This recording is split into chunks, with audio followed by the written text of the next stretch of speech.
Ladies and gentlemen, please make your way to the chamber. Ladies and gentlemen, make your way to the chamber so we can start promptly on time. Thank you.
How many? All right. The House will come to order. Members, our prayer today will be given by Adi Sims, a 10th grader from Jefferson Davis High School. He is the guest of Representative Hassel.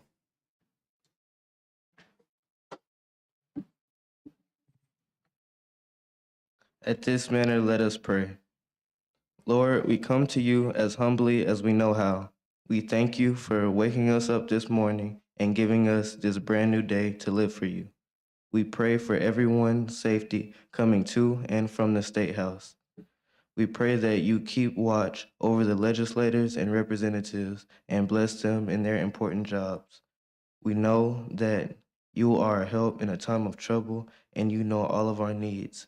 We know that you are the only one that can make a way out of no way for us, Lord, and that is why we thank you. In Jesus' name, amen.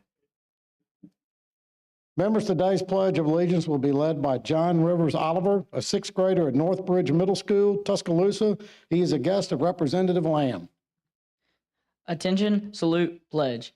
I pledge allegiance to the flag of the United States of America and to the republic for which it stands, one nation, under God, indivisible, with liberty and justice for all. Clerk will call the roll.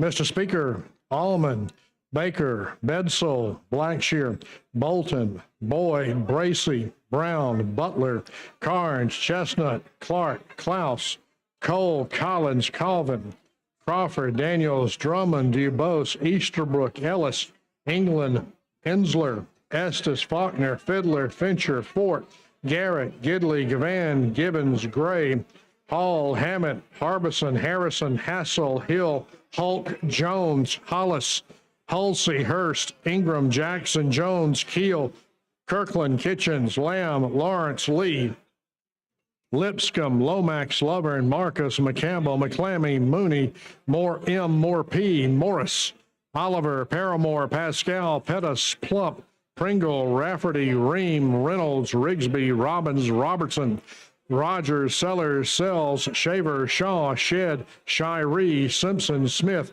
Sorrell, South, Stahagen, Standridge, Starn, Stringer, Stubbs, Tillman, Travis, Treadaway, Underwood, Wadsworth, Warren, Whit, Wharton, Wilcox, Wood D, Wood R, Woods, Yarborough.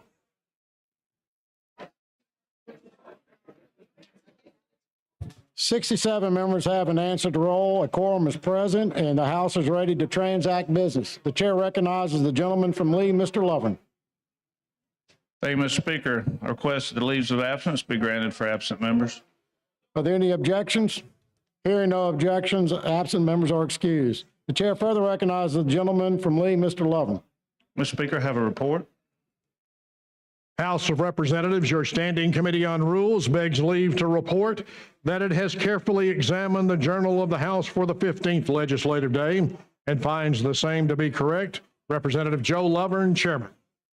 Mr. Speaker, I move that the reading of the journal at length for the 15th legislative day be dispensed with. Are there any objections? Hearing none, the reading of the journal is dispensed with.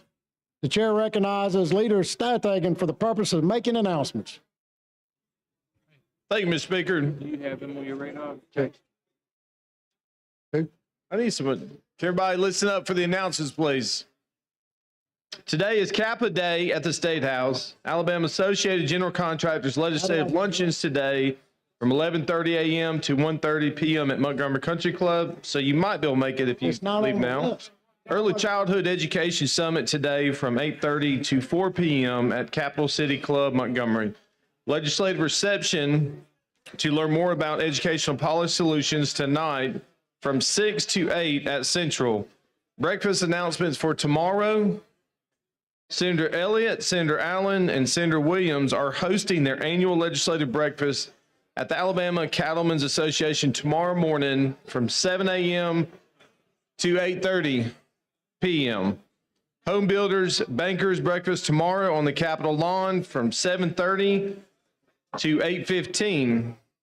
Mr. Speaker, I move that when we adjourn today that we leave the journal open to allow the clerk to complete his paperwork and that we convene on Wednesday, May 3rd at 8:30. All those in favor say aye.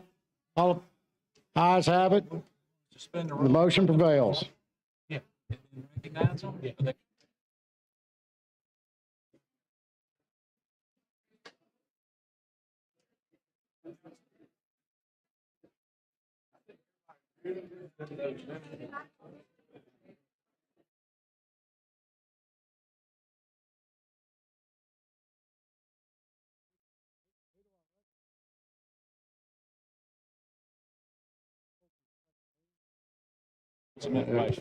The clerk will now receive reports from the standing committees and will receive those reports throughout the day. The House is now in a position for introduction to bills and resolutions. But, yeah, I know. Can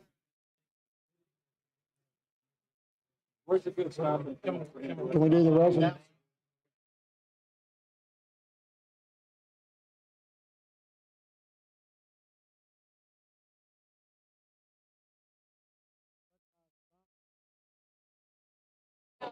The chair recognizes the gentleman from Clark, Mr. Jackson, for a resolution.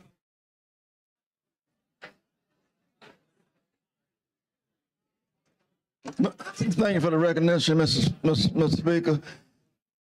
I was hoping that we could have 4 of my fellow fraternity brothers to come on the floor. We have a resolution that we want to present, and they are standing outside the chamber gate. There's a motion to suspend the rules and allow access for guests. Hearing no objections, the motion carries. Thank you so much, Mr. Speaker.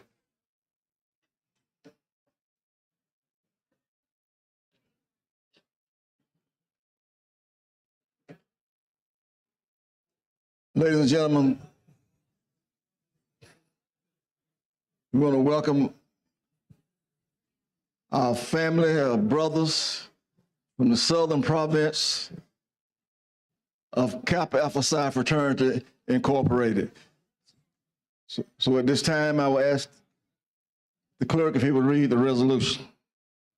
Whereas Kappa Alpha Psi Fraternity was founded on January 5th, 1911 on the campus of Indiana University. The fraternity's fundamental purpose, achievement in every field of human endeavor, continues today. And whereas 5 core objectives of Kappa Alpha Psi are to unite college men of culture, patriotism, and honor in a bond of fraternity, encourage honorable achievement in every field of human endeavor, promote spiritual, social, intellectual, and moral welfare. And whereas there are 3 members serving in the Alabama legislature, I should say House of Representatives, the ranking minority leader, Anthony Daniels, the House Black Caucus Chairman, A.J. McCampbell, and the ranking minority member, Thomas Action Jackson. Patrick Sellers is also a member.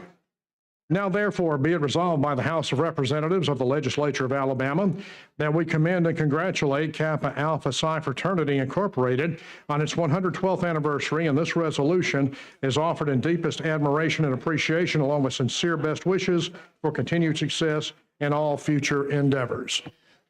Thank you, Mr. Speaker, and thank you for the resolution and the recognition. At this time, if I could, I would ask our minority leader, Kappa Man of the Year, Representative Anthony Daniels. Thank you, gentlemen, for the recognition. Mr. Speaker, I'd certainly like to acknowledge the wonderful men of Kappa Alpha Psi. We have with us the Southern Providence Pole Mark, Mr. Jason Jones.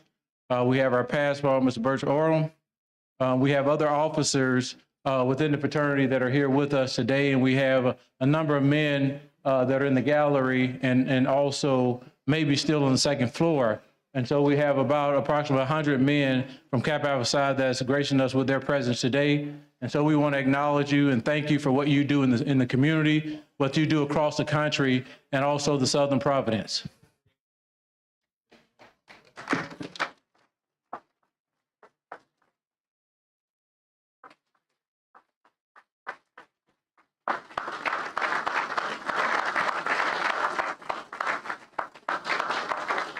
And on behalf of the members of the that are Kappas in this particular chamber and the entire House of Representatives, we would like to present Providence Polemark Jason Jones with a certificate, a resolution of his professional achievement in Kappa Alpha Psi. Congratulations on your new role. Thank you.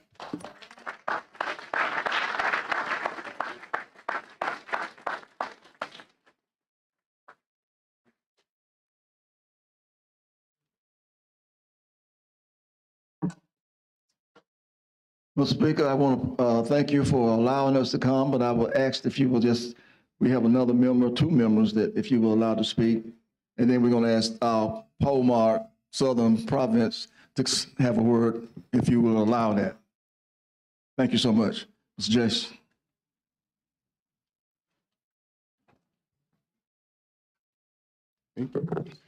Good afternoon, everyone. On behalf of the Southern Province of Kappa Alpha Psi and the Grand Fraternity of Kappa Alpha Psi, I'd just like to thank each of you today for the resolution presented to us. Kappa Alpha Psi is working in the community. We appreciate the work that the House is doing for the state of Alabama. And we just ask that, we're working, you're working, and we hope that we can continue to work together for the betterment of the state of Alabama. Thank you.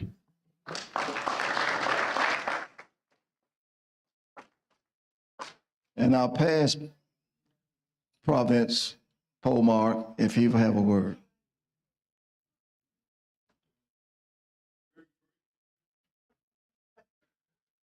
Good evening, at least good afternoon. Thank you very much, Brother Action Jackson, for the recognition. We've been to the State House before, but we're just so glad that we're able to come back today.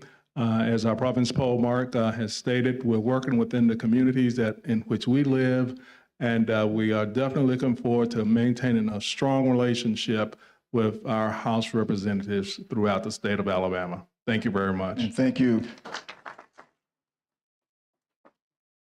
And thank all of you who showing your love for the Kappa men today. And we hope that we can continue to show more love in this community and in this house for the people that we represent every day. Thank you, Mr. Speaker.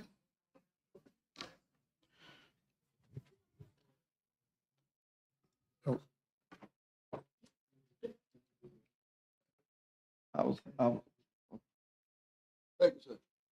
Thank you. Allowing our guests to leave. The clerk will call the first uncontested local bill on the regular calendar.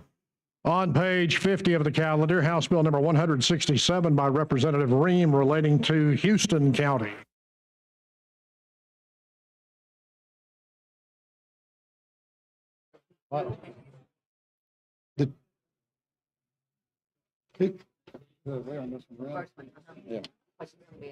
Question on the adoption of the BR, House Bill 167. The clerk will unlock the machine and the members will vote.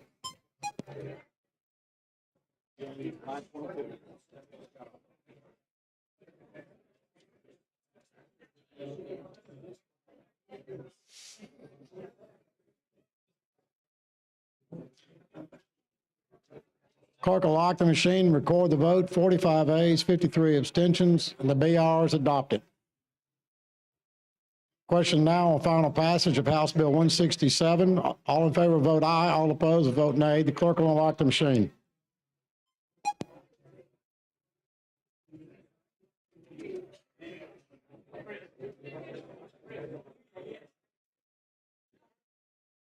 Clerk will lock the machine, record the votes. 18 ayes, 81 abstentions. The bill passes. Clerk, call the next bill on the calendar. On page 49 of the calendar, House Bill number 326 by Representative McCampbell relating to Marengo County. The question now is on adoption of the BR, House Bill 326. All in favor vote aye. All opposed vote no. The clerk will unlock the machine. The members will vote.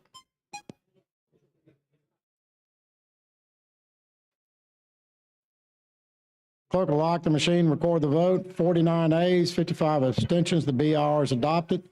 The question now is on final passage of House Bill 326. The clerk will unlock the machine. The members will vote.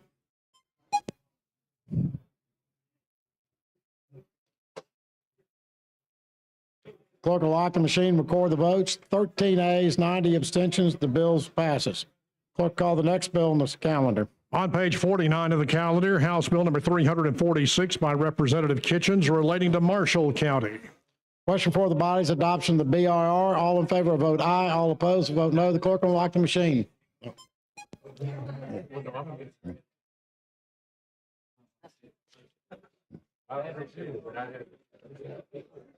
Clerk will lock the machine and record the vote. 45 ayes, 58 abstentions.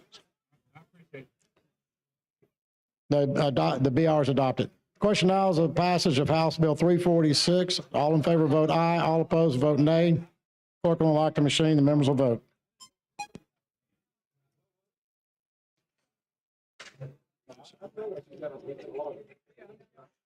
Clerk will lock the machine, record the votes. There are 12 yeas, 89 abstentions. The BR is adopted. No, the bill passes. I'm sorry.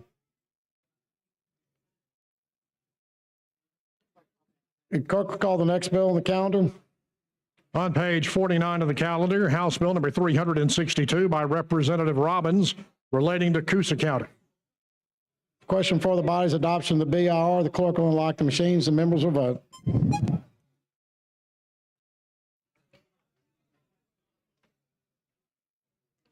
Clerk will lock the machine, record the vote.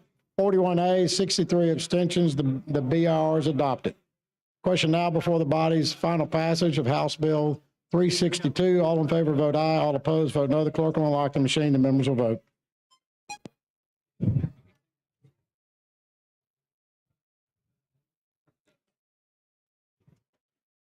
Clerk will lock the machine, record the vote. 7 ayes, 95 abstentions. The bill passes. Clerk will call the next bill on the calendar. On page 50 of the calendar, House Bill number 387 by Representative Collins relating to Morgan County. Question for the bodies on the BIR. All in favor, vote aye. All opposed, vote no. The clerk will unlock the machine. The members will vote.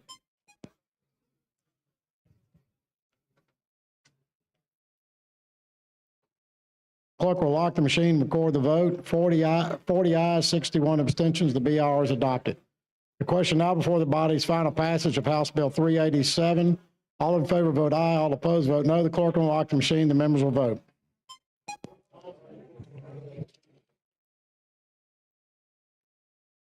Clerk will lock the machine, record the vote. 10 ayes, 94 abstentions. The bill passes.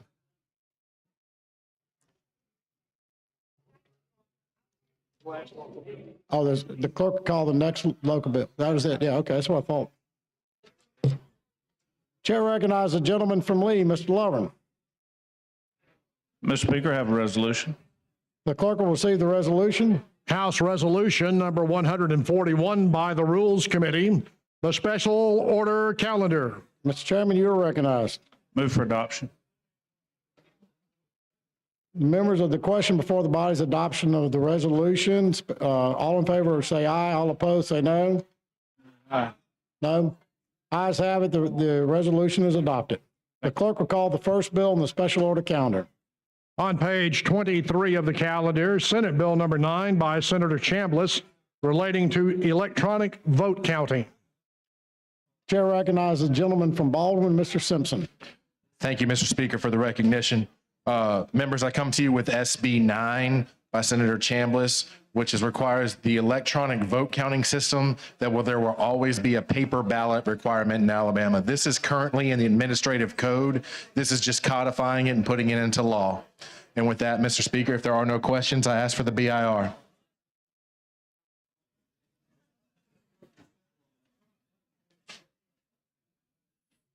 The question for the body now is adoption of the BIR. The clerk will unlock the machine. The members will vote.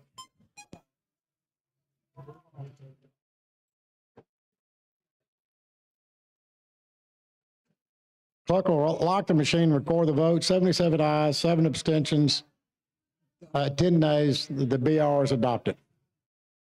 Mr. Speaker, I move for final passage. The question for the body is final passage. Senate Bill 9. All in favor, vote aye. All opposed, vote no. The clerk. Oh, okay. I'm sorry. I'm seeing it now. The chair recognizes the gentleman from Mobile, Mr. Bracy. So close. So close. So close.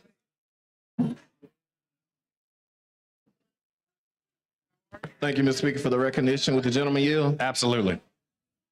Mr. Speaker, did we have an opportunity to speak on the BIR? Did we have any lights on the BIR? I had one light, and she said she wanted to speak on another subject. Well, I feel like we shot past the, and I guess we could just deal with it now. I just feel like we moved too fast, especially on the election bill. We can't move too fast on the election bill. How you doing today, brother? I'm doing well, sir. How about yourself? Doing well, man. I want to just kind of have a little conversation with you about the bill. Would you kind of give me an idea of what it is that we're doing? Okay. All this is doing is requiring that any voting machine will have a paper ballot so that there's a trail of any vote that's cast in Alabama. Okay. And you said this is codifying this, what we're already doing? This is already currently in the administrative code. All this does is just codifies it and puts it into law. Okay. Now, whenever voting legislation come up, we have to always watch kind of close to see, what it is. Is this one of those bills that we have to worry about any unintended consequences later on about? I don't see any unintended consequences in this. I know this bill passed the Senate and it was unanimous as it passed the Senate. This bill passed the committee that it was in the House and Constitution Campaigns and Elections, and that was unanimous as well. This is really not a controversial bill as it's come through. Okay. So when you say that it'll codify it and make it where we will have to use paper ballots, is that for the foreseeable future, or is that forever, or what does that look like? If this passes, it would be until another legislature decides that if they want to repeal this law, but it would be codified in the law that as long as this is the law, that it will be followed in Alabama, that we will have paper ballots. Okay. I remember the former Secretary of State talking about we had some of the safest, secure elections in the country in Alabama. Do you feel that that's accurate? I can't speak for the former Secretary of State, and I don't know I remember his statements on that. I know we've received a number of grades throughout the country where Alabama has had safe and secure elections. I can't vouch for that and verify that. I've heard the same talk that you have. So do you feel that this will make our elections safer? I do. I mean, I really don't think there's much to this because it's already what we're doing in Alabama. This is already the code. I mean, it's already in the administrative code, so it's not anything. This isn't changing anything that we're currently doing. Okay, so why are we doing it? If it's not changing what we're already doing, then why are we doing it? It's taking it out of the administrative code, which is, whatever bureaucrats have in place at that time, and it puts it in the law where the legislature has said that having a paper ballot is important. When you say bureaucrats, are you meaning like the Secretary of State's office, probate court, or whichever office that has the administrative code that they follow as it goes through? This is just us putting the legislature's stamp of approval to say we support that decision and we're going to have paper ballots in our laws. Help me out with the administrative code part. Would that be something that the probate judge would be over, or would that be it could be the probate judge, could be the Secretary of State. I really don't know the answer to all of that, who creates the administrative code. I can just tell you on the law on this bill, that would be created by us. Okay. So currently in all 67 counties, are we all currently doing it like this now? That is my understanding, is they are all using paper ballots now. Okay. So who's pushing the bill? Like, whose idea was to say, okay, we need to make this change from administrative code to state statute? I think anytime somebody looks at an administrative code and you worry about interpretation, you worry about someone else, you could have one person making one interpretation of administrative code, and the next time somebody else gets in office, they can have another interpretation. I think they don't want it to be interpreted as to be what the code is. I think they want it codified and into the actual code of Alabama so that the public can know and everyone can see that we will require paper ballots. Okay, that makes sense, because it reminded me of the bingo, in a sense, where you had some people that were using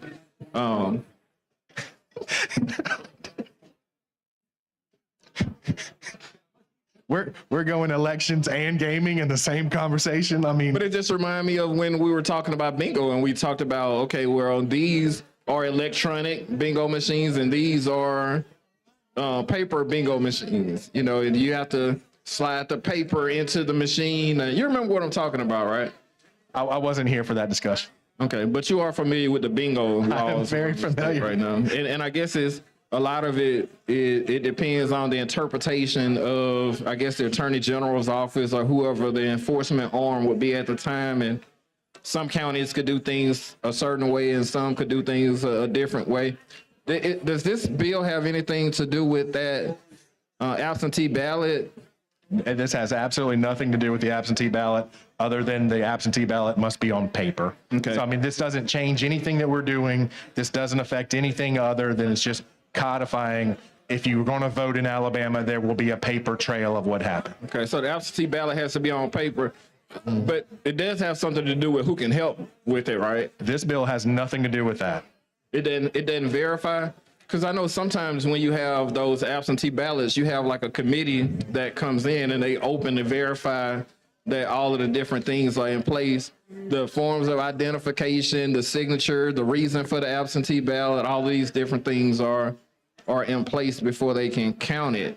So how does this come into play when it comes to that? This doesn't cover any of that. All this is requiring that anybody that has a voting machine or anyone that creates the vote counting system make sure that there is a paper ballot that can be traced on the, any vote in Alabama will be on a paper ballot. So you have a educator in your family, right? No, sir. No educators in your family? No, sir. Okay. So it just reminded me of like a Scantron. You remember the Scantron? I do remember Scantron. Yeah, like we used to take tests with the Scantron. So I guess this is like the Scantron voting machine bill.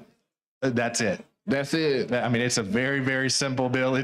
I hate using the phrase simple bill, but it's not convoluted at all. It's short. It just says there will be a paper ballot. Okay. Do people have to use number 2 pencils like we used to with the Scantrons? No, when they go to vote, I believe they have to use a pen to mark through, and sometimes you have to connect the line. Sometimes you have to fill in the bubble. Right. It just says you have to do that on paper.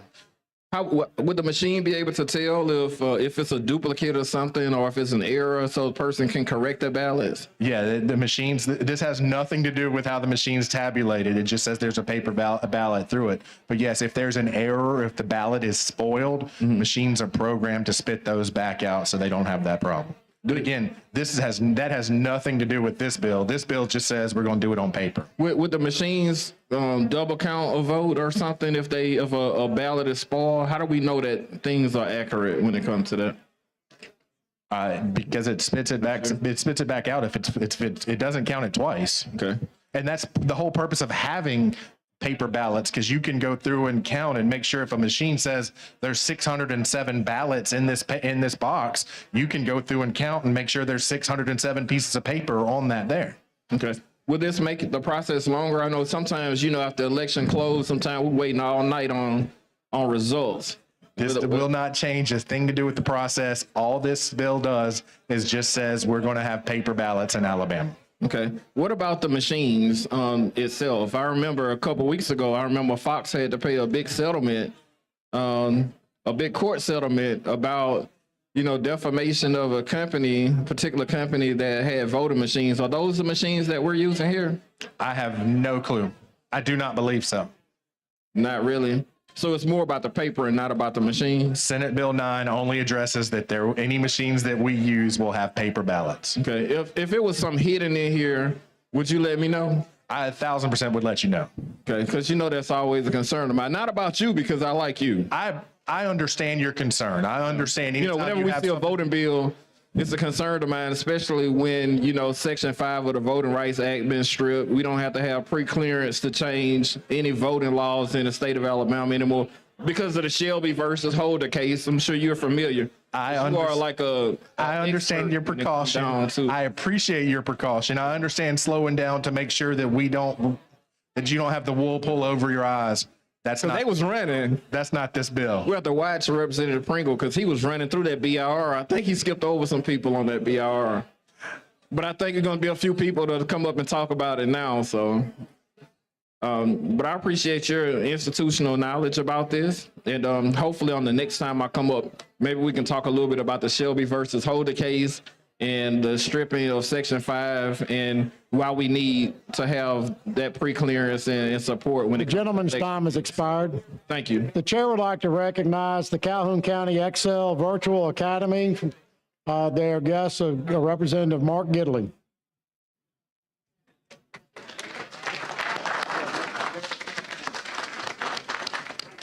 Chair would like to further recognize Hope Christian School SGA students from Pelham. Their guests are Representative Paschal and Mooney.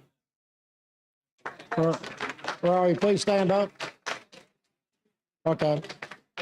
Welcome to the Alabama House of Representatives. Chair would further like to recognize Cleveland County Commissioners Laura Cobb, Terry Hendricks, and Roger Hill as guests of Representative Robertson. Where are y'all? Please stand up. Welcome to the Alabama House of Representatives. The chair further recognizes the gentlewoman, Ms. Moore from Jefferson.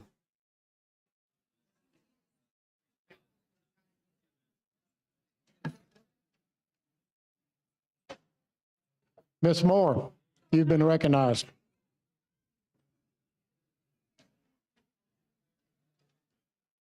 Thank you, Mr. Speaker. General, you yield? Absolutely. Now, this bill really does more than just have paper ballots, because let me explain what happens when this bill came into effect.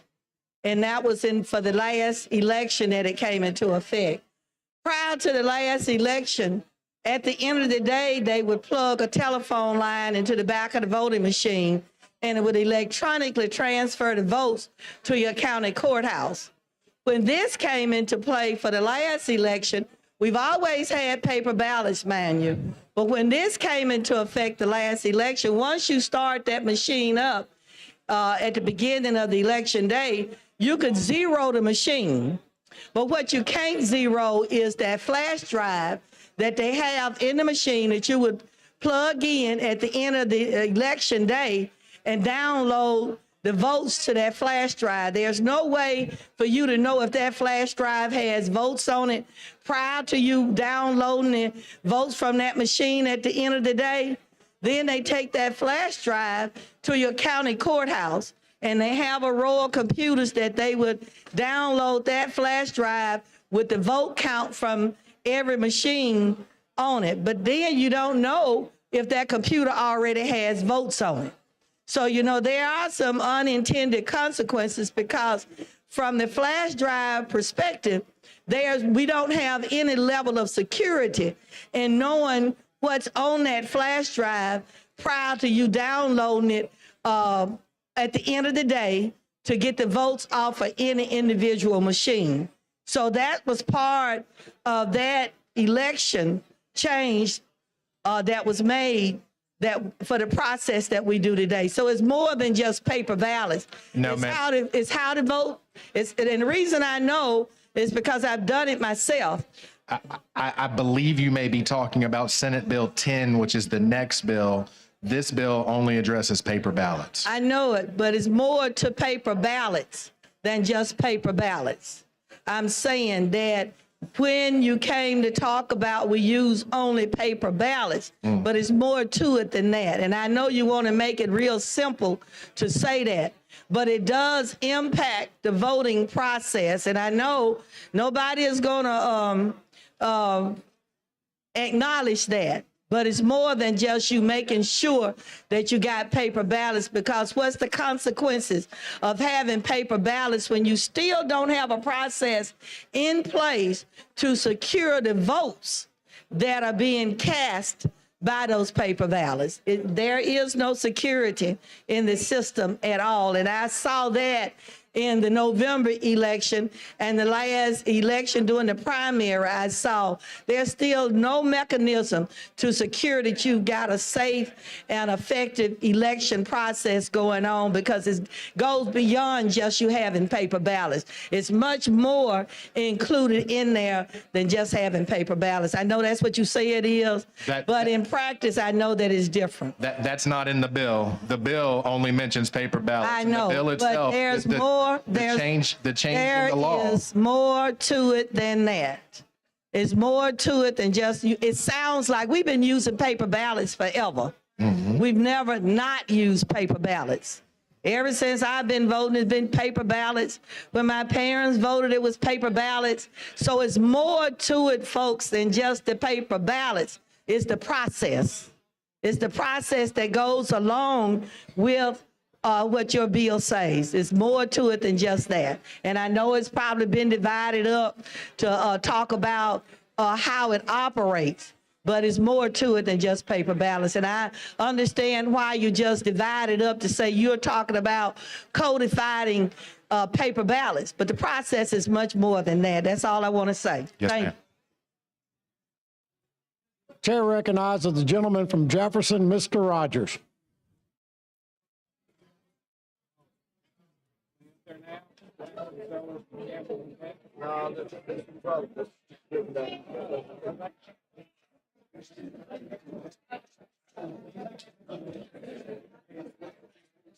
Thank you, Mr. Speaker. I think we need to slow, hey, Simp, it's not you. Yes, sir. We need to slow the process down just a little bit, just a little bit.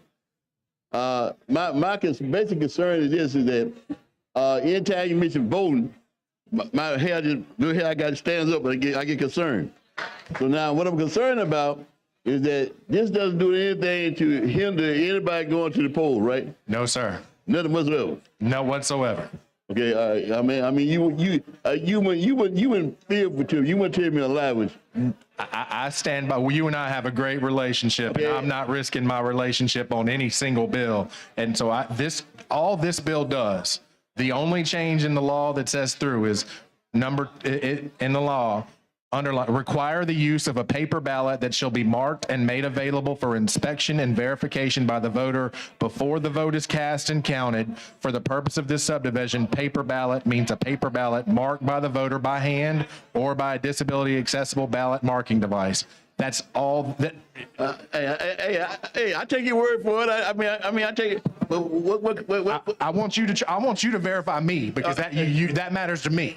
Now, my concern is that, you know, we got a bill coming down and saying you can't have a person go vote if they're blind, crippled, or crazy. You can't get them in the poll and help them go vote. So I'm concerned about any voting bill might just be a deterrent. I want to make sure that it's not a deterrent really anything of dealing with voting. That is not this bill. All this bill says is if you're going to vote in Alabama, we're going to have a paper ballot.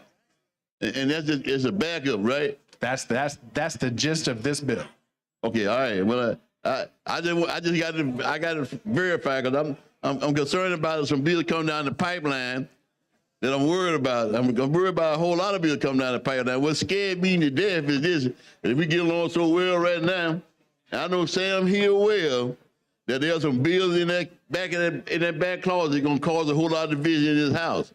And so what I'm worried about is that we're moving with the good bills up front, and then we're coming to go to hell calendar later on down the line, like last year. Last year we were going on real smooth, everything going good. Then all of a sudden, bam!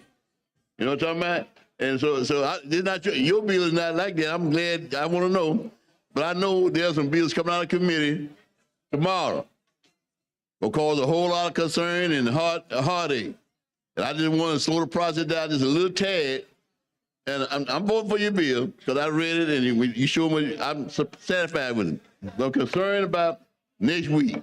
And we got the next week. Now, how many weeks we got left in this session? I believe we're on day 16, so we just crossed the halfway point.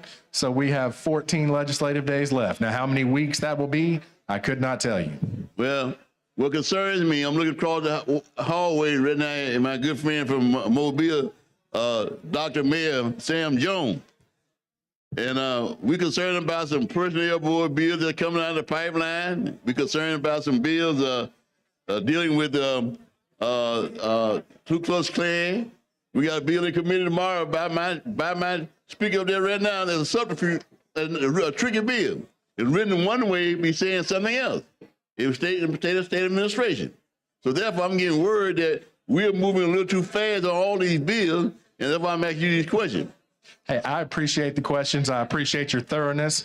And I'm asking you, this is what I'm telling you, but don't just take my word. Go talk to somebody else about it. Hey, I read it 3 times in just a few minutes, and I feel confident about your bill. What I'm saying to you this is that I know we're moving real quick in this house right now, and it worries me. I've been here now a good number of years. And all of a sudden, we moving quick. All of a sudden, it means that we saving all the bad stuff going to load up us on the bottom end. So I don't want to get you quick and get all these bills out the house right now, and then all of a sudden, bam, hit them right dead in the face. And so therefore, what my goal is right now is just slow the process down just a little bit.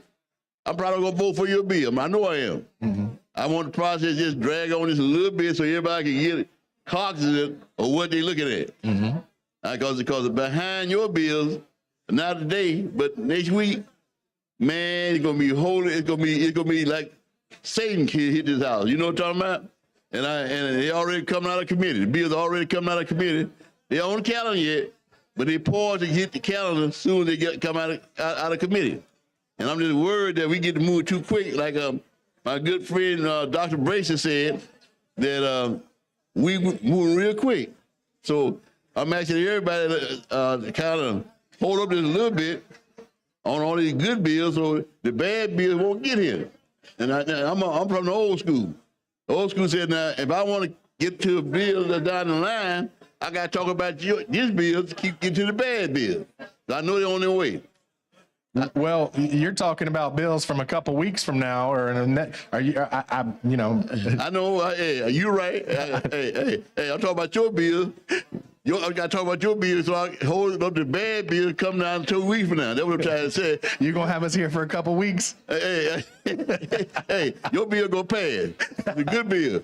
But see, I don't worry about them bad bills coming behind and going to pass too. Yes, sir. So now I'm going to support your bill because it makes sense. Well, I appreciate that. Because of the fact that it gives a backup record for everything, the paper ballot along with the machine is all right. Mm-hmm. But now, they tell me I got to be a committee meeting tomorrow for my speaker up there. He got a bill, that's a substitute bill right now. They're dealing with all kinds of stuff. About talking about the bill in the State House. We go, hey, come on. Come on. Hey, I'm born yesterday. I was born a few years back. I can see a trick when I can see one. So therefore, I'm asking you to understand where I'm going. And I want everybody want to get all the good bills out right now. And then we sit back waiting, like Mayor Jones was telling me right now, that they would sit back waiting until the hammer hit. So I'm just trying to delay the hammer. We know the hammer coming. We want the hammer coming too quick. That's what I'm trying to get through to you. I understand. So I'm just trying to slow the process just a little tad. And what bothers me also is that sometimes a lot of us get so carried away on these good bills that we let them go ahead and pass real quick. Then when the hammer hits, we had nothing to fight with. You know what I'm talking about? And so therefore, I'm trying to, let's say the hammer. So I got to start the hammer now. So it won't be so hard to deal with the hammer later on down the line. You know what I'm talking about? I understand what you're saying. Okay, all right. So I'm just telling you that. But we just let all those local bills pass just a while ago. Mm-hmm. I mean, we got some local bills coming there dealing with Jefferson County. Nobody but Jefferson County, but they're trying to make a local general bill out of it. Mm-hmm. It's a local bill, but they're trying to make it a general bill of local application. It means that everybody can vote on. So therefore, we got people fighting, marching the streets in Birmingham about the bill. So therefore, I just want to remind you that there's no point against you, but we just got to relax the process just a little bit. And you find some more folks in Jefferson County going to talk a little more on this bill. Not because you've been an honorable gentleman. You've always been straightforward. Mm-hmm. But we just worried about what's coming behind this stuff. I understand. You want to get blindsided. You know what I'm talking about? In football, back in the old days, we open the hole up for the linebacker, hit the fullback, come through the line. Open that hole number 3. We'll open up, linebacker, meet him in the hole. Bam! Just like that. So that's what we're trying to do right now. Right. Okay, so I'm gonna sit down and I'm sure somebody's gonna be up here and talk about it. And they're telling me I gotta be a circuit committee tomorrow because of all this stuff coming down the pipeline. Right. So, but so far your bill looks good to me. I haven't had no problem with the bill. It makes sense. Mm-hmm. Here's what I'm worried about. But I'm worried about next week. Right. That's what I'm worried about. Thank you, Mr. Speaker. And you got the bill I'm worried about too. It's your bill I'm worried about. Thank you. The chair thanks the gentleman. The chair recognizes the gentleman from Clark, Mr. Jackson. And while we're doing that, ladies and gentlemen, I'd like to introduce some of Mr. Jackson's guests in the honor. The member of Kappa Alpha Psi fraternity are in the balcony still. There they are. Welcome to the Alabama House of Representatives.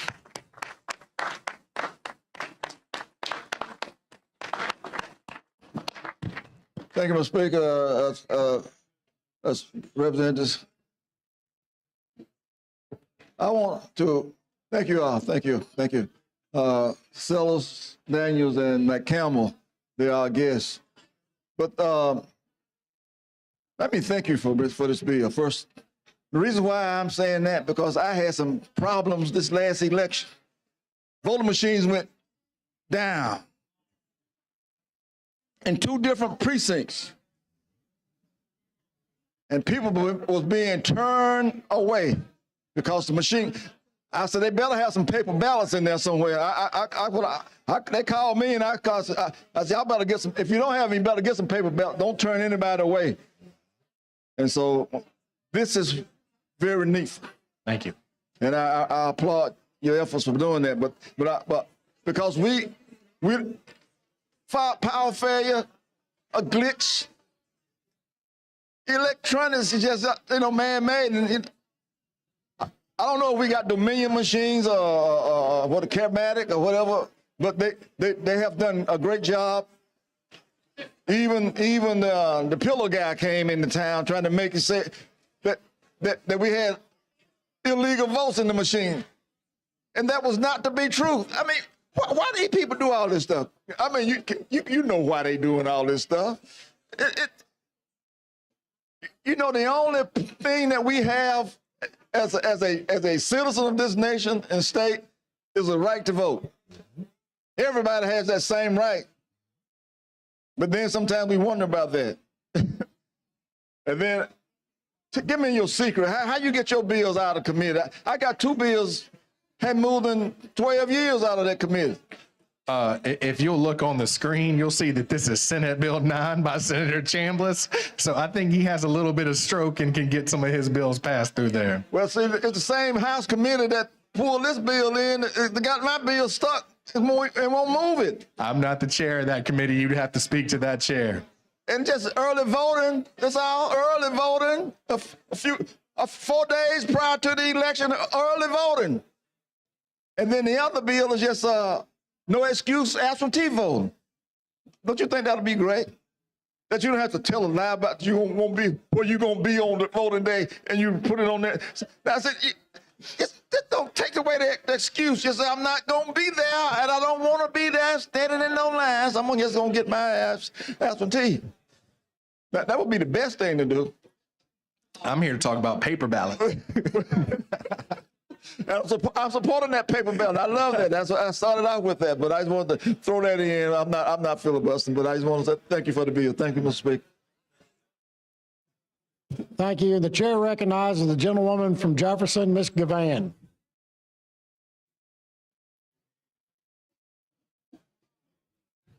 With that, Mr. Speaker, the question for the body is now final passage of Senate Bill 4. All in favor vote aye. All opposed vote no, and the clerk will unlock the machine. The members will vote.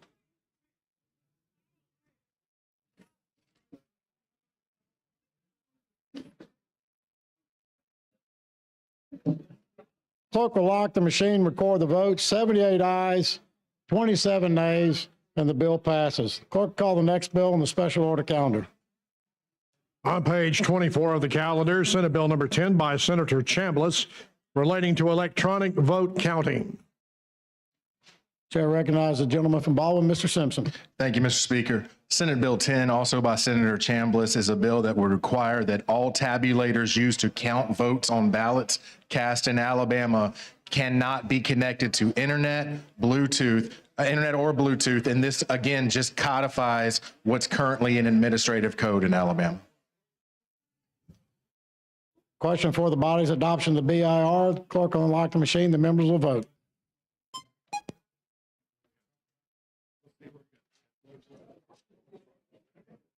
Clerk will lock the machine, record the vote. 79 ayes, 23 nays. The BR is adopted. Mr. Speaker, I ask for final passage. Chair recognizes the gentleman from Morgan, Mr. Yarborough.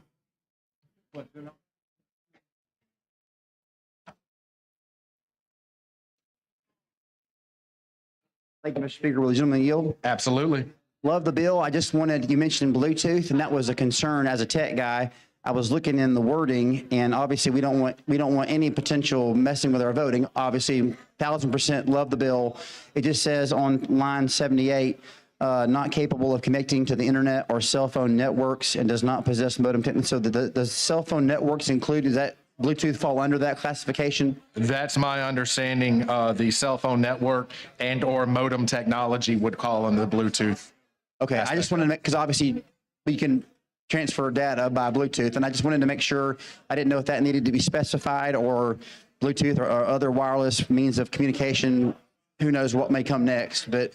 My understanding is this bill has been vetted thoroughly through the process to make sure that that isn't a concern that has been addressed and that that would not be capable of this. Great, thanks. The question is now before the body on final passage of Senate Bill 10. All in favor vote aye. All opposed vote no. The clerk will unlock the machines and members will vote.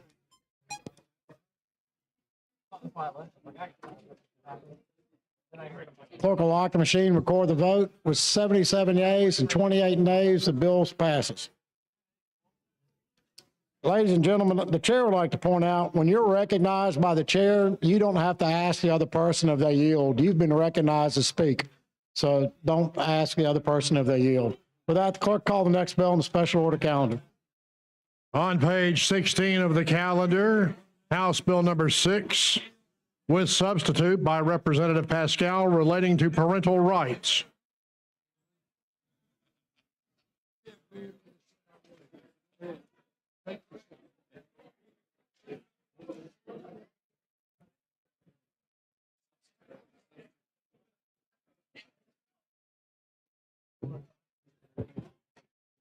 I'm sorry, Mr. Passion.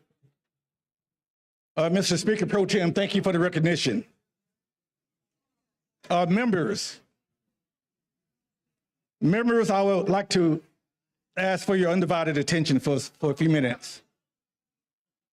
HB 6 is a common sense, proactive bill that codifies and preserves the deeply rooted historical tradition and legal standard for parental rights and child protection in America. I'm going to deviate from my original opening remarks this morning. I'm going to deviate because I was reminded earlier by a good friend, HB 6 is to focus on two principles, and that's God and country. God being the word in the Bible and the Constitution means and the Constitution which protects parental rights in Alabama. Members, I ask you to stand with me today. Parental rights are related to the noble fundamental duty that parents have in directing the upbringing, care, and education of their children. They are fundamental rights and therefore protected by the United States Constitution. Parental rights are pre-political, meaning they existed before the formal institution of any government. They are natural rights and cannot be given or taken away by the government.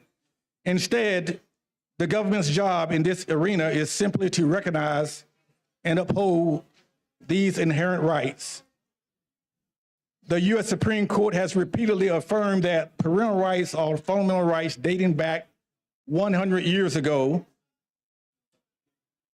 In 1923, in a case called Myers versus Nebraska. 2 years later, in 1925, a case called Pierce versus Society of Sisters reaffirmed this, saying that the child is not the mere creature of the state.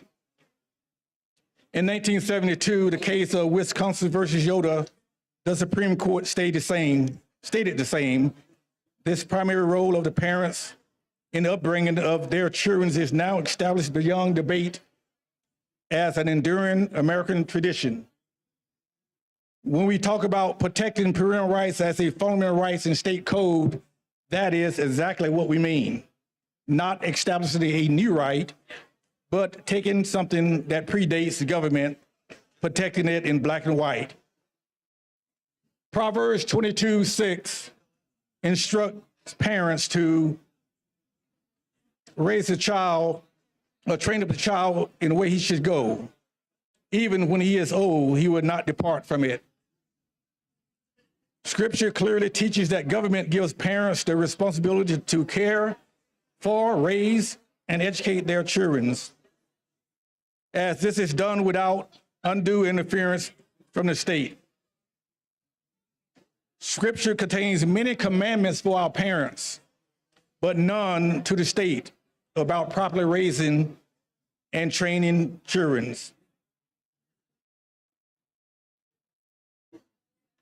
Okay. So, members, Mr. Speaker, before I ask for the VIR vote, I would like to share with the members an amendment that will come before this floor. This amendment is based on feedback from our legal community. Point of order, Mr. That is not the way you just speak. Am I recognized? Yes. He has. Go to the mic. Point of order. The presentation, sir, of the amendment first should not supersede the bill itself. So the gentleman is out of order in the presentation of the bill. He can make mention of the amendments before they get here. Well, he can make mention of the amendments before the bill's up. All right. All right, the chair recognizes a gentleman from Marengo, Mr. McCampbell.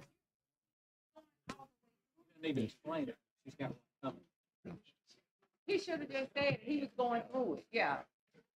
That's a difference. Thank you, Mr. Speaker, for the recognition. Will the gentleman yield? Yes, I will. Okay. I think you brought this bill, well, you've brought this idea for quite a while. Can you tell me exactly what we are trying to accomplish? I've read it, but I want to know where is the smoking gun that says we need this bill? Well, thank you for your question. And first, I have to correct you. You stated I have brought this bill. No, I didn't. I said you have had this bill for quite a while, the idea of it anyway, for a number of years, even prior to you being elected. So now I'm trying to find out where are we with it? Okay, will you yield so I can answer your question? Oh, yes, sir. Okay. Yes, sir.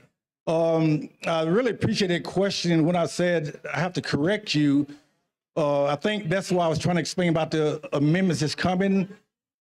Many people would think this is the bill I've been working on a long time ago doing child custody. Okay. This bill has nothing to do with child custody. This bill is simply to codify what our U.S. Supreme Court has said since 1923. It's to codify that parents have a fundamental right to direct their kids' upbringing, education, care, custody, and control. The word custody has confused people. So at the appropriate time, there will be an amendment to remove the word custody. And then that way it will hopefully people can better understand what this bill about. This bill has nothing to do with child custody. This bill has nothing to do with Department of Human Resources, our education system, just simply to codify what's already established by our higher courts, our U.S. Supreme Court and our Supreme Court of Alabama. Now, what brought this upon? Alabama, we do a great job for us being no defense. I was blessed to serve our great nation for 21 years in the Army. One of the many things I learned serving in the Army is if you stay on defense, you lose ground. So this is not interaction to anything. This is being proactive. It's trying to codify into code that parental rights in Alabama should have the highest level of protection. And so that way it's just codified in black and white. It's not a response to anything that's occurred out there.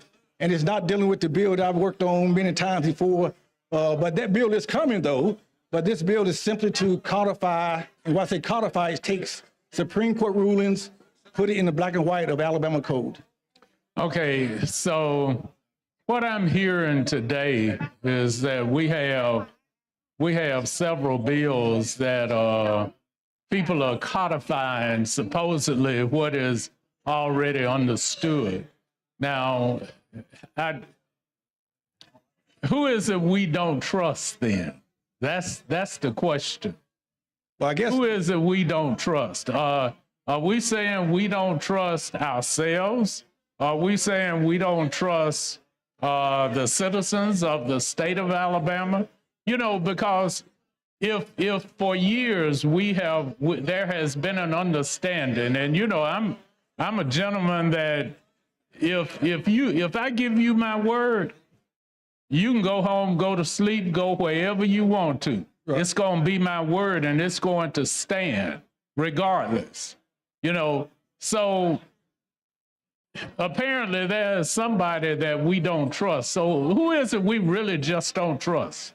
Well, I have to ask, who is we? When you say we, when you say who is it we you don't trust? Who is the we? The we is whenever we are bringing this bill, those that will vote for it, those that will vote against it, or however the vote may be, we make up the we. You and I and the other members of this body make up the we. So who is it that we do not trust?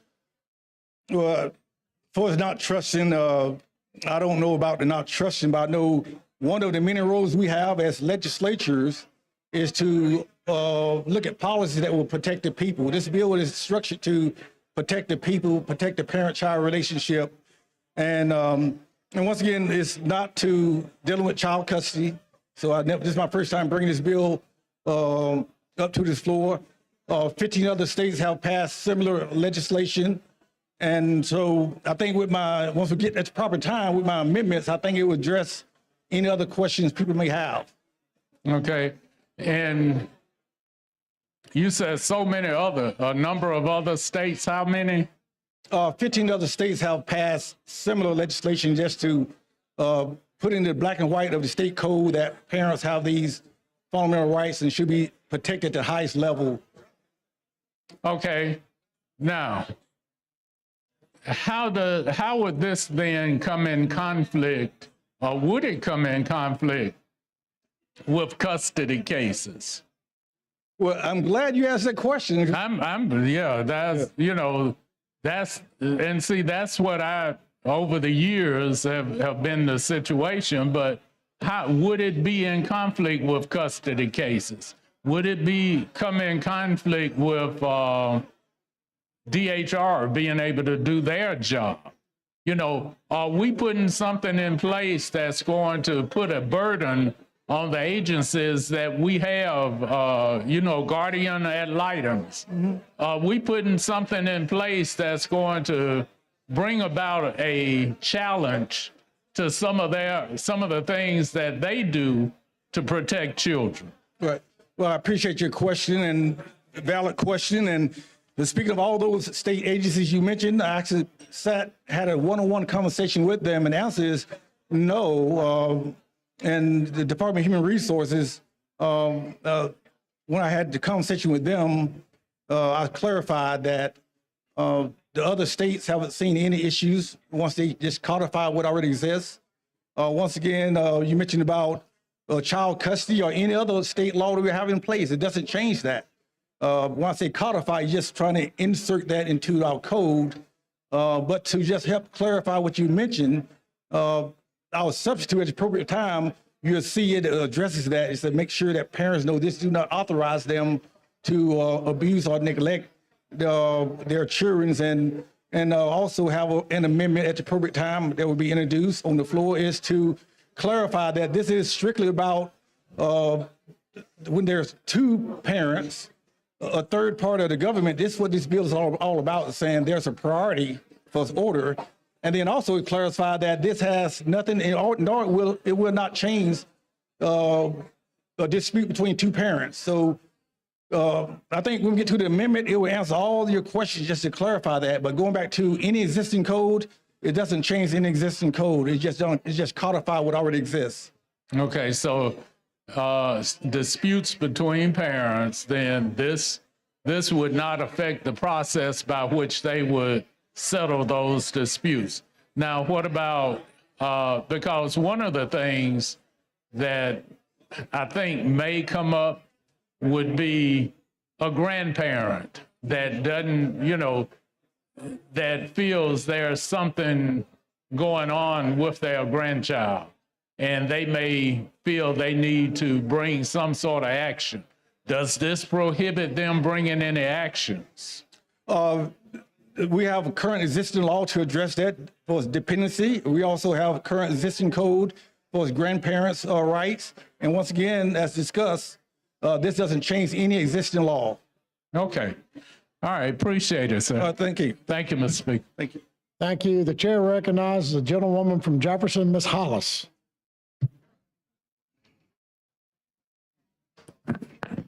Thank you, Mr. Speaker. Would a gentleman yield? Yes, ma'am. Okay, how you doing today? I'm blessed and highly favored. All right now. Well, we all are. We just got to walk in. Well, I don't know about all. I can't speak for all. I think we all are, because we're not judges here. Oh, okay. Come on now, I can get down with it too. But we're going to talk about this bill. Okay. Okay, on this bill, it states that you said to be proactive in protecting parental rights and to shield Alabamians from government overreach regarding parental rights, correct? Yes, ma'am. Okay. Then it also states that the best way to protect children, now I like this part right here, where it say the best way to protect children is by empowering parents, correct? You looked at the legislative overview. I'm asking you a question, sir. Is this part of your bill? Well, now read that again, one more again. It states that the best way to protect children is by empowering parents. So is this like part of your bill? Well, the best way to protect children is first and foremost for this body to recognize that the parents is the first teachers. Okay. And that's their role. But at the same time, we know sometimes parents might not fulfill their role. So this bill even allow a pathway for that with the compelling interest. But I think you're on point as far as saying the goal is to. Okay, so you said one of the goals is to teach our children, right? That's the parents. That's the parents' responsibility. As a parent, and also what about protecting our children? Well, yes, that's the parents first. The parents is the first and foremost protectors of their own children. Yes. Okay, say that one more again for me. The parents is the first protectors of their own children in the house. Okay, so I asked that question twice because we are to protect our children, which means that we're going to protect our kids from anything, whether it's gun violence, whether it's health, right? Right? Well, we try. Are we still on the bill for us? We're talking about. Yeah, we're talking about protection of the children. Yeah. Okay. I'm gonna stay on the bill. You just answer the question I asked you, sir, please. Okay. Okay, so I asked you a question. It ain't in your notes. Okay. Okay. It's not in your notes. I asked you a question. I asked you, you said, well, it states here that as a parent, you said that we are to protect our children.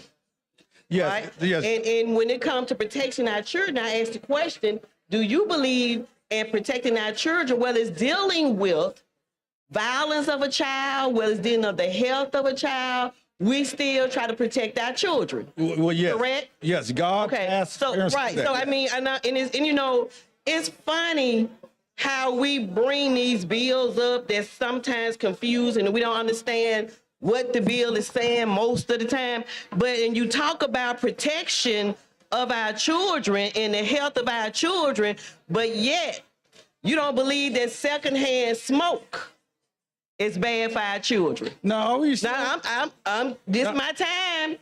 This my time. Oh, I thought you asked me a question. I didn't ask you a question. Okay. I said, it's funny how sometimes we bring these bills up here and we talk about the protection of health of our children. But when we talking about health, I think secondhand smoke is a health factor for our children. Do you not? Well, I mean, now that's a question. okay, so you yielding the mic to me, is that correct? I asked you a question, sir. Okay, would a young lady yield the mic so I can answer your question? I might, because this is my time. I know that. Well, but this is my time. I asked you a question, so all I want is a yes or no. It's simple. So are you yielding the mic and give me time to answer your question? It's simple, yes or no, sir. You wasted my time, but we all know the answer. And then so on the other thing, you know, I don't want to question anybody's parental rights or how they raise their children or anything like that. But I do have issues when we talk about teaching our kids and caring for our kids when in a healthy way, you know, because my niche is women and children. Okay, so I'm standing up here for the women and the children. And I know what you're trying to do. And you know, I have a son. And I teach my son to work within the community, okay? And when I say work in the community, it may be from him carrying the latest groceries, to going to cut somebody's grass, or going to assist somebody to vote. You know, because, you know, we do have elderly people, disabled people, you know, that need assistance. So, I mean, I teach my kid to care about others, you know, and to do this. So, but when it kind of not go with what we're saying, then I'm confused. Because see, I watch people, you know, I watch how you vote, you know, and I asked you a question one day in a committee when you voted on a particular subject, because it really hurt my heart on how you voted. I'm just saying. And yes, it have everything to do with parental rights, because right now we're talking about teaching our kids. So we got to make sure if we're going to give folks, what are you saying on this bill here, that they're doing what they supposed to do as parents. You know, we're teaching their kids and trying to teach their kids right. You know, you just can't come up here and say God and country. We all are believers. Well, most of us are believers, you know, so starting out with God and country, automatically that kind of threw a red flag for me, because what are you trying to hide and what you trying to do, you know? So, and then you got them, wait, hold on, what this is right here. Parents would be able to rest easy knowing that they woke up one morning to find that the government with a bias or agenda has downgraded parental rights. Now you can explain that one too. Would a young lady yield? You don't have to ask me that. You on my time.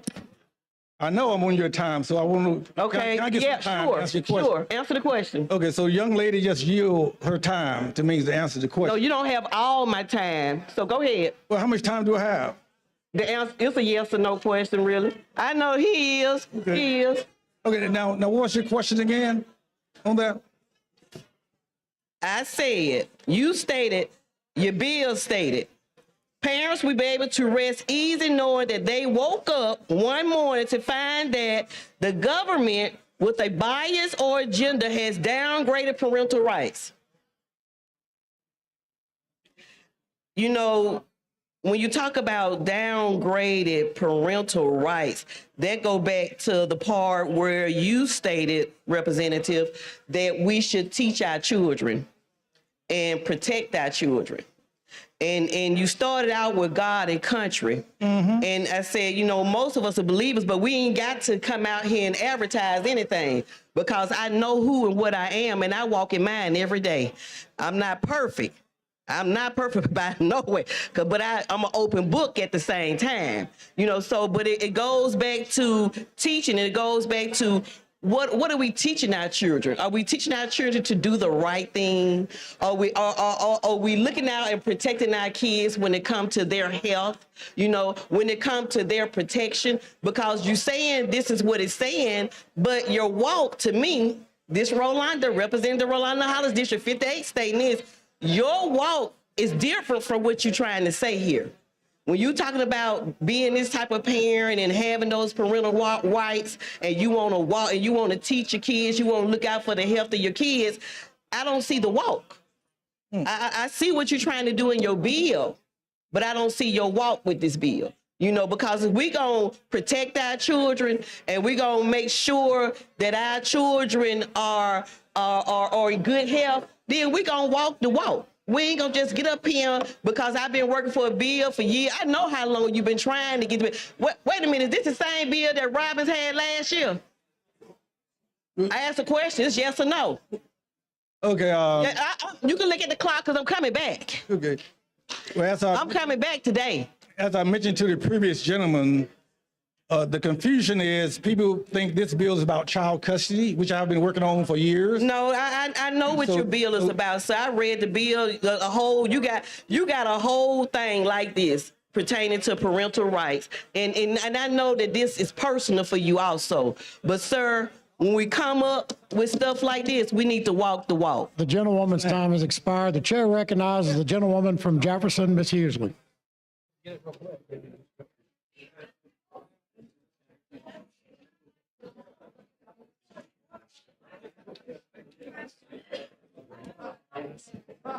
Good morning, Representative. Will you yield? Yes, ma'am. I guess it's afternoon. Good afternoon. Yeah, good afternoon. I simply wanted to say thank you. I sent some concerns to you via email about my own reservations, to which you have conveyed will at some point here in the near future bring some amendments that I think make this bill better. And I just wanted to say thank you for doing that. Appreciate it. All right, you're welcome. Thank you. Chair, thank you. The chair would like to recognize Representative Estes' guest from Lamar County.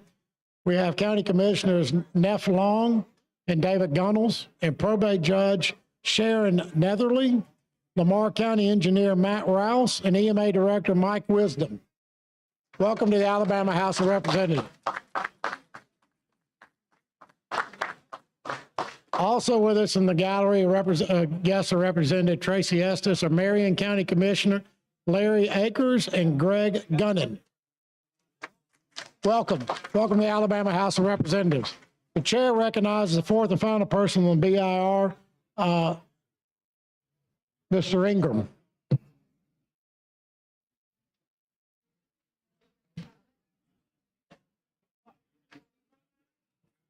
Thank you, Mr. Speaker. Gentleman Yield. Yes.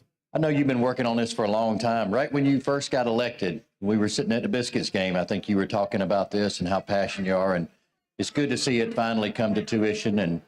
And I appreciate you bringing it. And thank you for your fellowship and your friendship and your leadership.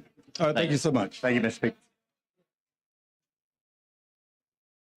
That was the fourth speaking on the BIR. The question for the body is now adoption of the BIR. All in favor vote aye. All opposed vote no. The clerk will lock the machine. The members will vote.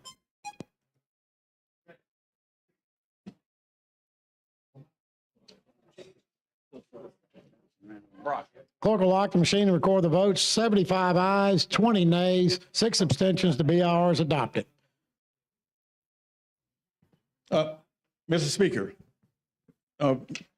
before I ask for the adoption of substitute, I'd like a few minutes to explain the substitute. Explain the substitute.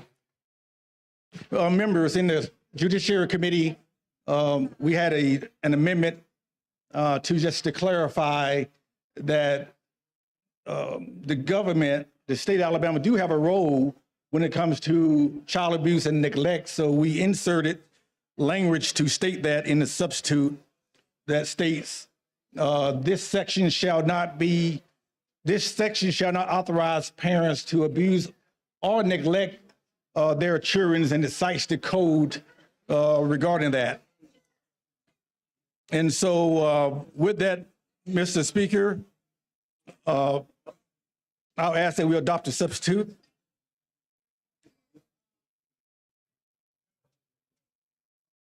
The chair recognizes the gentlewoman from Jefferson, Ms. Cavan, to speak on the substitute.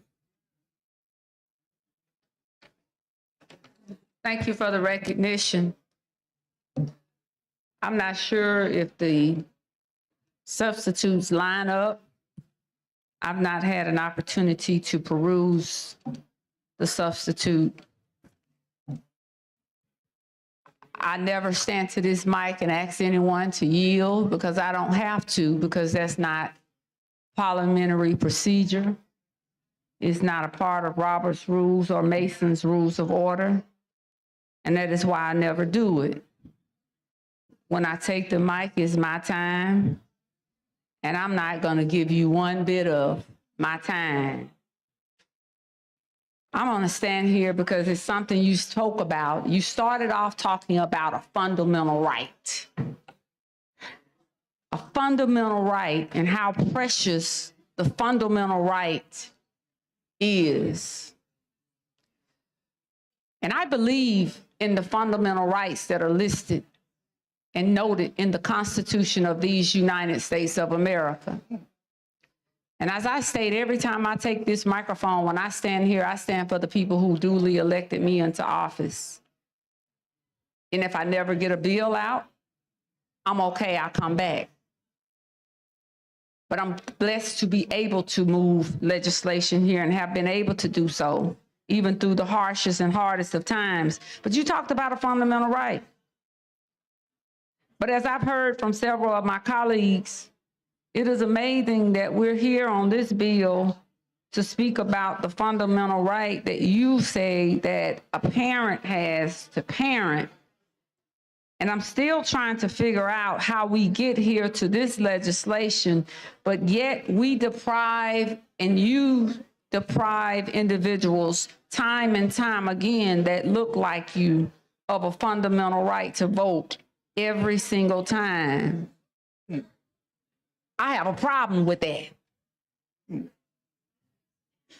I got a problem with that.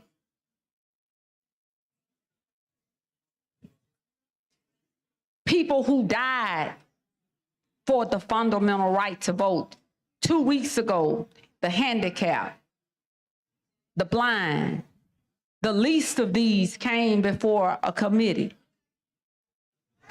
Black folks, white and Republicans, for a fundamental right to vote. Denied. Not only denied, but they were denied by you. But yet we are here today because of a personal situation that you've been fighting since I've been knowing you, even before the legislature. But you would come here and inappropriately quote the Constitution and law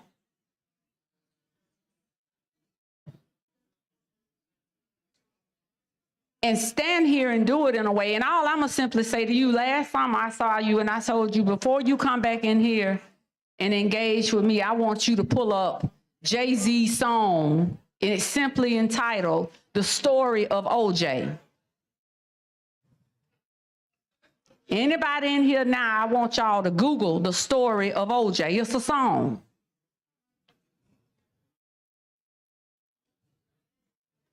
Because when you came in here, you were one, and when you leave here, you're gonna still be one. However you look at it and however you choose it. But a fundamental right today should be given to all people. Not because we're here today because of a situation that occurred between a marriage that went bad. A fundamental right should be owed to a person who is blind and cannot see and simply wants to be able to simply vote. A fundamental right should be given to that person who shouldn't have to take $56 out of his pocket to pay for an Uber to take him to the polls to vote. That's the purpose of a fundamental right.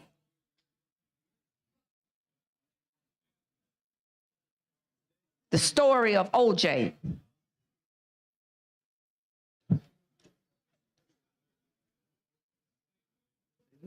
And I'm unapologetic in here today for anything that I may say.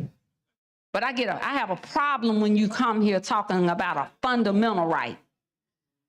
when all you do is take away and attempt to strip away the rights of those who so much depend on us coming here today, and all of those people who died and bled for you to even be in here, to stand here in this well today, whether it be in the party you're in or any other party.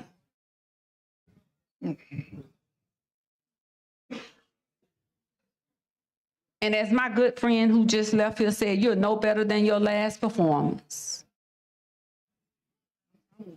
A fundamental right. I'm gonna reclaim every bit of my time. And it is germane to this bill because I'm talking about a fundamental right, and I haven't stepped not outside not one boundary. I'm talking about fundamental rights. You started talking about the Constitution. I'm talking about a fundamental right. And the last time I checked, the Alabama State Bar license me every year, October 1 through October 1, to practice law here in good standing. And the last I checked, I was licensed this past October, and I just believe today was what? May 2nd, 2023. Fundamental right. Talking about liberty in the bill, a fundamental right.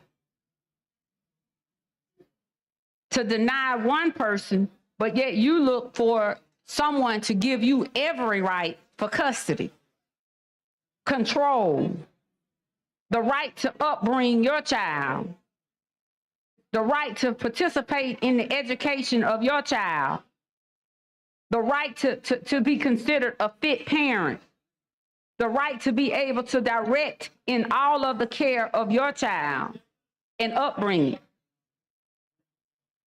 A fundamental right. Well, the last time I checked, here again, the fundamental right to vote was still a part of these issues that we deal with every day. The fundamental right to free speech, a fundamental right to a trial by jury, the protection against self-incrimination, the protection against unreasonable seizures, the protection against...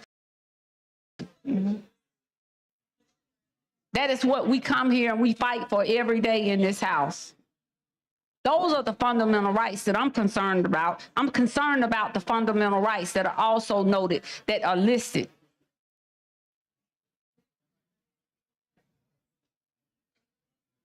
Marriage, privacy, travel, contraception.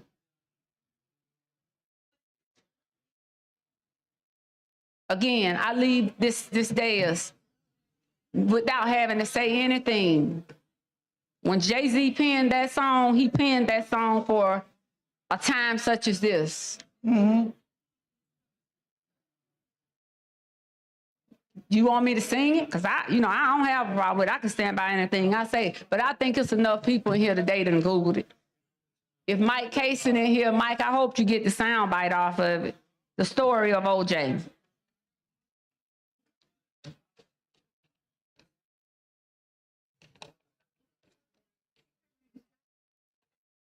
Still one. Still one. Still one. Don't matter how you come in here. When you leave here, you still one. When you sit down, you still one. When you get up, you still one. When you go to bed at night, you still one. When you look in the mirror at yourself, you still one. That's the story of OJ. Light-skinned, dark-skinned, you still one. You're going to always be one when you walk up in here, and every day you wake up. Don't you ever forget that. The chair recognizes the gentleman, Mr. Yarborough from Morgan. And while we're waiting on him, the chair would like to recognize the Blount County Commission, Probate Judge Chris Green, Commissioner Washburn, Commissioner Trammell, Commissioner Harvey, Engineer Stewart, and Administrator Staten. Welcome to the Alabama House of Representatives.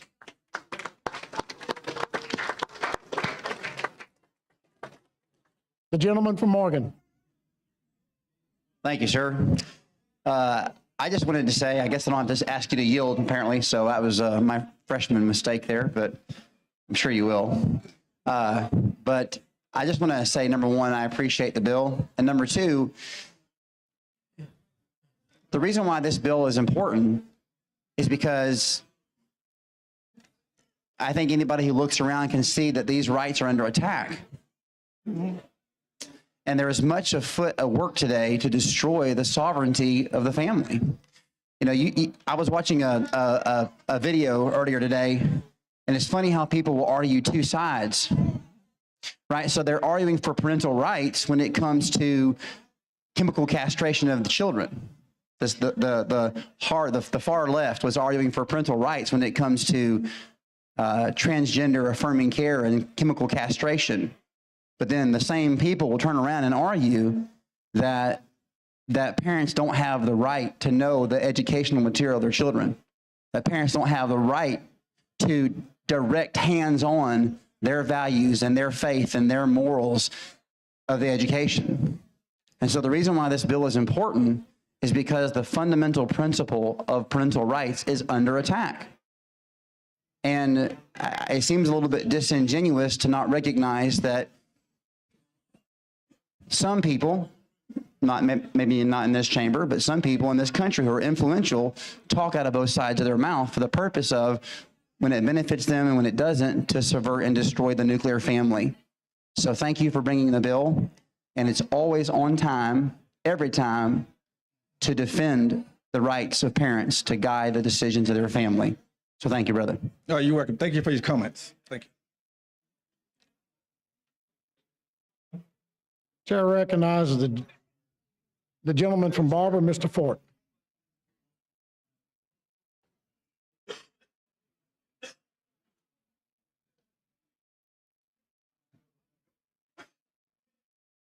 Rosanna, will you yield? Yes, sir. Thank you, Mr. Speaker. I want to ask you one or two questions before I make my mind up on this bill. I want to ask you, what you trying to do here? What this bill, you keep mentioning the Supreme Court. You believe in the Supreme Court? You agree with everything they say? What? Yeah, no, sir. Come on, we ain't got but a little time. Do you agree with everything they say? When the Supreme Court speak and they make a ruling, yeah, that's actually the law of the land at that time. All they rulings is right, huh? None of them wrong. How about the Alabama Supreme Court? Yeah. You got them down here too, the Alabama Supreme Court. Well, yeah. What you trying to do here? Tell me. You know, you brought God into the conversation. Yep. Have to. Well, do you serve God or do you serve the devil? Well, everybody serves somebody. Yeah. Everybody in this chamber serves somebody. You serve God or the devil or your money or your house or your car. You serve something other. Well, I am honored to answer your question. Go ahead, answer it. No, as a believer in Jesus Christ, I serve my Lord and Savior. And so that's why it doesn't matter what anyone say from this microphone, because I'm created in God's image, and I look at you, whether we disagree or not. You know what? You're my brother, and because of my relationship with the Lord, I have to treat you a certain way, even if we disagree, because the person I serve, I have to treat you with respect. Even if we disagree on voting, but I have to treat you with respect. If we hold on. I ain't telling you how to vote. I ain't telling you what party to be in. I'm telling you what's right and what's wrong. I'm old enough for your dad, and I know right from wrong, and you does too. Is this a personal bill, or are you carrying this bill for some organization? Yes or no? Well, yes or no, sir? My predecessor in 2016. Are you carrying the bill for yourself? Or are you carrying the bill for some organization? I'm carrying this bill for about 5 or 6 different organizations. 5 or 6? Well, name 3 of them for me right quick. And that's 3 of them, all I need. Yeah, 3. Well, there's 15 other states that have passed. No, I ain't saying that. I know what the most state was red states too, wasn't it? Well, have you ever heard of a National Parental Rights Foundation? Have you ever? I had never heard of it. Have you ever heard of the Alliance Defending Freedom? Have you ever heard of that organization? What is freedom? Now, I'm just saying, have you What is freedom? Have you heard of the organization? What is freedom? As a veteran that served this great nation for 21 years. Hold on. You say you were what? Mr. Speaker, I can't hear. Will you cool it? Mr. Speaker. Mr. Speaker.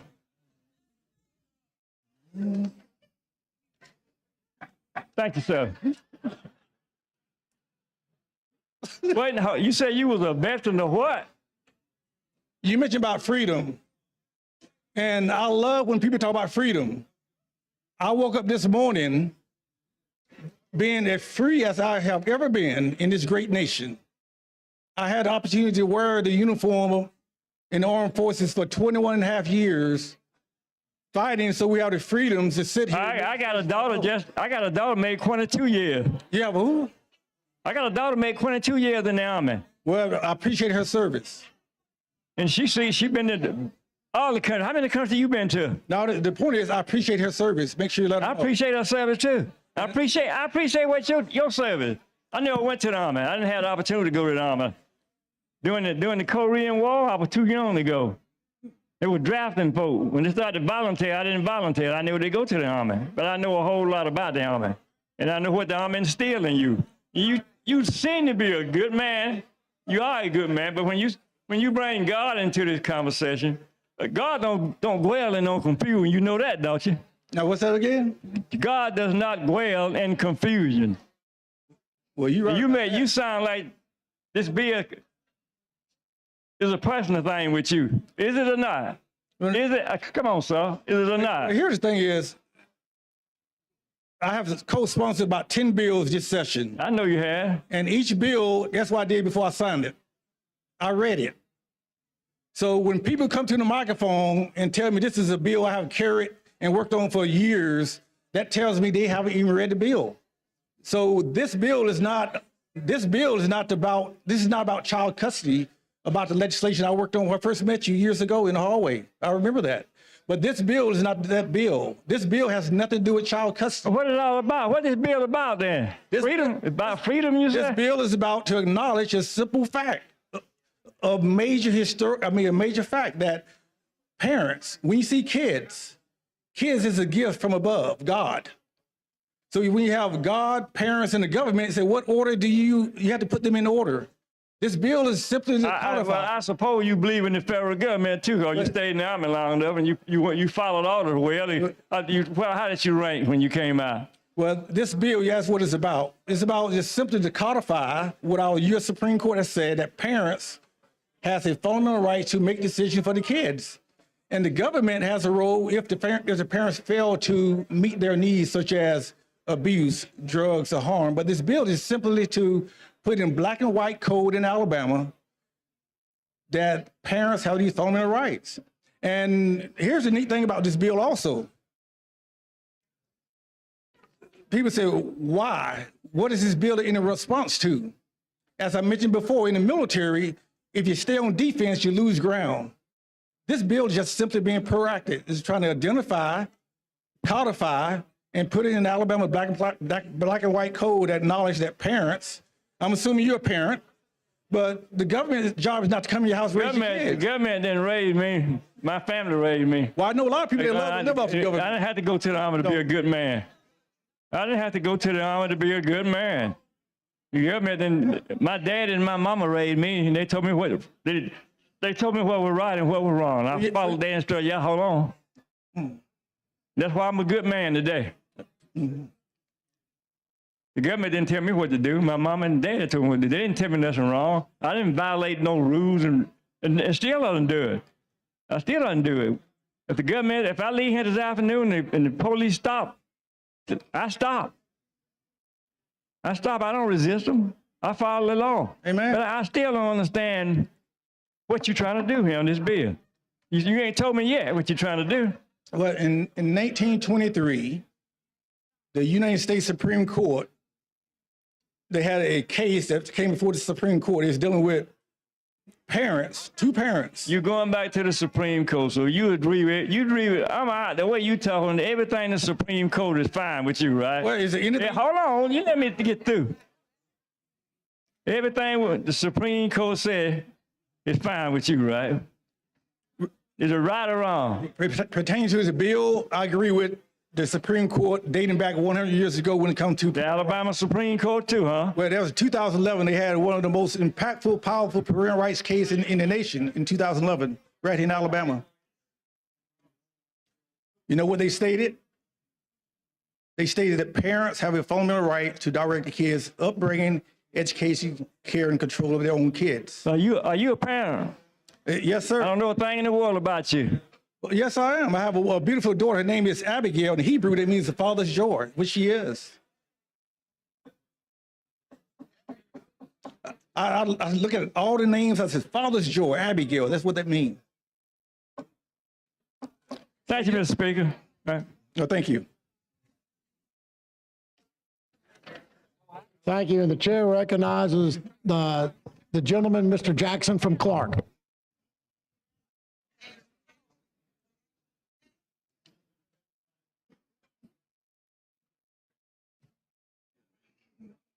Thank you, Mr. Speaker. Thank you for the recognition. I just want to continue to the question of our colleague, simply because he brought the word God.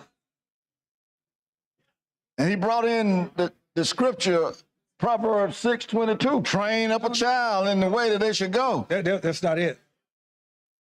You said 6:22.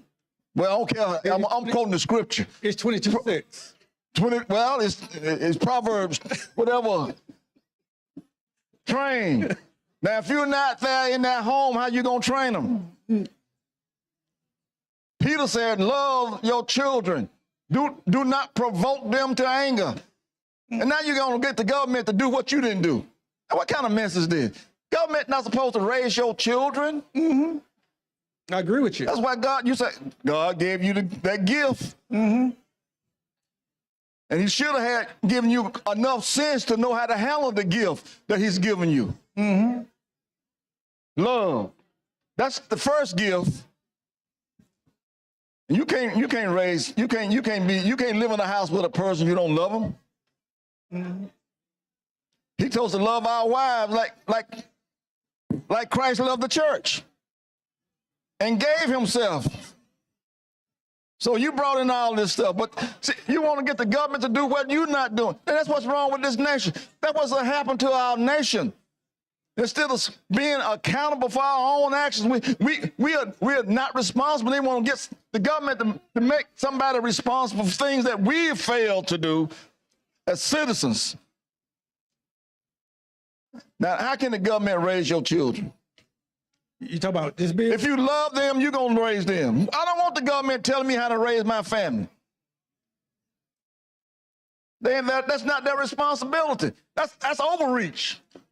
Now, if I need them for help, I ask for help.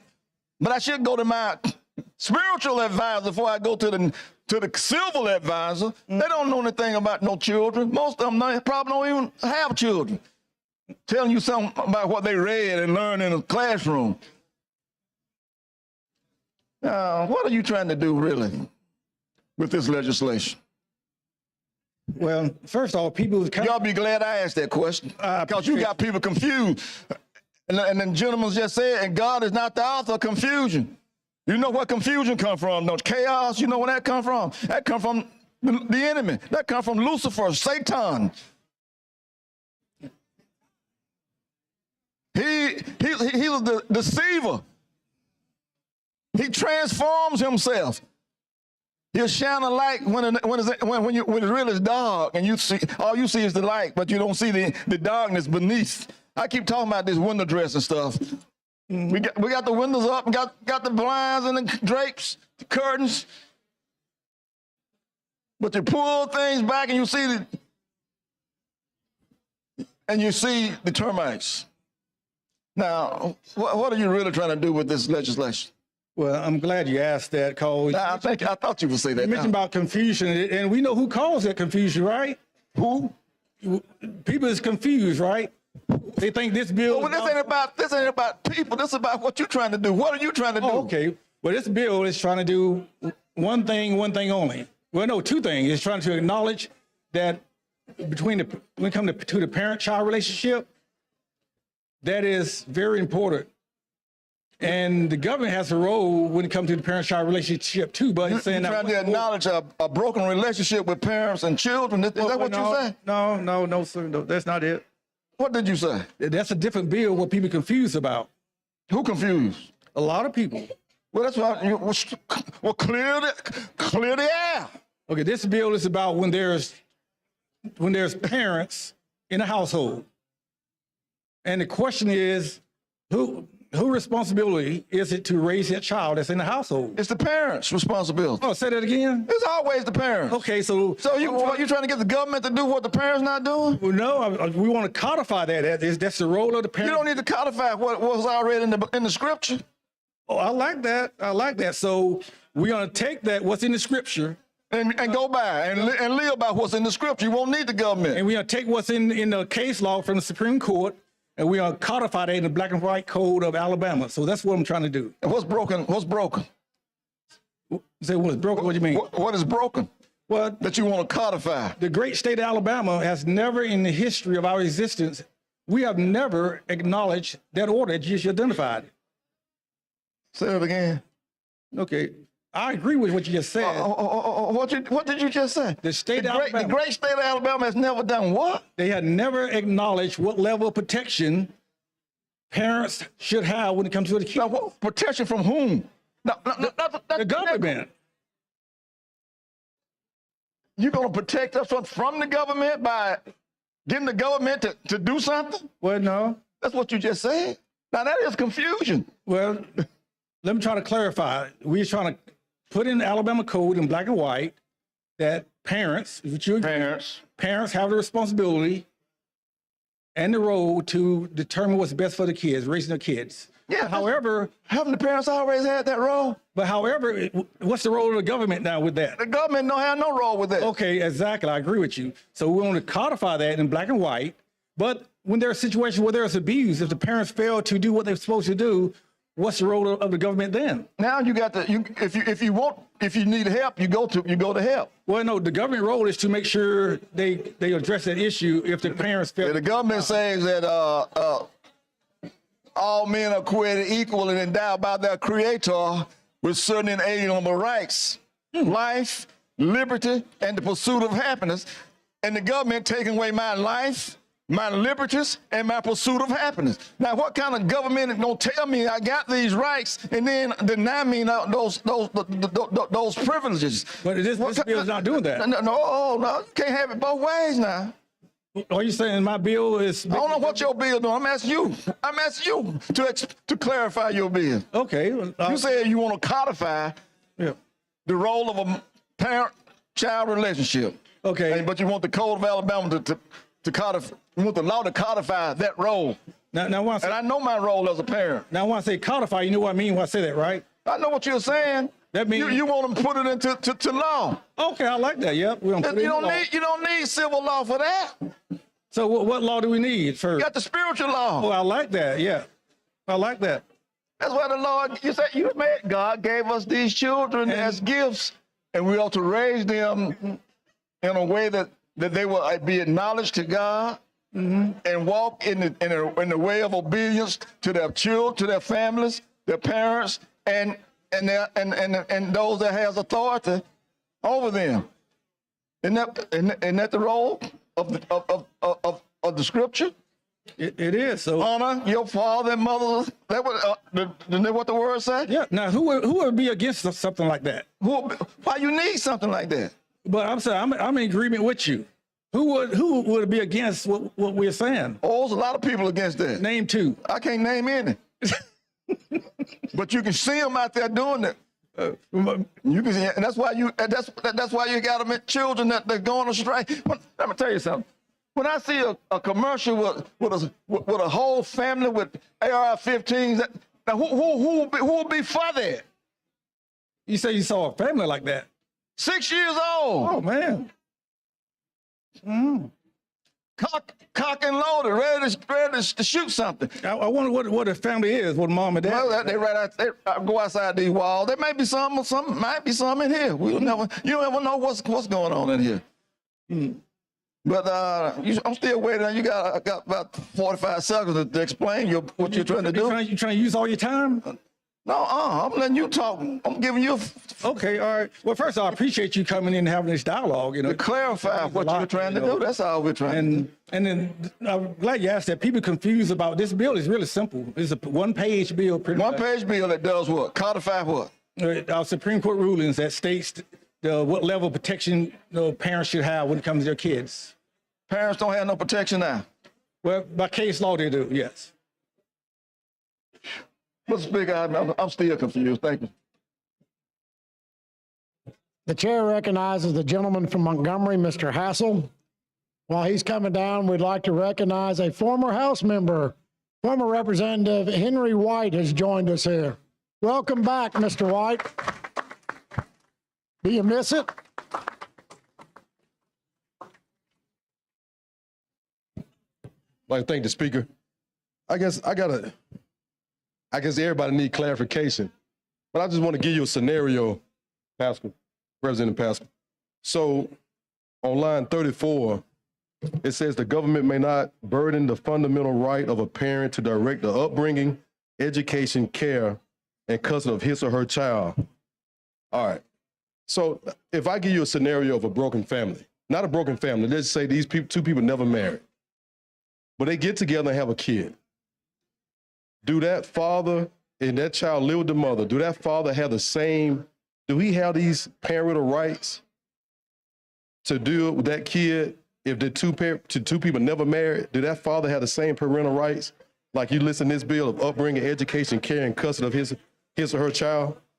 Well, first, I appreciate the question. Very important, valid question. As far as my bill, which will be clarified in the floor amendment, what my bill is about is not about parents or custody or a father that had a child that he's never married. We have codes, already existing code to address that. My bill, which will be clarified in the amendment, is strictly about when there's a dispute between parents and the government. So when it comes to parents and government, it said parents have a fundamental right to direct kids' upbringing, education, care, and control of their kids when there's a dispute between the government or third party. In this case, what you reference is a dispute between two parents or one parent and one parent seeking paternity. That's a separate code that addresses that issue. Well, let's say when the government intervened. Let's use child support enforcement. But once again, that's another code. Okay, but that's the government involvement, right? Right, and we have a separate code that deals. This is dealing with parents, and I'll give you an example. There was a case in Washington State. It's an old case, though. There's a case in Washington State where the government, the judge, the court, told the parents that Wednesday night's church was too much church for the kids. And so the judge said, you can only take your child to church on Sunday mornings and Sunday nights, Sunday afternoons, but Wednesday afternoons is too much church. So there was a dispute between the parents and the government. So, but the parents, our Supreme Court came back overturning that, says parents have a fundamental right to direct the kids' upbringing, education, care, and control of their kids, not the government. So your bill is just not talking about between two. It's not talking between the mother and the father, the parental rights. That's correct. So this bill is particularly talking about the government involvement of intervening between the parental rights and between the mother and father. But I guess the issue I got is if you still have a mother and a father who are not together, and that parental right is already reduced with one half of that between that mother and father, right? So it still protects whoever has the custody of that child. What you saying this bill will protect the parental rights of whoever has custody of that child, but not the parental right of the other party. If it become a dispute between a parent and the government and a third party, that's correct. Okay. Let me ask you, so that the application of the burden is narrowly tailored to a compelling state interest. And so that's your example given about the church, right? Right. And in that case, the government was just out of control. There's wrong with that. But example of the compelling interest, then narrowly tailored in the least restricted manner. I'll give you an example for that. I received a phone call a couple weeks ago from one of my constituents, and there was the child had missed several days or many days in school for valid reason, it's medical. But we have a truancy law that says if you have 5 or more days unexcused absence, the government has a role, they'll come knock on your door. But they can't sell your house, for example. If the issues is with your child not attending school, the government has a compelling interest to address that, but it must be narrowly and restricted to address that issue and not just be a broad paintbrush, so to speak there. So that's the point is, we want to acknowledge the government have a role. For example, child abuse. The government there's allegations of abuse. Our Department of Human Resources, they have a mechanism where they go investigate that. That's a compelling interest, but they still can't come and make you sell your house. They have to address that particular issue. So again, the government, you don't want the government involved in the process of educate.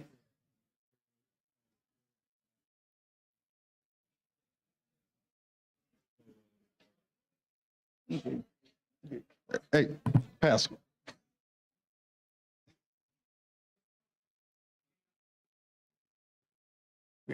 Yeah.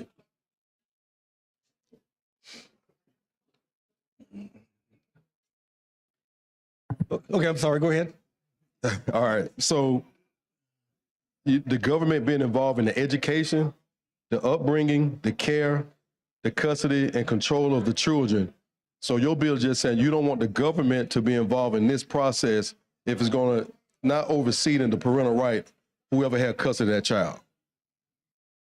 Well, like you say, the liberty protected by the due process clause indicates the fundamental right of a fit parent, of course, direct the education, upbringing, care, custody, control of their children. Right. Just to, at the appropriate time, when I offer the floor amendment, the floor amendment is going to remove the word fit and the word custody because it was confusing a lot of people there. Okay. And so we're going to actually strike the word fit, and then we're going to strike the word custody, and then we'll elaborate that this is strictly about when there's a dispute between parents and the government or a third party, and it doesn't change the existing laws to do with child custody. We want to clarify that. Okay, thank you. I think sure.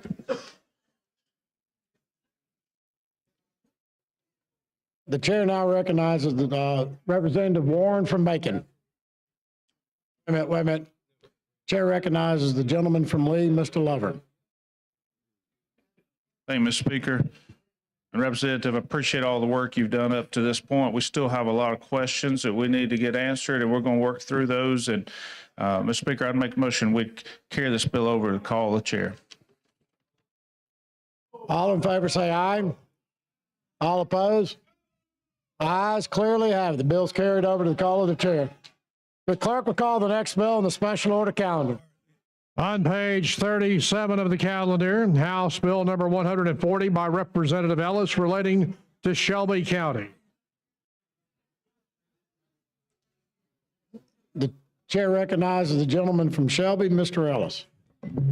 Thank you, Mr. Speaker, for the recognition. Members, House Bill 140 simply takes the Shelby County's juvenile probation officers and makes them officers of the state.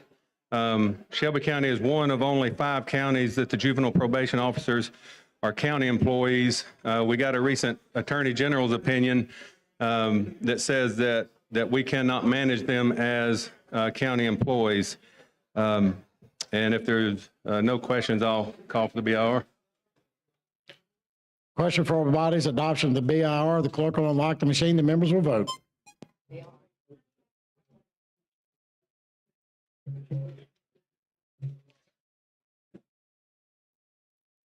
Clerk will lock the machine, record the vote. 90 yeas, 0 nays, and 13 abstentions. The BIR is adopted. Thank you, Mr. Speaker. If there's no further questions, I'll call for final passage. Question for the body's final. Oh, I'm sorry. Chair recognizes Mr. McCampbell from Moran.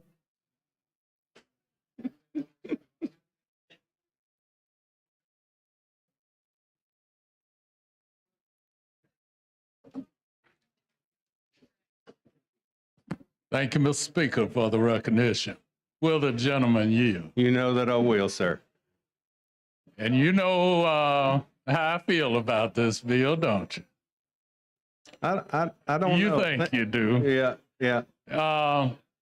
It's it's the same feeling I had, I guess, last week about a bill that is a local bill, but it has statewide implications. And so I think the only reason why are we having to address it as a statewide bill?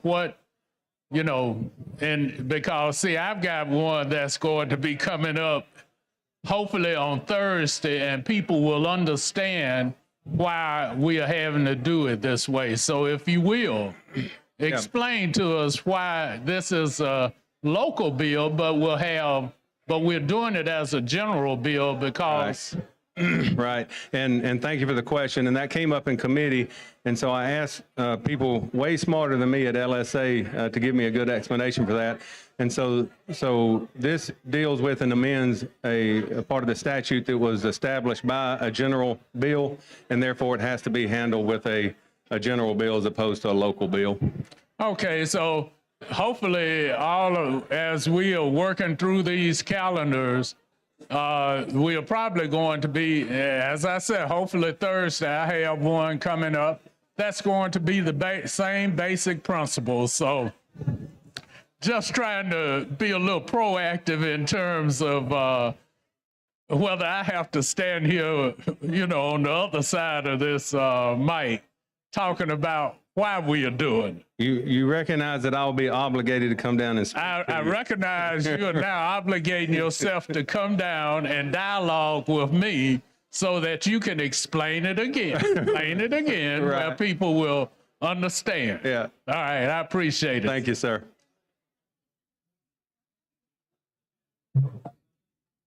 No further questions. The question is now final passage of House Bill 140. The clerk will unlock the machine. The members will vote.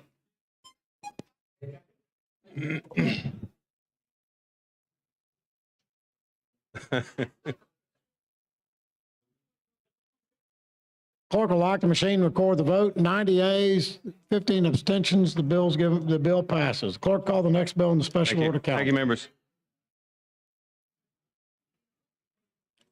On page 32 of the calendar, House Bill number 156 by Representative Faulkner related to taxation. Thank you. Chair recognizes Mr. Faulkner. Thank you, Mr. Speaker. Members, this is the Birmingham Zoo has a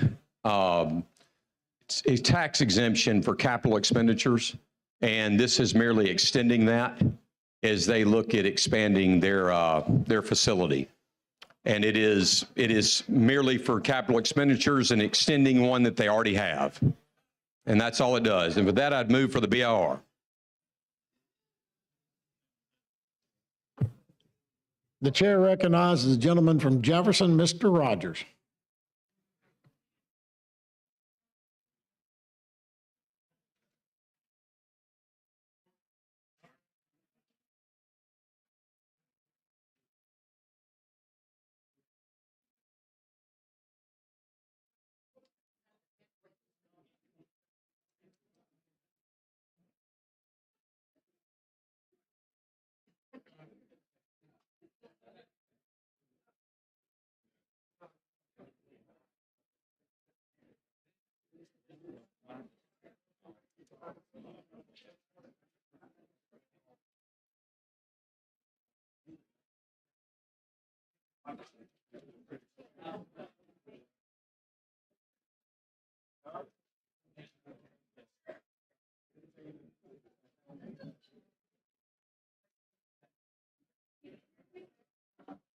I support your bill. I like your bill.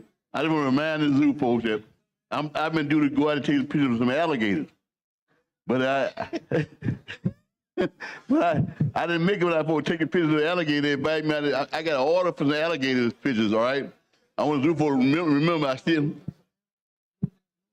What animal we moving? I don't know. Which animal? Which animal we losing going up north? You know, we losing an animal going up north. What? I'm we losing some animals going up north. Oh, yes. The sea lions. Sea lions. Okay. Yes, sir. Well, now, the old zoo director was a good friend of mine. He's a photographer. I'm a photographer. Okay. And I got an order the other day for the pictures of some alligators. I don't have a picture of alligators, so I want the zoo to let them know I need to get out to that zoo and take pictures of the alligators, okay? I'm their friend. I don't know who the new zoo director is. Chris Peppercorn. Chris Peppercorn, right? Tell Mr. Peppercorn, I know he listens, that I need to get out to that zoo and give the pictures of some alligators. I got an order for alligators right now in my file, and I don't have a picture of alligators, so I want to get out there and be invited to the zoo, take some good pictures of some alligators at the zoo. That'd be great. So I want you to call him, and I call Peppercorn and say, where he came from? Where's Peppercorn from? I believe he I don't know where originally, but he came to the Birmingham Zoo from I think the Seattle Zoo. Okay. The reason that I know I'm familiar with it, the old director zoo was a good friend of mine. And I would go out there all the time. He's a photographer also. So we used to have a good relationship. And I remember one time he had ordered a snake. It's called a snake that a snake that attacks by smell. And the snake is and the snake is very poisonous. He's more poisonous. Anyway, the zoo director wanted me to go in there with him, take pictures inside the cage of the snake. I wouldn't go. So anyway, I wanted the zoo director of the zoo to know that I need to get out to that zoo as soon as possible. I missed the invitation. He offered to everybody to come. You will get it. Yes, sir. And I'm sorry I did. I need to get out there and get those pictures, okay? Be great. I support that zoo very much, and I always have. And I call Mr. Peppercorn as soon as I get on. I think you and I, John, share it with our districts right there. We share it. I'm all for anything zoo want, I want. So I'm for the zoo. I just need to get out there and get those alligator pictures, okay? Yes, sir. Thank you, Mr. Speaker. Thank you, Representative Rodney. Chair recognizes the gentleman from Marengo, Mr. McCampbell.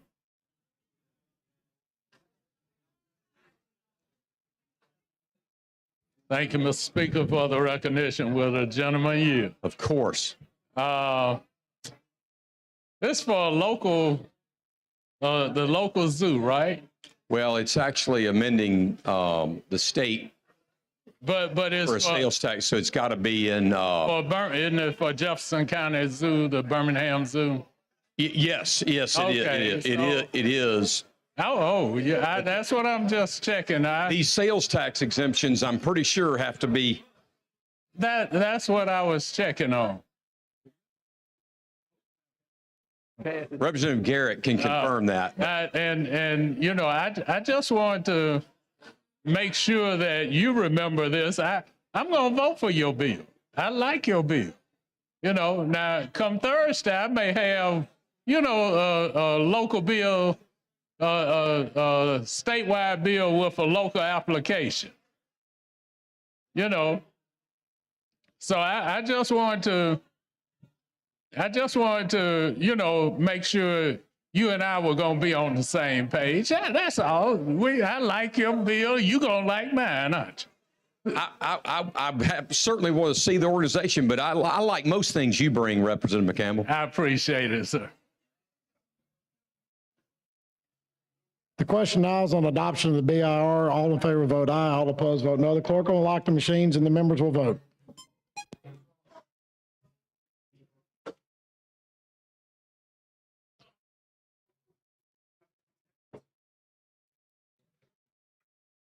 Clerk will lock the machine, record the vote, 103 yeas, one abstention. The BR is adopted. Question now is for the body's final passage of House Bill 156. All in favor vote aye. All opposed vote no. The clerk will unlock the machines and members will vote.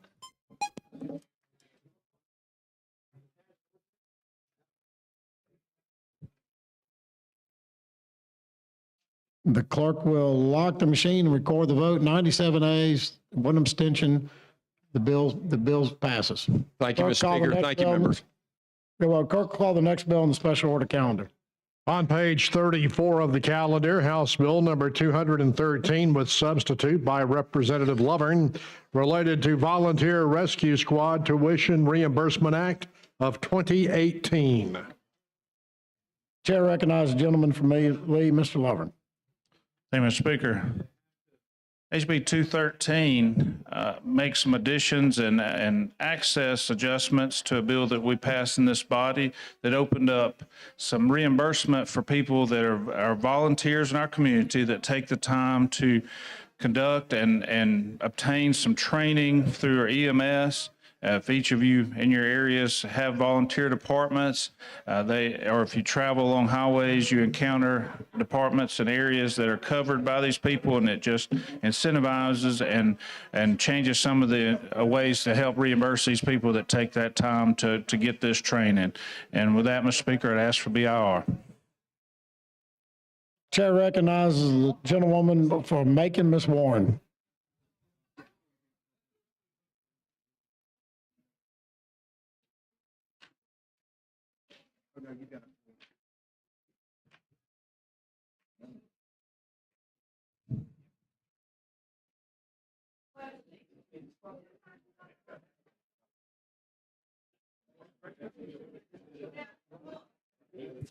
Thank you, Mr. Speaker. Will the gentleman yield? Yes, ma'am. I just wanted to say thank you for this bill because a lot of us don't understand the importance of volunteer fire departments in our communities. In our rural communities, that's all we have. And really, we're suffering now because most of them are looking for some compensation that they're not getting. So I think anything that we can get to help them protect their communities is worth a positive vote from all of us. And I just want to say thank you for the bill. Thank you, ma'am. The question now before the body is the adoption of the BIR. All in favor vote aye. All opposed vote no. The clerk will lock the machines. The members will vote.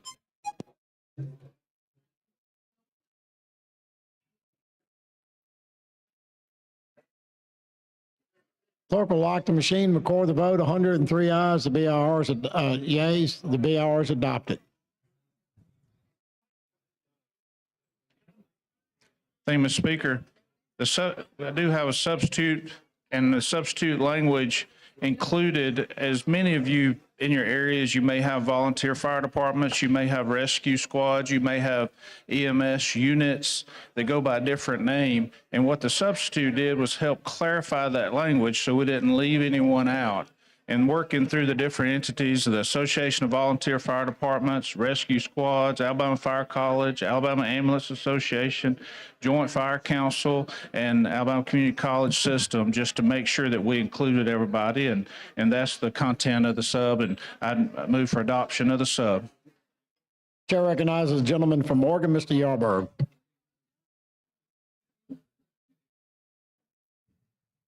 Thank you, Mr. Speaker. Will the gentleman yield? Absolutely. Just a quick question. Love the bill. I had a question from a young lady here in my district about this, and I wasn't sure if it really fell under the sub or not with all the names explained. But the question was that if she's right now on track to become a full-time firefighter, and so now she's serving in the volunteer. So that 2-year time frame that builds up, well, will be 2 years. Does it matter? Does it have to be all in one fire department, or can they transfer from fire department to fire department, volunteer to full-time? It still counts towards that. Well, she would need to maintain her status of volunteering, so she could keep that volunteering on her times off. And we reduced the time of this bill from 3 years to 2 years because people are taking this as a springboard and going into nursing or getting full-time jobs, which is wonderful. Right. That's great. We're spending money keeping people in Alabama with this training. So as long as she maintained that volunteer status for the 2 years, then she would qualify for the reimbursement. Thank you. So thanks for the question. Question for the body now is adoption of the substitute. The clerk will unlock the machine. The members will vote.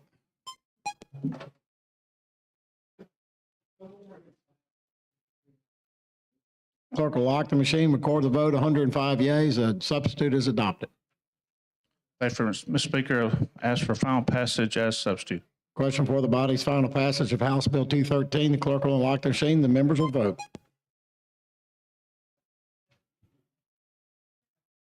Clerk will lock the machine, record the vote. 105 yeas. The bill passes. Clerk will call the next bill on the special order calendar. Thank you, Mr. Speaker, members of the body. On page 39 of the calendar, House Bill number 336 by Representative Hollis, relating to the Red Mountain Greenway and Recreation Area Commission. Chair recognizes Ms. Hollis from Jefferson. Thank you, Mr. Speaker. Members, HB 336 deals with 3 parks, Red Mountain, Ruffin, Turkey Creek parks. These 3 parks serve visitors from all over the state of Alabama in the United States. What this bill does, it put three parks under one entity by renaming Red Mountain Greenway and Recreational Commission to Jefferson County Greenway Commission. It does not alter any powers. That's it, it's just renaming it. And if there was no questions, Mr. Speaker, I ask for the passage of the BIR. The chair is going to recognize the gentleman from Jefferson, Mr. Garrett. Thank you for bringing this bill. Tell me those entities again. The parks? Yeah. It's Red Mountain, Ruffin Mountain, and Turkey Creek Parks. 2 of those are in our district. I know. Frequent them for many years. I know. Always sharing that with you. Thanks for bringing the bill. Thank you. Question for the body's adoption of the BIR. The clerk will unlock the machines. The members will vote.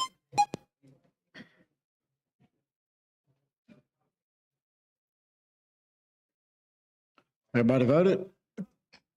Clerk will lock the machine, record the votes. 105 yeas. The BIR is adopted. And if there's no further questions, Mr. Speaker, I ask for final passage. The chair recognizes the gentlewoman from Madison, Ms. Hall.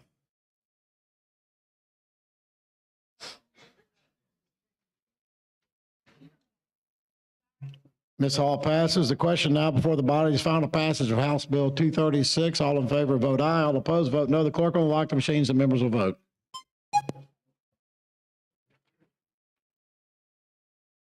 Have all the members voted? The clerk will lock the machine and record the vote. 104 yeas, 0 nays. The bill passes. Clerk, call the next bill and special on the calendar. On page 29 of the calendar, House Bill number 254 with substitute by Representative Klaus relating to motor fuel taxes. The chair recognizes the gentleman from Dale, Mr. Klaus. Thank you, Mr. Speaker, and members of the body. This bill has been around for a couple of years now, and I think we got I know we have an agreement worked out with the Municipality Association and the County Commission Association dealing with local fuel taxes that they will be dedicated to roads and bridges in the local areas affected. One reason why I wanted to handle this bill this year is, as you know, 4 years ago, we were dealing with the gas tax. On the state level, we had $63 million that was going to a couple of other areas not related to roads and bridges, and we took $35 million that was going to the courts and took it out of the general fund instead of it coming out of DOT, and there was still $28 million going to Leah from DOT, and last year we took $5 million from the general fund instead of it coming out of DOT. And this year, Governor Ivey in her budget took the rest of it out, and Chairman Reynolds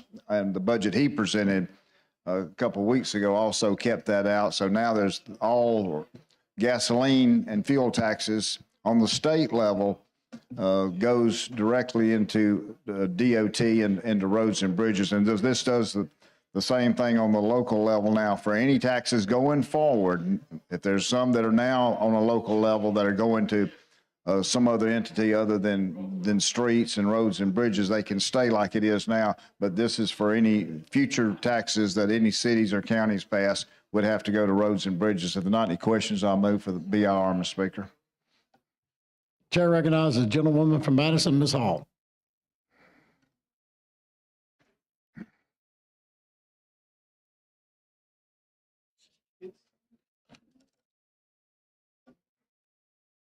Thank you, Mr. Speaker. I only have one question. So are you telling me all of the taxes at this point will be under transportation?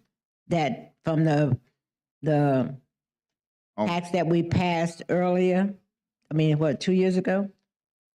You're talking about on the state level. Right. Of course, this bill doesn't deal with the state taxes, but this just deals with local ones. But I was just saying, just on the state level, when all of ours now, yes, if the general fund budget that we passed in the House passes the Senate, yes, they will all. Everything is in one location, and this is the same attempt to be done on the city, I mean, on the municipal level and the county level. That's correct. Thank you. The question for the body's adoption of the BIR. The clerk will unlock the machine. The members will vote.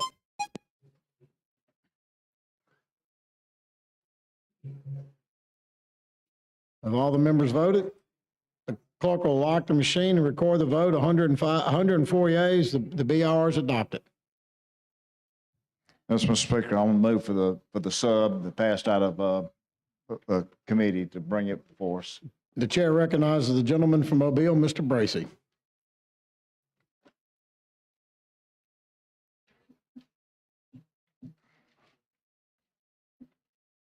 Thank you, Mr. Speaker. Mr. Klaus?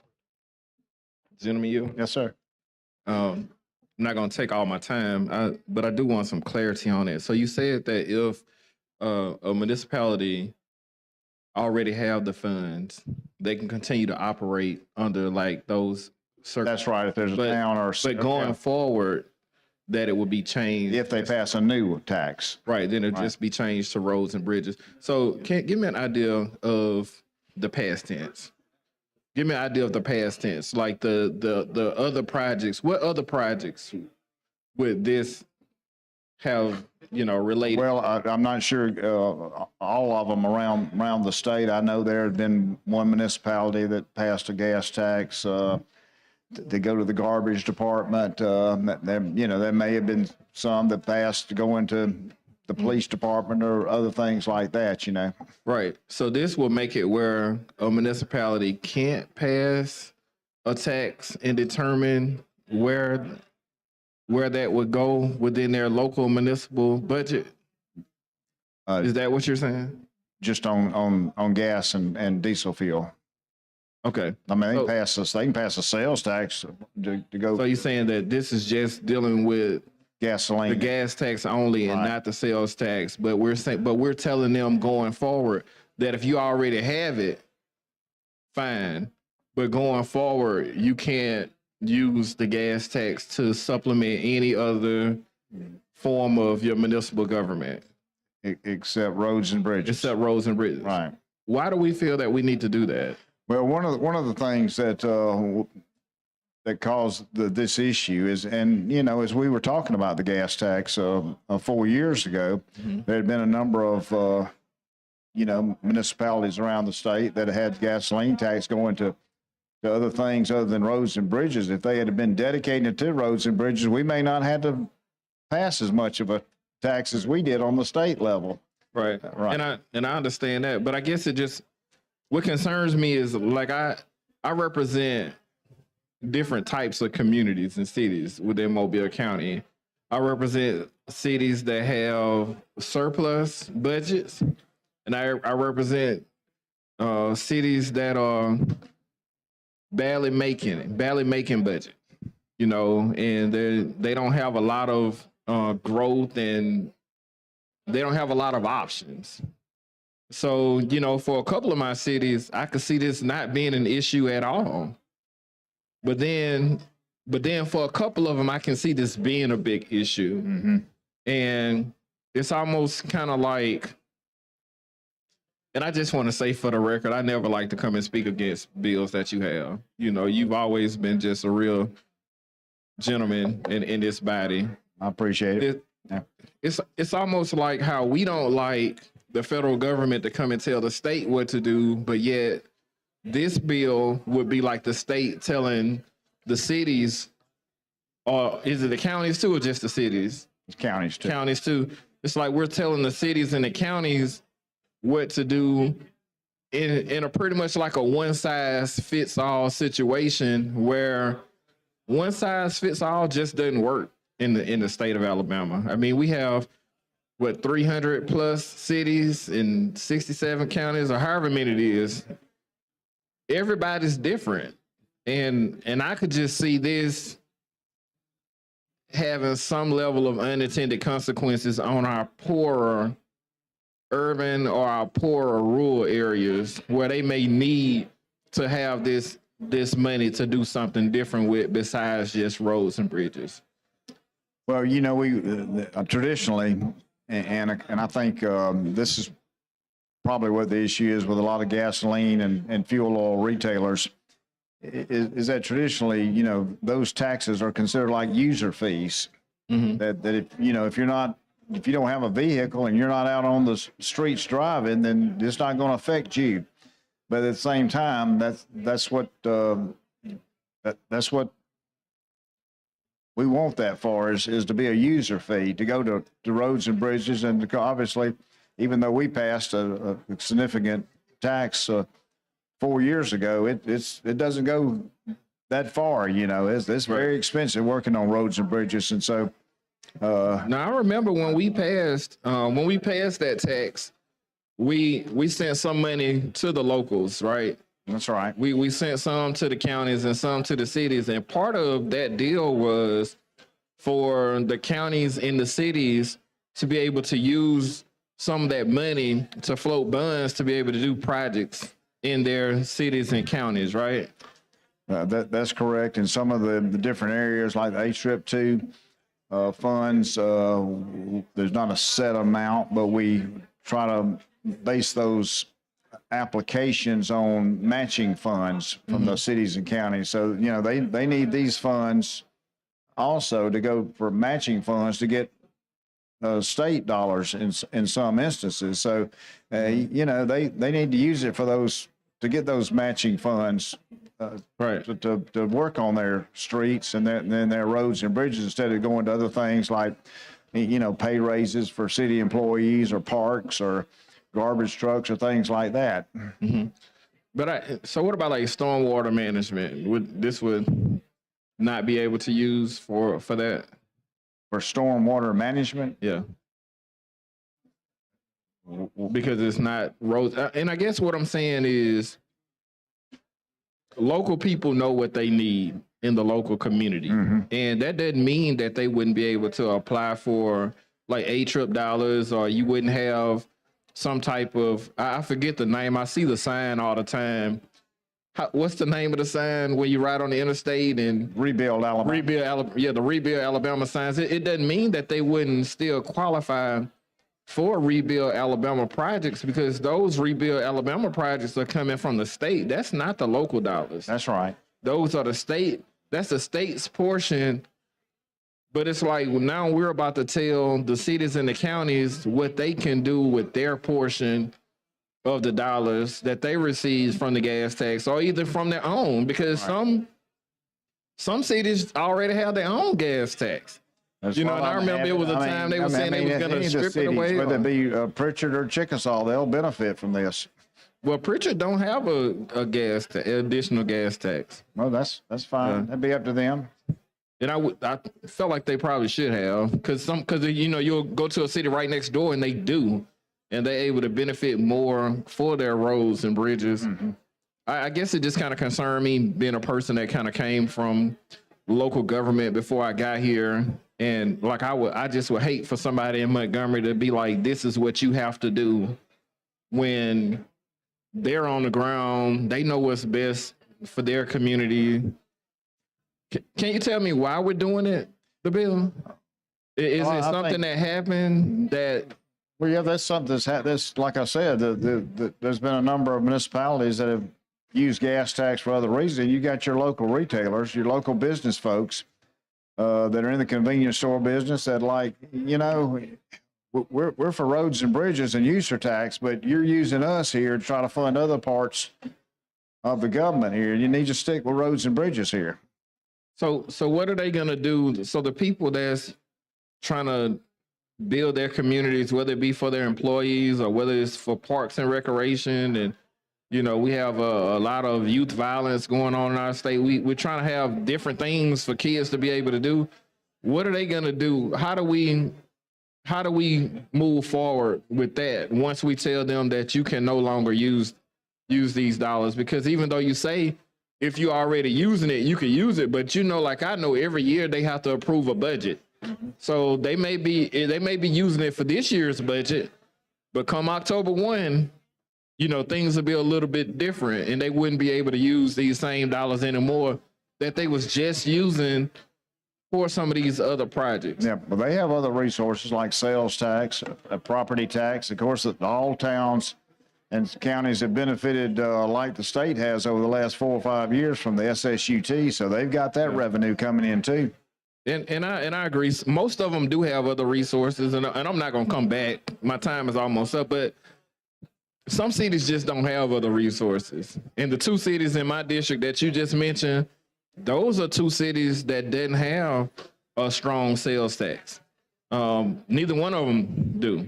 And, you know, it makes it really, really difficult for them to do any type of projects. And I think putting restrictions on any type of funding that they have could just really be detrimental to the city's budget. But thank you for your time. Gentleman's time has expired. The chair recognizes the gentlewoman from Jefferson, Ms. Cavan. Yeah, thanks.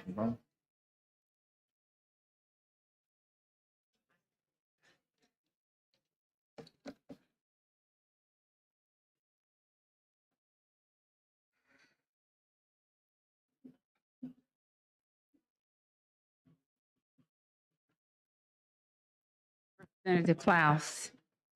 Yes, ma'am. Just a couple of questions. Help me, I'm just trying to get some understanding about the legislation itself. And if you would just enlighten me just a little bit. Once I start hearing, I heard a couple of times gas tax. So I just want to make sure we're not repeating a gas tax or anything from 3 years ago. So if you would just give me just help me out a little bit as to what this piece of legislation does. Yeah, well, it doesn't have anything to do with the state tax. Okay. Right. So what does it have to do It with just has to do with the local city and county taxes that are placed on gasoline or diesel fuel.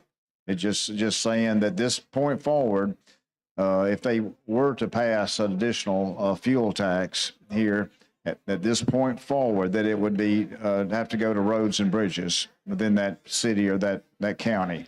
So when you say it would have to go, are you saying the tax would have to go or a percentage thereof? The tax. The tax would have to go toward the roads and bridges. That's correct. Do we have an estimate on how much that could possibly be? Well, I have no idea if anybody would even pass a tax going forward. May not pass one. If not, there would be zero. It would be zero. Yeah.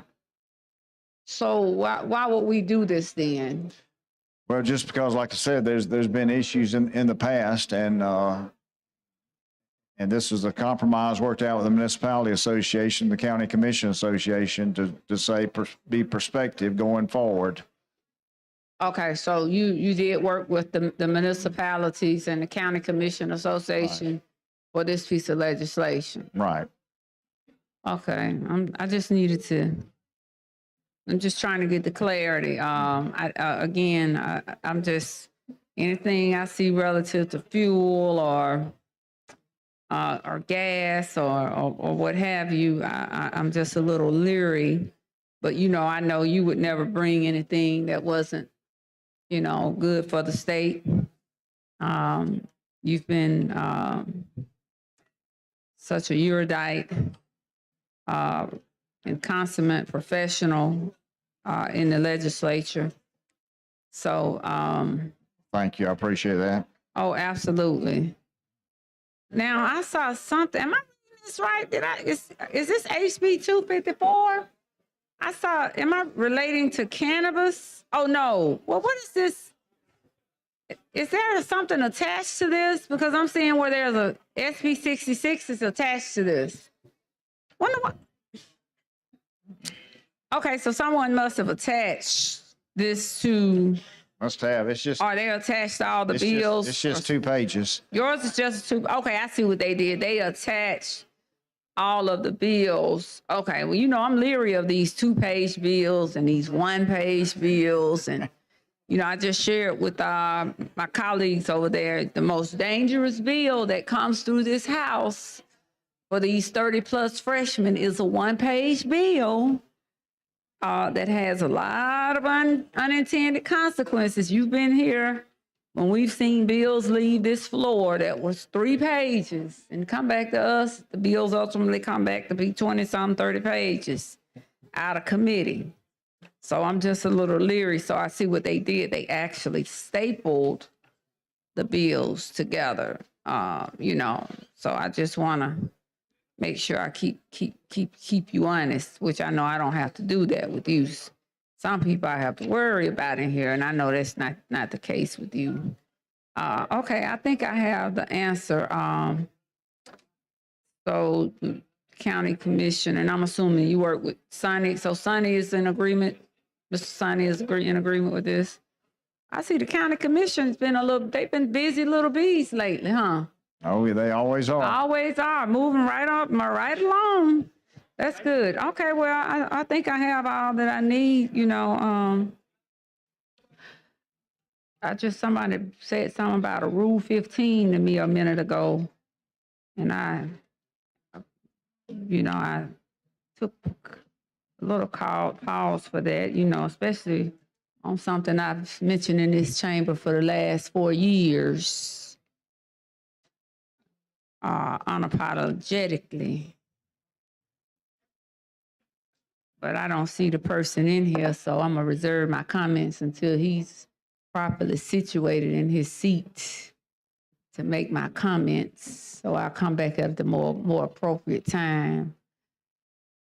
Mr. Speaker, I appreciate it.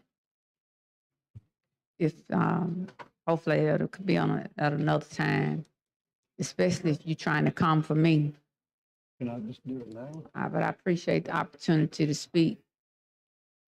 Thank you. The chair recognizes the gentleman from Madison, Mr. Reynolds. Thank you, Mr. Speaker. I'd ask to suspend the rules for our conference committee at 3:45 in room 418. Question is on suspension of the rules. All in favor say aye. Aye. All opposed? Ayes have it. General fund. I'm sorry, that's massage therapy bill. Okay, yeah. Sunset. It's a sunset bill. Yes, ma'am. Chair recognizes the gentleman from Jefferson, Mr. Rogers.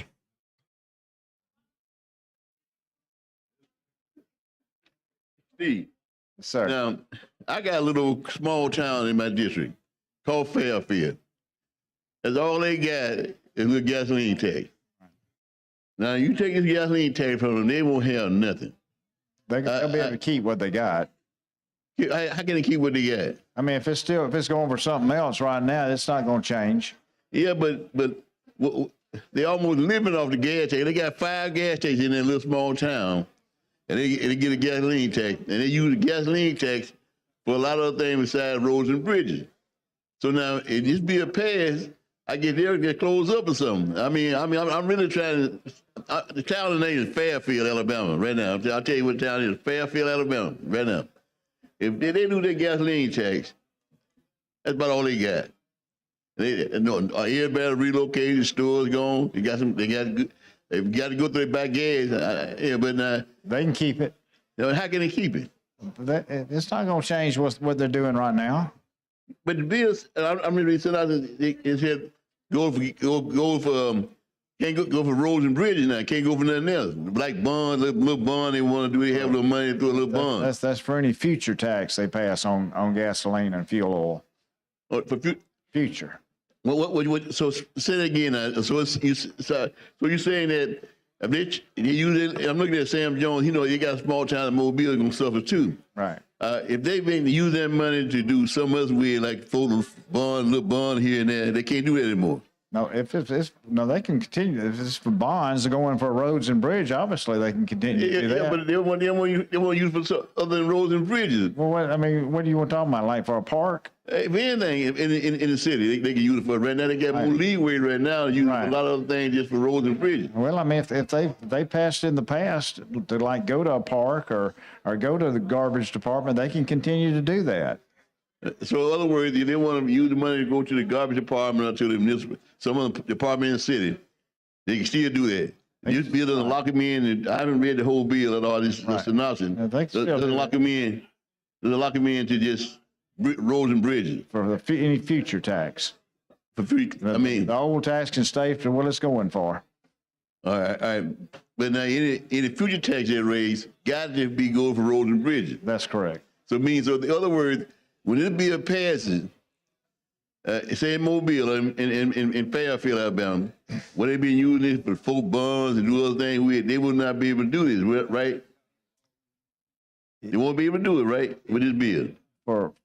For future. I'm talking about future, for future, they won't be able to do it. So the same thing I'm saying. Right. They got to covenant and stop using it for anything else other than roads and bridges, which is gonna really go destroy a small town. But the tax, the old tax, can still go for whatever purpose they had it going for. I know. I'm talking about, but they can't. They won't get any new tax. They won't get any more tax. They can pass a new tax and then go to roads and bridges. How? If you're taking the money from that you got going to roads and got to go to roads and bridges, all of a sudden, and that cuts off from them, how can they use? They can't use it anymore for what they were using it for, right? They can't use it for parks. They can't use it for anything else. But the old tax they can. The old tax gonna be gone. How's it gonna be old tax, Steve? They've passed 2 cents a gallon here in the past, and it's going to fund their garbage department. They can continue to use that 2 cents to fund their garbage department. But if they pass a new tax in the future of 2 cents, then that new 2 cents has to go to roads and bridges. But if the bill didn't pass, they can use more for things than roads and bridges, right? Yep. They use it all for something else. All for garbage or parks if we did pass anything. Yeah, but this is going to prevent them from using that for Fairfield, Alabama, from using anything else like that in the future, right? In other words, if we were to come back and do another 10-cent gasoline tax like we stupidly did, I was voting again, they can't take that money and use it somewhere else. If Fairfield, Alabama can't do that, right? Now, this bill passed. Right now, they got no leeway. And Mobile won't have that leeway anymore, and Fairfield won't have leeway anymore. Small town and Mobile won't have that leeway. It's gone. Right now, they got leeway to use it, right? But once this bill passes, that leeway is gone, right? For the future. That's what I'm talking about, the future. All right. A small town like that is suffering on the dang on vine, and they're suffering, right? They need every dollar they can get. That's a lot of folk got these little small towns in the area, and they're suffering. And once you take that away from them, they have no other revenue. I just take Bessemer, Alabama. I'm I'll tell you right now. Take Bessemer, Alabama. They might have something they want to use on something else. Once this bill passes, I don't care how much tax you raise for roads and bridges, you got to go to roads and bridges. Right now, they got leeway instead of Hall to use it for other things. When once this bill passed, that leeway is gone, right? For any future tax. I'm talking about future tax. Everything's in the future anyway. So therefore, you're gonna starve these small cities, small towns, where we've been siphoning money off, so to speak, using it things other than roads and bridges. Roads and bridges get some of the money, but a lot of that they need more than roads and bridges. I mean, I understand what your bill does, but it's kind of like a contractor's bill. But I understand I understand they want to use all the money up, but you're gonna kill those small cities. I know everybody got small cities in their district. Everybody got small towns in their district. And they're suffering from money. They don't have the tourism anymore. They don't have the people coming in and visiting anymore, but they still trying to survive. You're gonna cut off a survivor for those small areas. Let's take Bessemer. Bessemer using money for other things than just roads and bridges. Fairfield. I'm talking Birmingham even does it. So now they won't have the leeway to use it for something else. You see what I'm saying? I see what you're saying, but these convenience stores and retailers, I mean, they live in your district too. They don't like the fact that that pass a tax going for something other than roads and bridges, because that's a user fee at that point. And there's not a product in America that's more price sensitive than gasoline and fuel oil. So you keep raising it, you're going to hurt your retailer there in those towns. I'm not for raising, but I don't want to.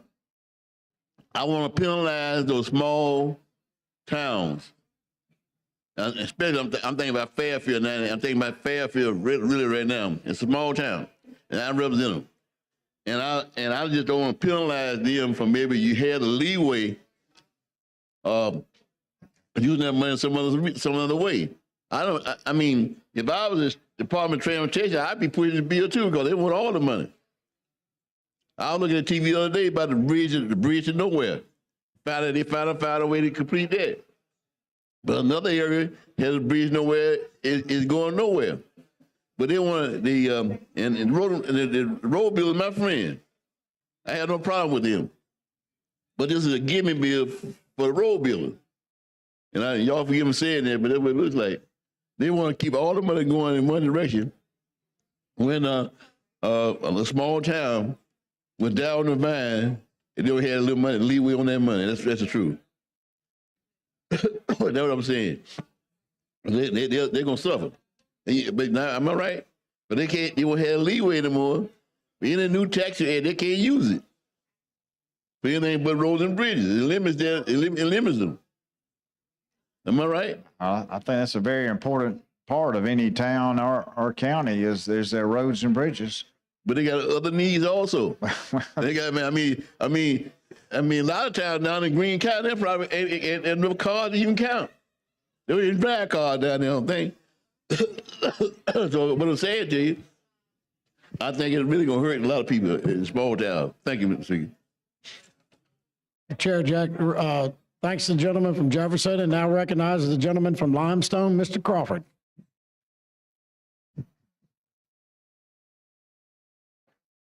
Thank you, Mr. Speaker. Steve, I just want to ask one question, make sure I understand it right. I know there's been a lot of answers. In committee, we talked about this, and our concern was small cities that may have bond indebtedness that, but does this say they have 5 years?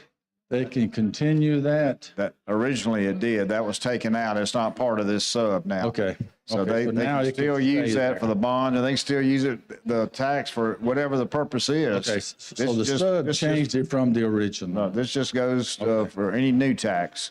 Perfect. All right, thank you so much. I'm making sure. Chair thanks the gentleman, and the chair recognizes the gentleman, Mr. Plump from Jefferson.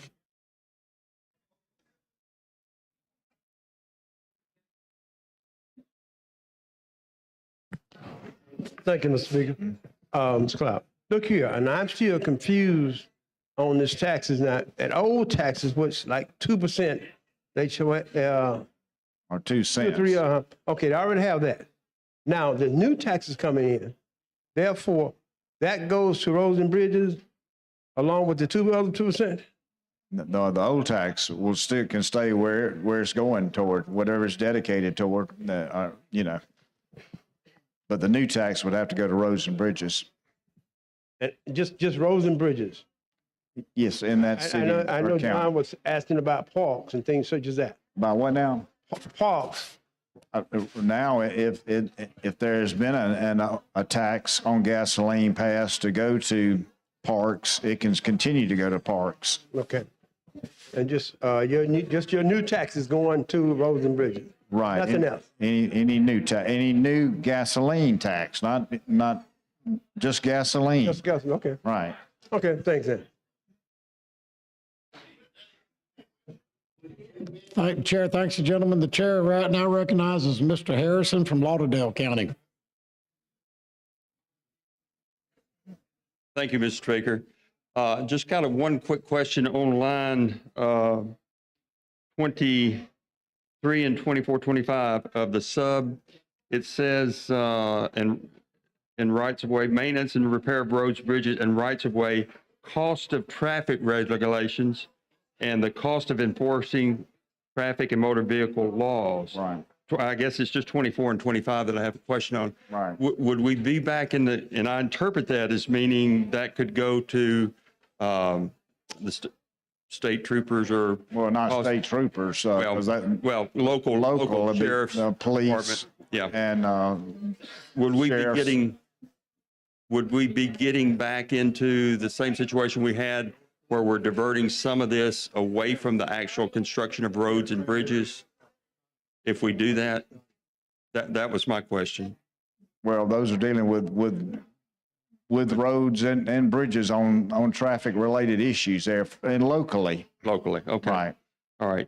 And I want to thank you for bringing this bill because I was a county commissioner and I had road responsibility And if somebody can point to any municipality or any county in the state that has enough money to even maintain the existing roads, I would like to know where that's at, because with the cost of inflation, it's just gone out of sight. And we reduced our cost of construction about 40% while I was in there. But this latest inflation has just wiped that out, more than wiped that out. Right. Thank you. Thank you. The chair thanks the gentleman. The question for the body is now adoption of the sub. The clerk will unlock the machine. The members will vote.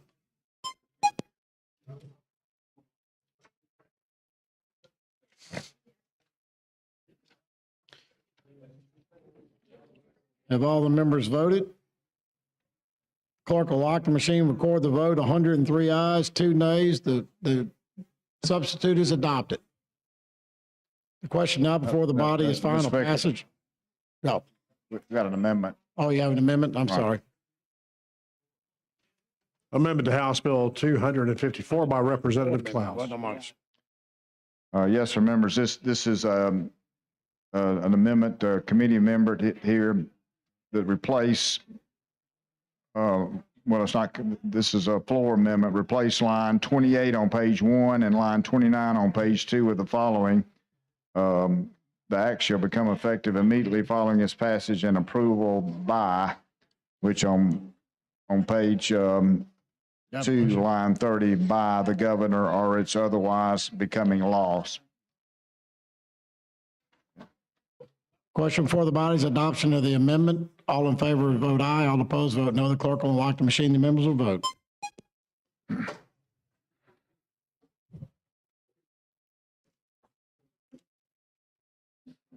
Clerk will lock the machine. Clerk will lock the machine, record the vote. 102 ayes, 2 nays. The amendment's adopted. The chair now recognizes the gentleman from Jefferson, Mr. Rogers.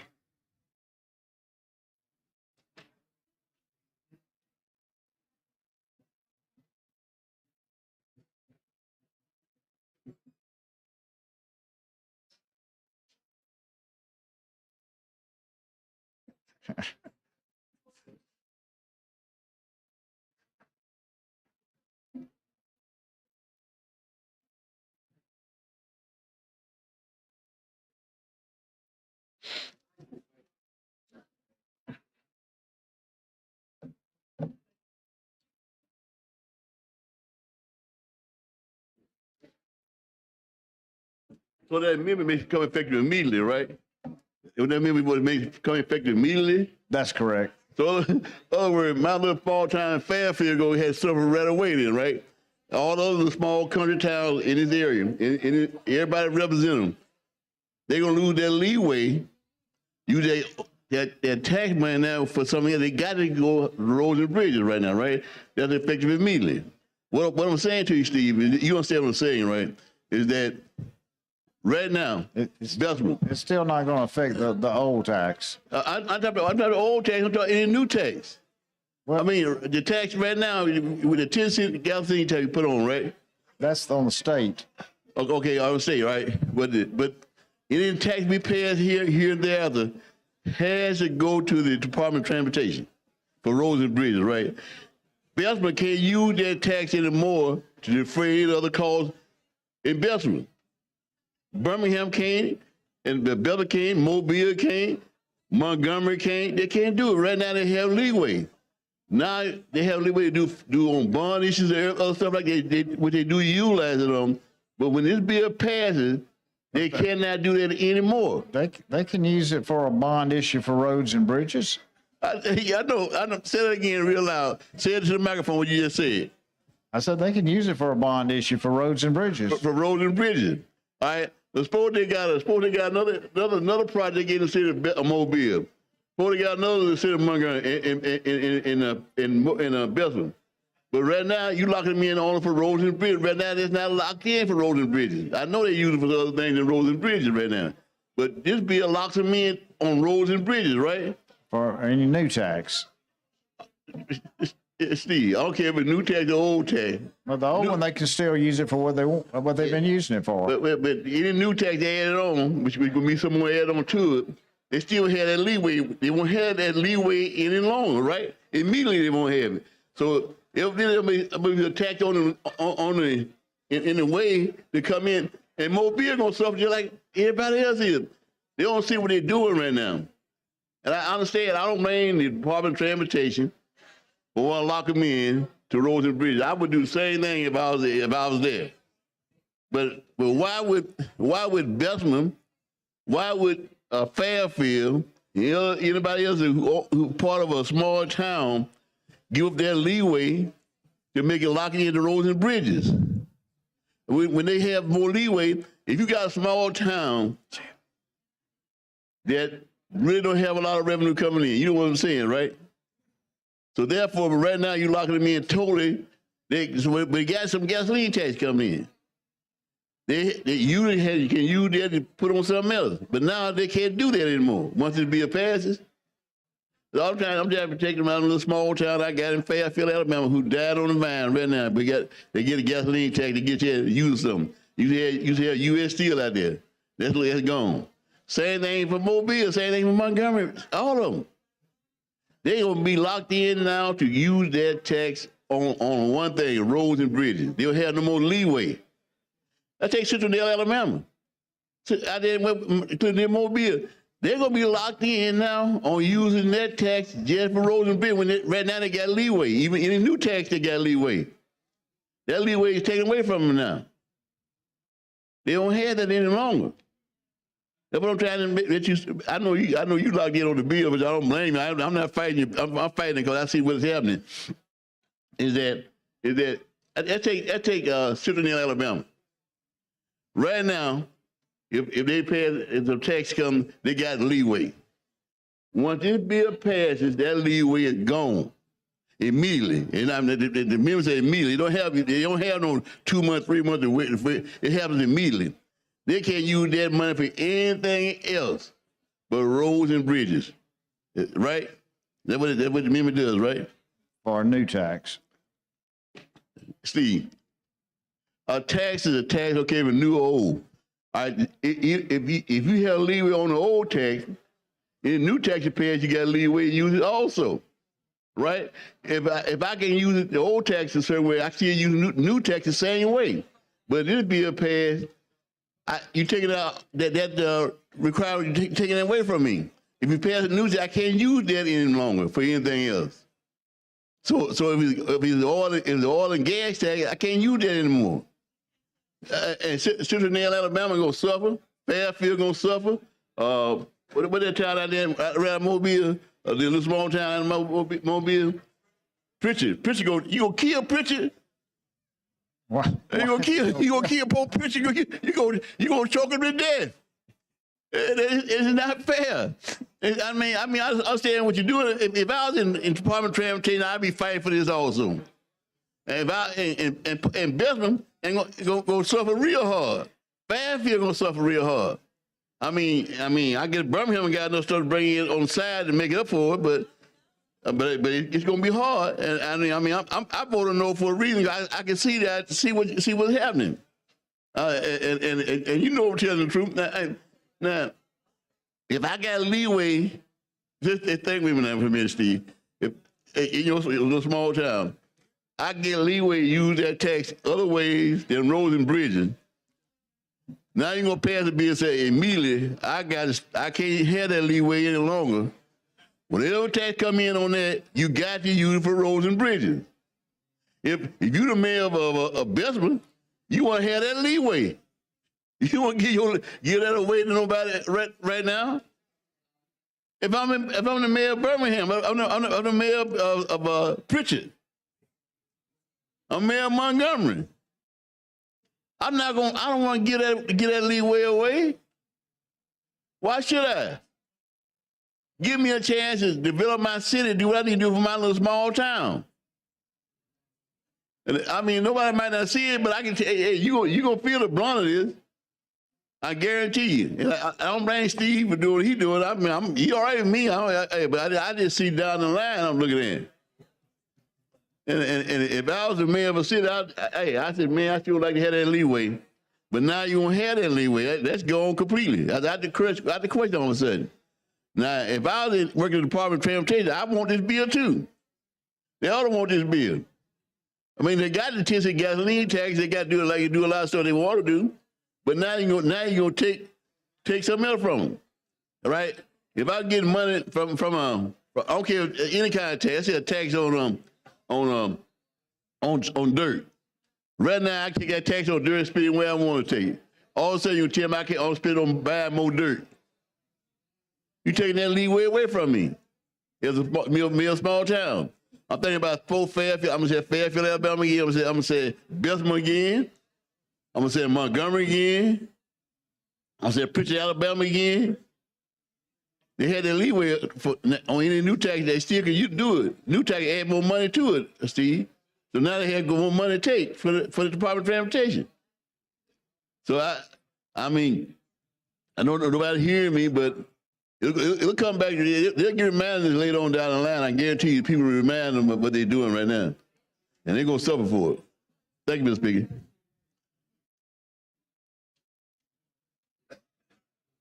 Chair The chair recognizes the gentleman from Coleman, Mr. Harbison.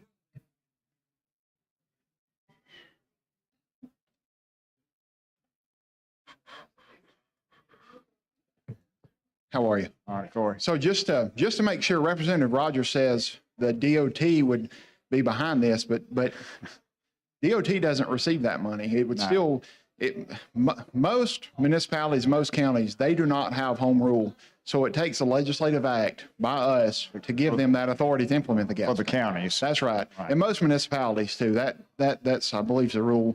And I'm from a municipal background. I was the mayor of a small town, and you know, I do believe that the fuel tax money should go for roads. But as you said, this does not go back and impact any existing law. This is from this point forward. And you know, we may remind everybody in the room that if it is that important and they need a big bond or they need something, they could still go and do a CA, and the people in that community could vote if it was that important and override this law. But overall, generally, what we're saying is this road gas tax money should be for roads and bridges. And I would imagine police departments would fit in this as well, because it says enforcement on those roads and streets. So that's right. You know, I just wanted to put that out there and make sure that I didn't quite understand the statement DOT being for this, because it's not sending it to DOT. Is that correct? I doubt DOT even knows this bill is. Yeah, okay. That's what I was just making sure that money wasn't being directed, because I heard that statement a couple times, and I just wanted to make sure. Thank you. Right. Question for the body now is the final passage of House Bill 254 is substituted an amendment. The clerk will unlock the machines and the members will vote.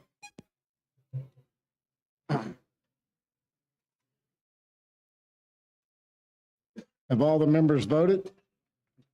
Clerk will lock the machine, record the vote. 102 yeas, 3 nays. The bill's passed. Thank you, Mr. Speaker, and members of the House. Clerk, call the next bill on the special order calendar. On page 46 of the calendar, House Bill number 364 by Representative Hurst relating to education. Chair recognizes Mr. Hurst. Thank you, Mr. Speaker. Ladies and gentlemen of the House, I appreciate the opportunity to come back one more time, but let's hope we get it passed this time. Last year we passed this bill out, but we wasn't able to get it through the Senate on time. We just lost it failure to time. That was all. I'm going to give you the example of what the bill is and why I came with the bill. I went to a ball game a couple of years ago. Matter of fact, they said I need a credit card to get in. I reached for my credit card and couldn't find it. So I go back outside looking. I find it in my billfold behind my driver's license. I go back in, and I said, "You mean you don't take cash?" And they said, "Let me tell you one better than that." A lady came up, a grandmother. She was better than 70, between 70 and 80 years old, with 3 grandkids. She said, "We came to the ball game, and they said, we don't take cash. We got to have a credit card." She said, "I don't have a credit card." I said, "All I have is cash." "Well, you can't get in." She said, "Look, my grandkids called me to spend a weekend with me, for me to bring them to the ball game. I drove almost 30 miles over here, and you're not going to let my grandchildren in this game?" They said, "No, they can't get in." So this is infuriating to me, and then I began to check and find out, and it's spread all over the state of Alabama. what I can't understand is what's wrong with cash today? You know, everybody wants cash. What's wrong with cash? So what I'm saying in this is we need to do something to rectify this act. And what I'm saying is that, I'll read the synopsis of it. So this bill would require a public K through 12 school or local board of education to accept cash or any other form of payment of its choosing for admission to school-sponsored sporting events that are open to the public. That means they can take credit cards, they can take cash, etc., but they got to take cash. And that's all I'm asking you all to do, to get one more time, help me get this bill out of the House and get it on up to the Senate. And I'm going to ask for the vote. At this time, I ask for the BR. The chair recognizes the gentlewoman, Ms. Cavan from Jefferson, to speak on the BIR.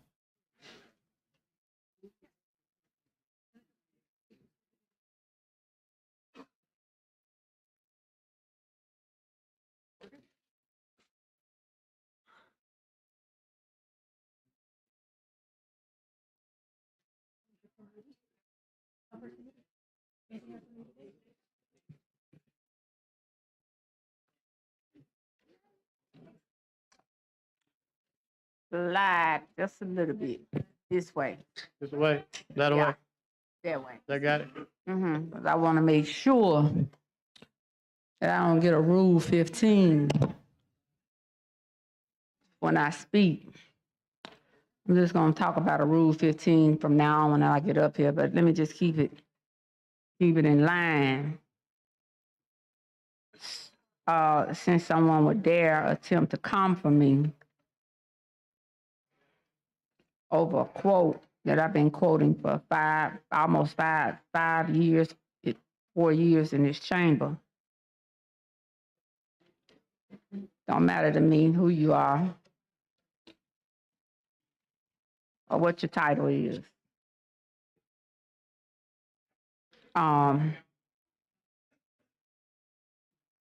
Help me understand this. Are you saying that you're just saying that are you saying that a school must accept all forms of payment? They can take credit cards, whatever they want to, but they got to take cash. Right now, they're refusing cash. So, but why do we need a law for that? I guess, why do we have to make it? Why can't we, I guess, is this the least restrictive means to do it? I'm just asking. You know, I support anything you bring. I don't have, I'm just trying to. Your question is asking me why I brought the bill, the law? No, I know why you brought it. I'm just saying, is this the least restrictive means to get whatever you want to accomplish, that we need to pass legislation for this? Could it not be us sending some type, or the governor doing an executive order, or the superintendent or something? The superintendents, they tell me most superintendents are, let me rephrase that. I won't say all superintendents, but it seems as though that the schools statewide abide by the rule of taking credit cards, et cetera, but they can refuse cash. And it's getting more so because I can't say for what reason. I don't know if it's because there's an extra percentage on the credit card that goes back to the schools or what. I don't know. The problem is everybody don't carry a credit card. Well, I've got Clay County in my district, and a lot of people over there don't have a credit card. A lot of people, their cell phone over there don't even work. And for them to refuse a grandmother that drove 30 miles with 3 grandkids.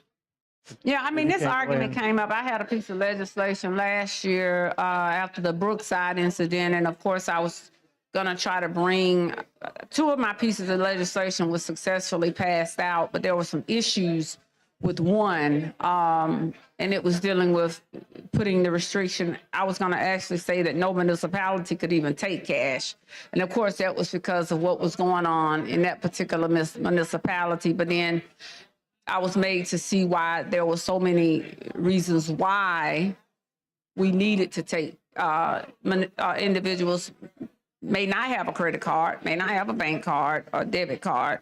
I guess my only question is, and I don't have a problem with the bill or a dog in the fight one way or the other, but I guess we could have gotten it passed. I mean, this should, to me, it's an easy fix, you know. What's that? And that fix would simply be that either an executive order or some type of something from the governor or the superintendent easily could have been stated and put into policy. It could just be the policy of the school board or the particular school system as it relates to the transaction and the severity. On the flip side of that, one would argue that you should be prepared in this day and time to either have to give cash and or credit cards. But like I said, I don't have an argument one way or the other. I guess my thought was just having the need to have legislation to specifically say that you must accept cash.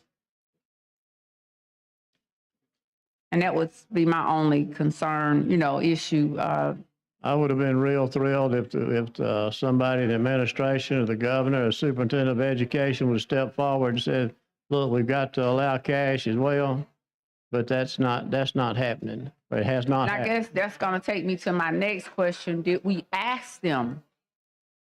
Did you ask them? We did talk to the schools, yes. But talking, my question, with all due respect, the question was, did we ask for them to make this a part of their policy or make it mandatory?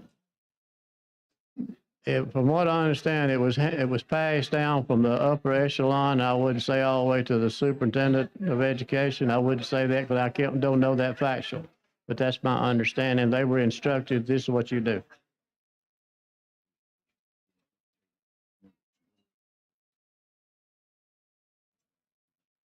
Okay, I got it. Thank you for the clarity. Okay, I got it now. Okay, now I think that he just answered the question to give me the clarity I needed, because it helped to put it in perspective. It helped to answer my concerns with regards to the bill. So I appreciate that. I don't think I have any further questions now. Okay, I think that answered it. He's Thank you. No, you should thank him. That's all right. Thank him too. Yeah. Yeah, okay, he answered it. Okay, I got it. Yeah, that makes more sense. Okay. All right, well, we'll make sure everybody brings some money. Oh, We're yeah. gonna make sure you advertise and tell the people of Alabama when you go to a game, y'all make sure y'all have y'all coins. Maybe nobody else will get denied. Let's hope. Well, I guarantee you have a Senate sponsor for this bill. I do. Who's the Senate sponsor? Lance Bell. You don't even know the Senate sponsor Lance name? Bell. Bell. Who is it? Lance Bell. Bell. Yes. Is he new? He's an attorney. But that doesn't mean No, anything. but he's in the Senate now. He represents part of my district. Oh, is he new? Lance Bell, B-E-L-L, Bell. I know, is he new? He's a new, He is, yes. okay. Yeah. Oh, so he's a freshman, Yes, good guy. junior senator. Good guy. You'd like him I would, why? because he's a nice guy. You're a nice lady. That's why we get along. Oh, I am a lovely lady. You are a very lovely lady. I appreciate you. Find out, you always have recognized that, and you've always had good taste. That's I right. appreciate that acknowledgement. Okay. Well, that's good news then. See, when I Okay. say you're a lovely lady, that tells you I got good taste, right? I appreciate it. I try my best. Right. I try my best. And now that Blackshear has helped me out, and help you out, I appreciate it. Now, what is Parker coming up here now? If Parker was at the microphone, he'd be shaking in his boots. Parker was saying he was talking about you were a lovely lady. Oh, well, let Parker come right on back to the microphone then. No, but anyway. All right, I appreciate the opportunity. Always a pleasure. Thank you. Thank you. Question for the body is adoption of the BR. The clerk will unlock the machine. The members will vote.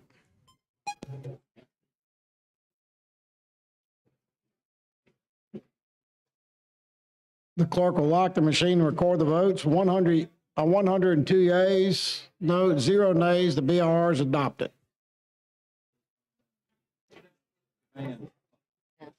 Mr. Chairman, You have an amendment? We have, There's an amendment. yes. He's going to address the amendment, I'm sorry. Who has? We have an amendment by Ms. Blacksher. Chair recognizes Mr. Blacksher for an amendment. Thank you for the recognition, Mr. Speaker. I do have an amendment. Amendment to House Bill number 364 by Representative Blackshear. Replace lines 16 through 17 on page 1 with the following. Relating to education to require a public K through 12 school, a local school board of education, and certain event organizers to accept certain forms of payment. Replace line 20 on page 1 with the following. Section 1A, a public K through 12 school or a local board of. And finally, replace lines 23 on page 1 with the following. School-sponsored sporting events that are open to the public.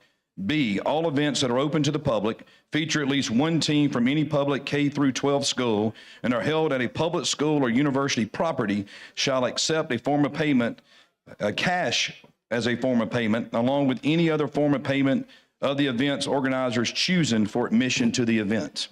So, I mean, now let me explain real quick. I'll explain what we're doing on this is during, and what this premise comes down to is that schools have gone to cashless payments using an app called GoFan now at high school events.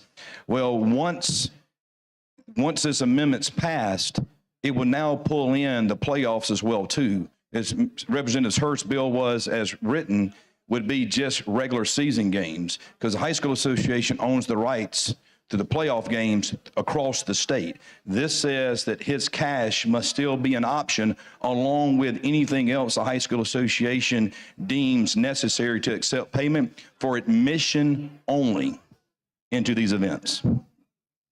I accept the amendment. I think it's a very good amendment. Chair recognizes the gentlewoman from Jefferson, Ms. Gavin, on the amendment.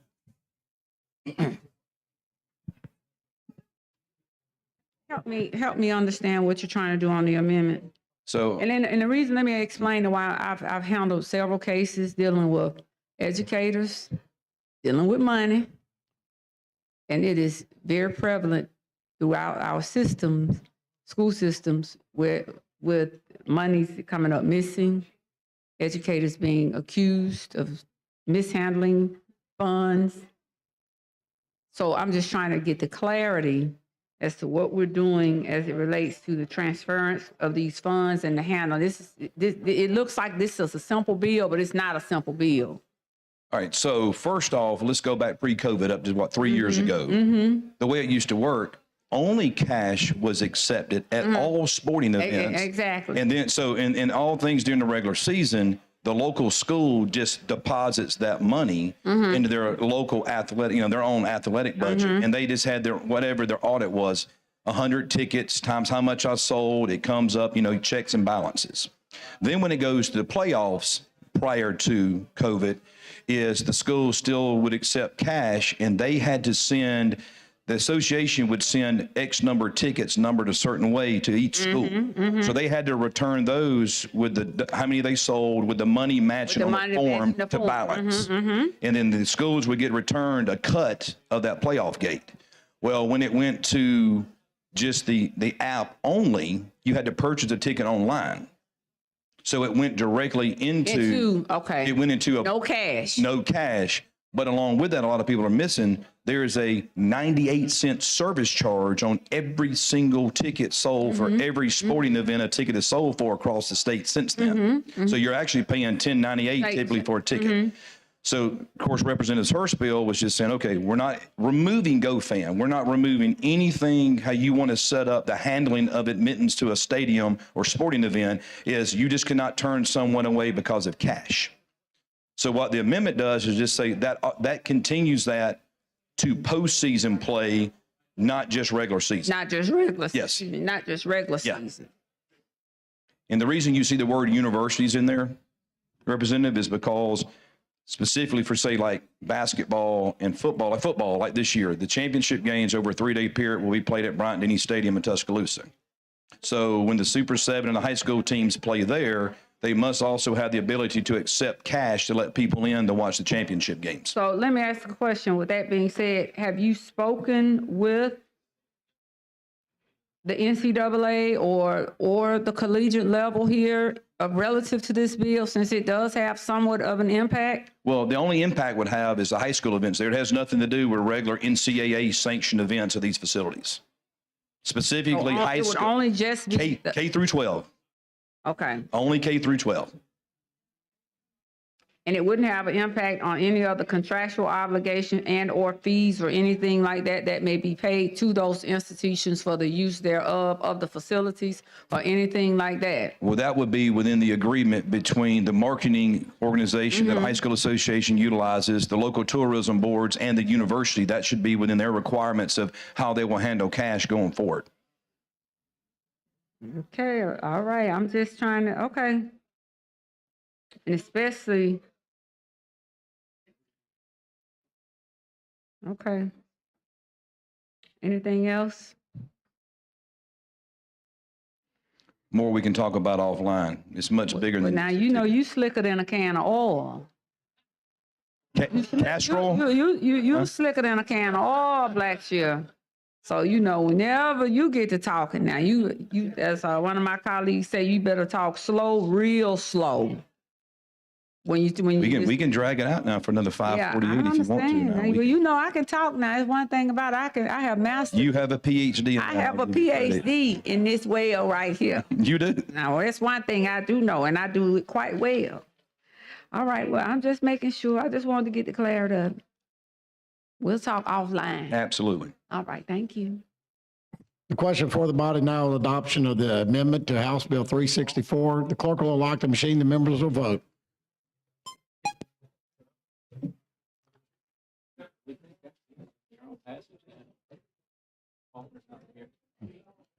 Have all the members voted? The clerk will lock the machine, record the votes. 105 yeas. The amendment is adopted. Thank you, Mr. Speaker. Thank you, Representative.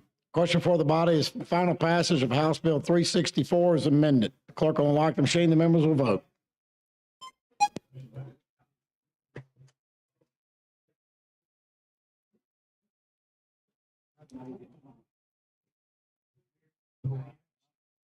Clerk will lock the machine, record the votes.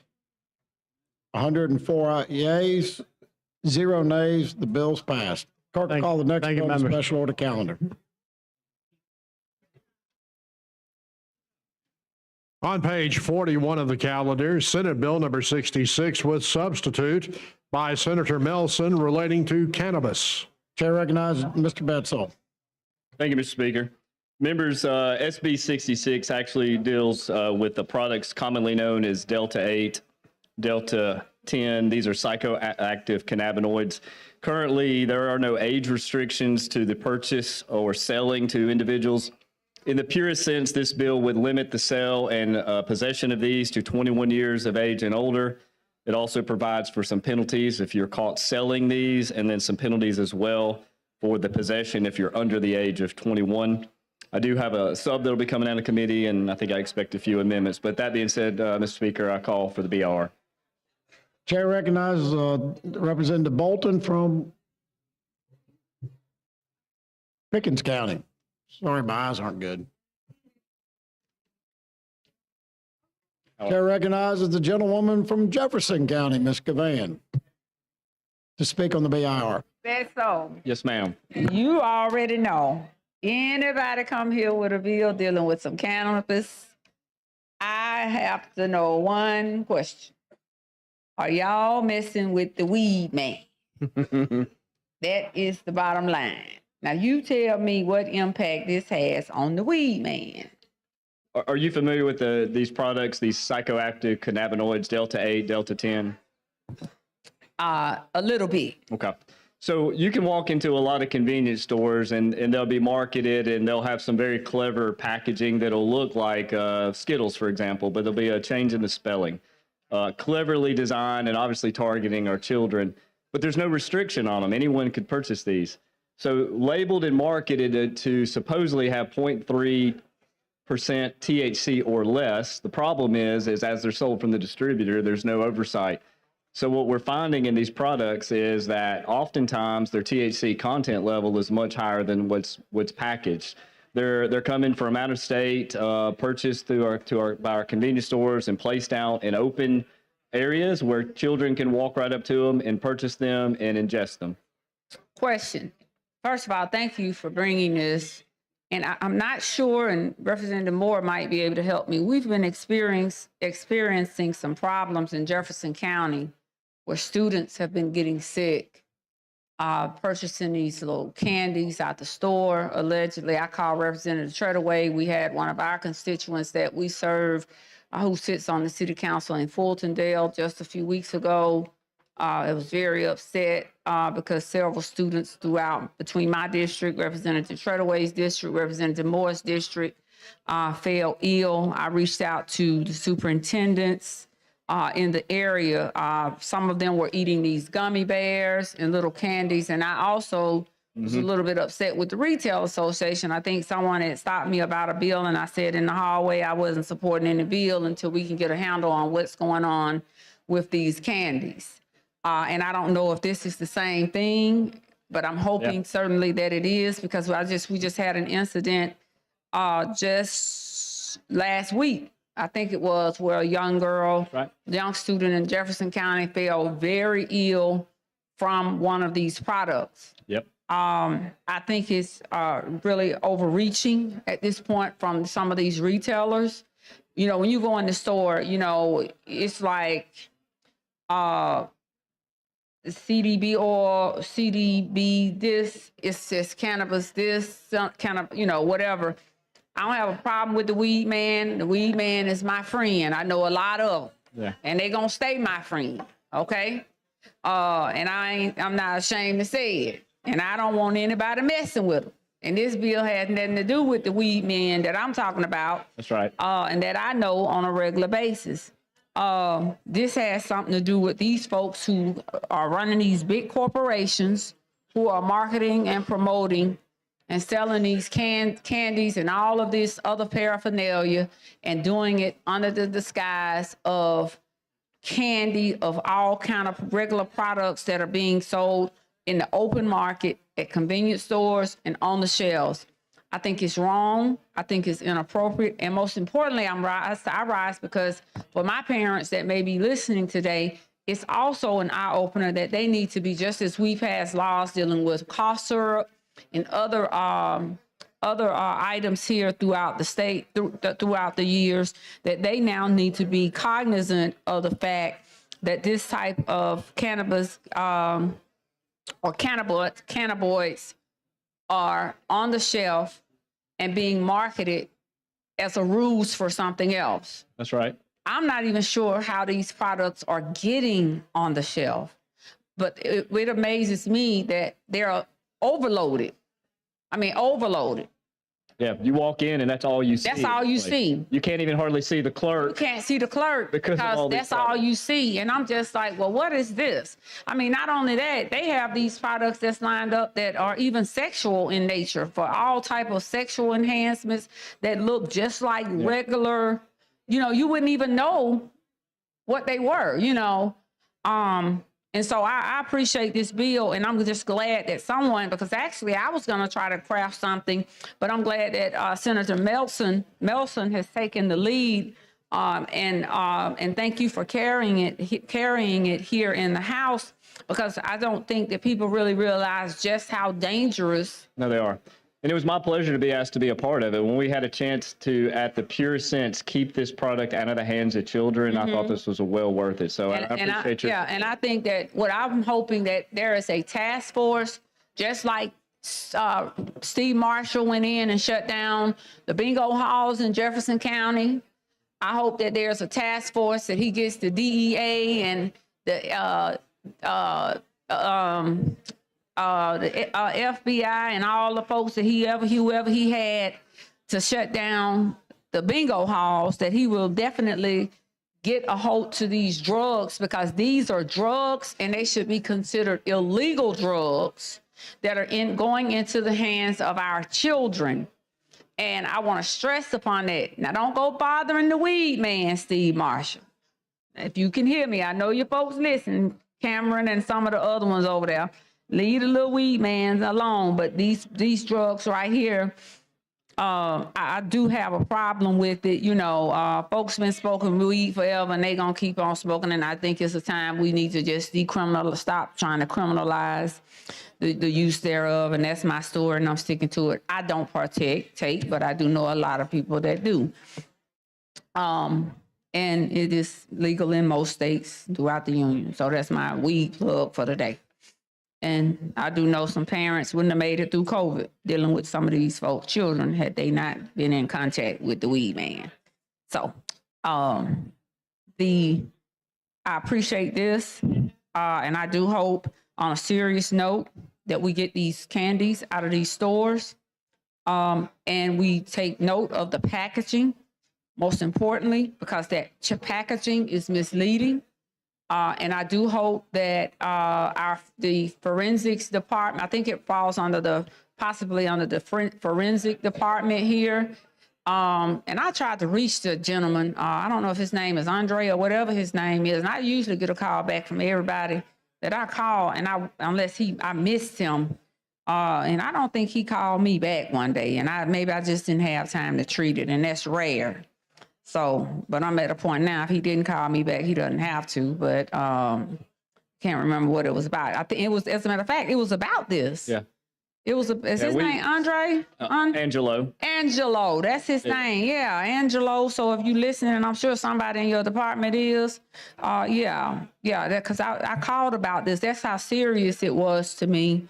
That was good, right on your part. And we spoke with Angelo about this to ensure that the wording is correct, to make sure that we were going after. Yeah, well, I'm glad he got back with you because I remember that. And I think it's the first time I ever called anybody in the department. And he may have called me back. He may have just missed me. I don't know. That was a few weeks back. Like I said, I've received so many calls about this, and I can't remember who turned me. I think Mr. Latham may have, from Legislative Services, may have turned me on. But this is a great bill. It's a great first step. Again, I'm praying that there is a task force that goes into these stores, and maybe that Angelo guy and that department will be that person, or, you know, they can make sure they exercise due diligence to get out here in these stores as best they can. Just like we did with this cough syrup and a lot of this other candies and spice and all of this stuff, and get this stuff pulled off the shelves. Because I just think it is further adding to our kids and a level of dependency, but not even a dependency. Some of these kids know what they're doing, but there are some children who do not know what they're partaking in. I agree. In inhaling or ingesting or, you know, what have you. So I do believe that this is a great first start. And hopefully we'll see some good results, and hopefully we won't see another child that falls ill, because when I saw that just last week, I was very, very, very, very, very alarmed. Yeah, definitely hit close to home, didn't it? Yeah, absolutely. And again, I had received a call. Again, I get on the phone and call Representative Treadaway, like, hey, Treadie, we need, Representative Treadaway, we need to do, we need to, get on top of this, and everything, and, try to get something going, since he's the go-to RoboCop of all time around here. If he doesn't call you back, if you want to give me a call. Oh, Treadaway always calls me back. Everybody in the state does, except for that one guy, Angelo. No, he's a good guy. He's a good guy. Whatever. I don't know if he... The woman's time has expired. The chair now recognizes the gentleman from Butler, Mr. Sells.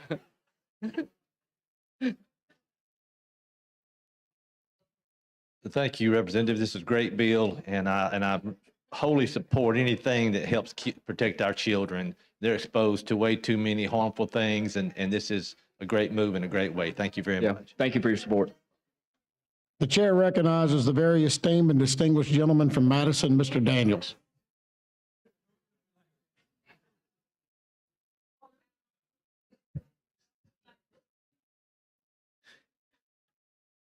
Some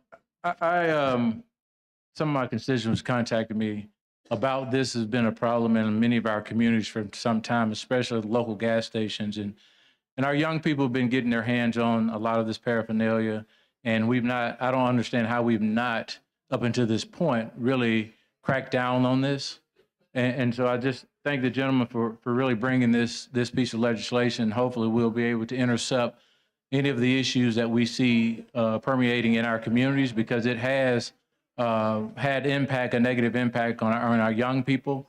And I think that this gives law enforcement an opportunity to be able to enforce this. And so thank you for bringing this. Yeah, well, thank you. And you're right. I mean, I was really shocked too that how have we not have something in place to address this already? And so this is long overdue. And so for those words of support, I really do appreciate that. Thank you. Chair recognizes the gentleman from Montgomery, Mr. Ingram, the fourth and final speaker on the BIR. Thank you, Mr. Speaker. Gentleman Yield. Yes. Thank you for bringing it. It's a great bill, singing your praises. I do have an amendment coming back that I think is a friendly amendment, but just wanted to thank you for bringing the bill. Yep. Thank you. Question for the body's adoption of the BIR on Senate Bill 66. Clerk will unlock the machine. The members will vote.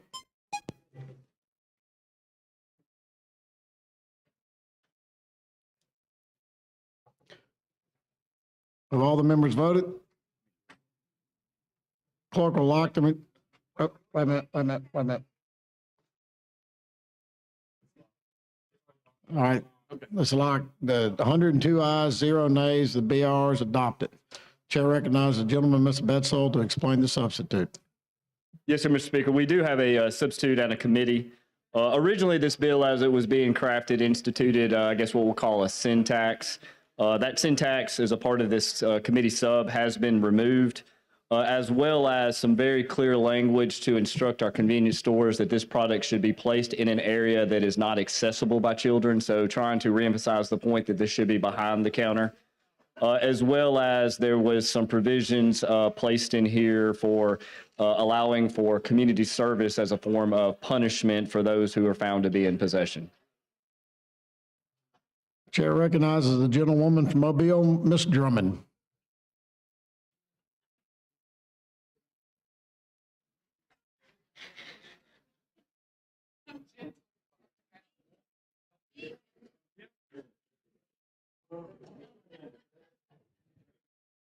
Thank you, Mr. Speaker. I'll try to be as gentle as I can possibly be. Representative Bedsole, you know that we have kindred spirits, right? Yes, ma'am. And I am so happy to see this bill as well as others that will come, because anything time that we can do something to stop our children, to safeguard their health and their welfare. That's right. We're on board with it. But can you tell me, is your age 21 and under, or what's the age for a minor? Yes. So actually, I think we took a cue from your past. I heard that amendment, which did take a cue from me. Yeah, absolutely. And if you recall, after I had this bill drafted, I came over on the House version and came to you. You were one of the first people I thought of, because I felt like that we had this in common. So simply put, we have alcohol that's 21 and up. We have tobacco products 21 and up. This was just a nice area for our convenience store clerks, for everybody involved, to simply say 21 and up is going to be where we fall for the possession or selling to these psychoactive cannabinoids. Well, members, I really want everybody to pay attention to this piece of legislation, because it is showing that Alabama is responsible and cares about their children and their welfare for the future. And I'm just so happy to stand hand in hand with you to help co-sponsor this bill. And I really appreciate it and look forward to working with you. Well, thank you. And like I said, you were the first person who came to mind. And I think I saved that top line as a co-sponsor just for you. Thank you for your support. Thank you. Was I gentle, Mr. Speaker? Mr. Speaker, was I gentle, or should I be a little bit more harsh? You were perfect. The chair recognizes on the sub, Mr. Rogers from Jefferson.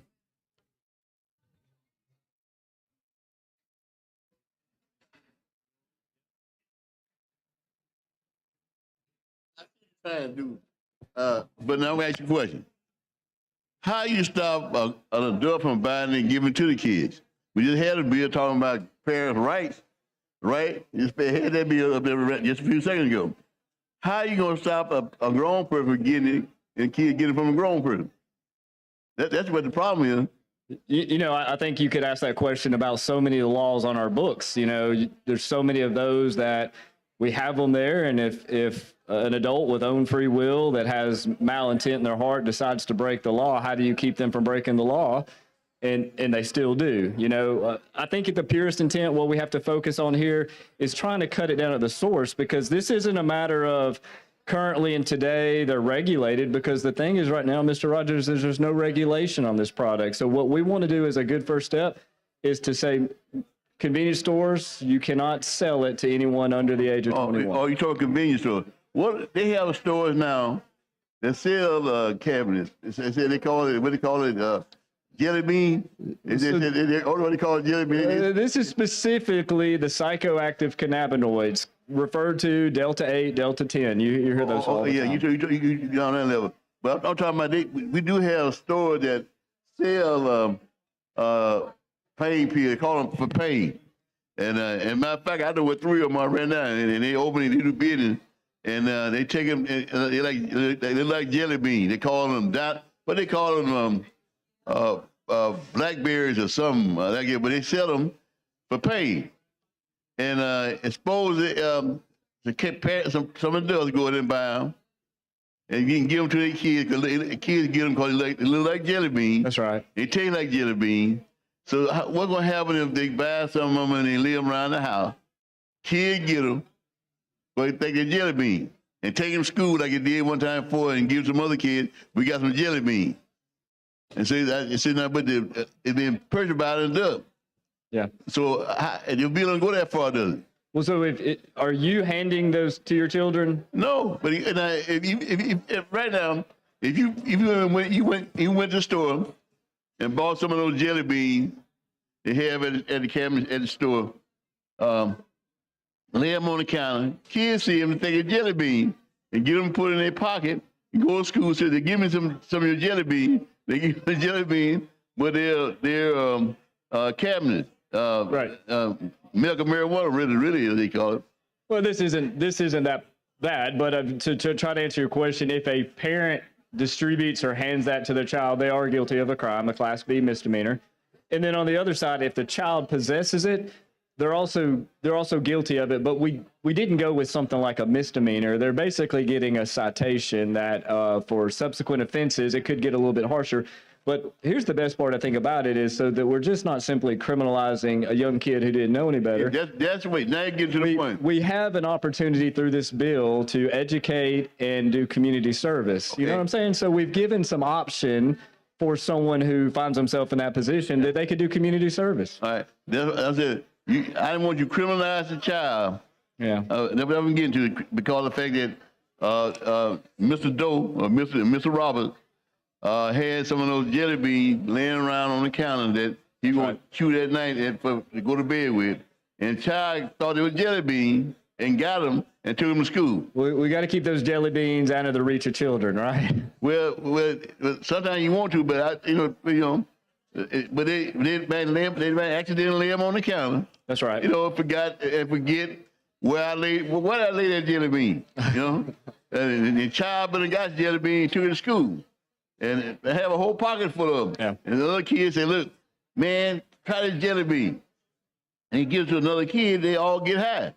All right, you bill didn't consider that, has it? Well, I mean, at the end of the day, if the child has it in their possession, that they are in violation of the law. But like I said, the good side about it is we have a provision in which they can elect to do community service. I mean, we have some young kids that might be at play here, so we've got to make sure we can have across the spectrum some applicable. You going to charge a parent and the child? You going to charge a parent because he actually left the jelly bean on the counter? Well, only if we could say that they, you got to have the enough probable cause to say they distributed that. But he wasn't distributed. It's unintentional. Yeah. But it's unintentional because, when he wasn't distributing, it was unintentional. And I said, for instance, that he had about 10 jelly beans put aside by his bed, right? Her bed. The child think they're just some jelly beans. Well, we know them as being cannabinoid. All right, but the child get them and take them to school. Are you going to punish the parent for the mistake or what? But I think one thing to your point is that certainly all parents could stand to be educated on the harmful effects of these products. So I think that education of our families would go a long way. If that child ingests that and it harms them, perhaps fatally, then I think the parents could be charged. Well, I hope they'll have no fentanyl in them. If they got fentanyl, you're charged, but a regular pain cabinet, jelly bean, they sell them all online. You can buy them for $35 a ball. I mean, they sell them online. I can't think all the time. So how you gonna remember that? You can go. I show you online right now where you can buy them for $39 a ball, $35 a ball. So you get 3 balls for $180. They look just like regular red green jelly bean. Yeah. That's it. They're trying to market them to our children, and they're doing it on purpose to try to gain an audience that will take them, and that's what we're trying to cut off. Oh, you talking about at a handy pack, something like that, right? You're targeting like a handy pack. Well, the marketing and packaging material that these things, we're finding them in the convenience stores, is very much designed to get the attention of children, and that's at the heart of what we're trying to cut off. Well, that case, then we ought to start looking at that vapor. Why don't we include vapor in there also? Because they got vapor in all kinds of peppermint flavors. You said vaping? Vaping, yeah, vaping. If I took that bill, then Ms. Drummond wouldn't be happy with me. That's her bill, and I want to make sure. I think I'll include them both together because right now we go vaping now. They got bubblegum flavor vaping now. They got peppermint flavor vaping and I see young kids, not young kids, but people go in there and folk come out like it's a volcano. But because they got peppermint vape, bubblegum vape, grape flavor vape. I mean, and so therefore, this bill similar to that. I mean, I like to see that. I mean, because I think that's terrible. And the kids go in there and they got it right now where you can buy it. It comes in a real thin look smoke thing. It look like you had that much smoke in. Yep. And then just smoke be everywhere. Yep. Very harmful. I agree with that. And what I was saying is that I'm trying to keep you from criminalizing a mistake by a parent. That's right. Not intentional. Child comes, like I said, comes in, sees these jelly beans on the nightstand or on the counter or something like that, picks them up. For they know they're jelly beans, right? Go to school, say, well, I got me some grape jelly beans. Pass 2 or 3 of them out to the kids in grade school. They all get hopefully they're not fentanyl in them, but they'll get high as Scooter Brown. They'll get sick or something new to them. You're not criminalize that parent, are you? It's not spoken to in this bill. I could imagine if you played that scenario out and the children became deathly ill or perhaps even fatal, then I would imagine that there would be some charges unrelated to anything I'm talking about. Accidentally. This is strictly sticking to the purchasing and selling and distribution. And what you're gonna do? You're gonna raise the price. You the fine and 5%, about 5%, right? The fine? Yeah, it's paying at 5%. 5%, right? All right. So in other words. You said 5. I read it. So 5%. So the sub that came out of committee does not have an additional tax. These products will be sold at the same sales tax of whatever location, city, municipality they're being sold in. We got it. But you'll be able to got to sell to a minor, right? Sell to a minor. That's correct. You cannot 21 years and up in order to be able to sell to them and or to purchase that. So it doesn't consider the accidental acquiring of the jelly beans is not considered in this bill, right? Yeah, none of other parents. If the child possesses it, then that's called possession. Accidentally, then. Accidentally. Yeah. A child, he don't know. He thinks it's grape jelly bean. He doesn't know. I understand what you're trying to do. I go along with it. Once again, the gentleman's time has expired. The question for the body now is adoption of the substitute. The clerk will unlock the machines and the members will vote.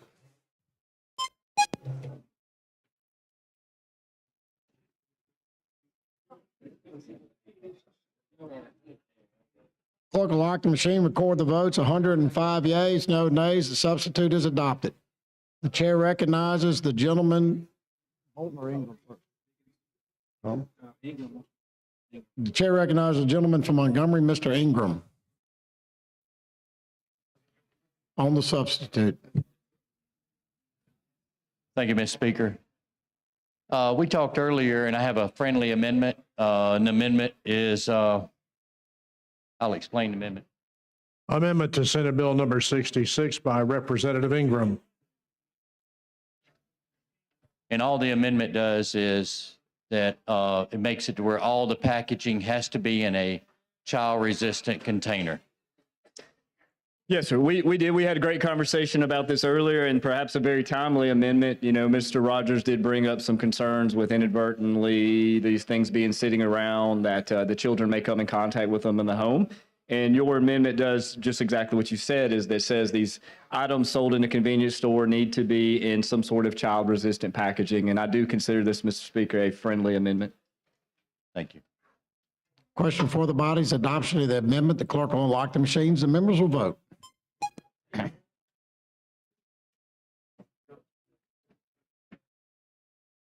Have all the members voted? Clerk will lock the machine, record the votes. 105 ayes. The amendment is adopted.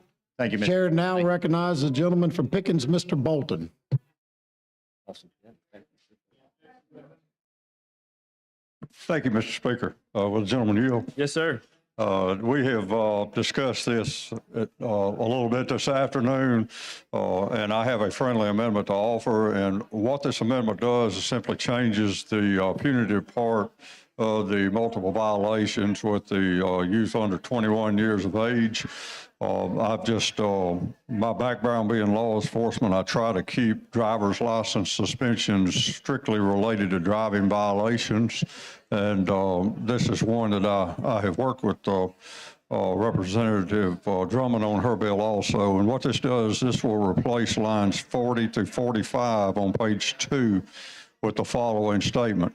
It will put in a punishment of the municipal court. The individual shall be issued a citation similar to a uniform non-traffic citation and shall be fined $400 for each violation or community service in equal value. And what this does is just simply doubles the fine for a second violation, but it does not consider suspending the youth's driver's license. Clerk will receive the amendment. Amendment to Senate Bill number 66 by Representative Bolton. You've heard the explanation, ladies and gentlemen. The question for the body is adoption of the amendment by Mr. Bolton. The question, the clerk will unlock the machine. The members will vote.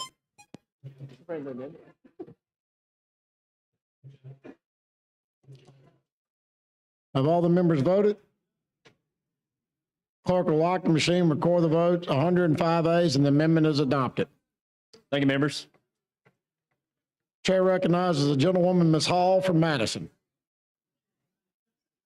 Hello, Swick. Got lost in all that. I'll be here a little longer, right? Yeah.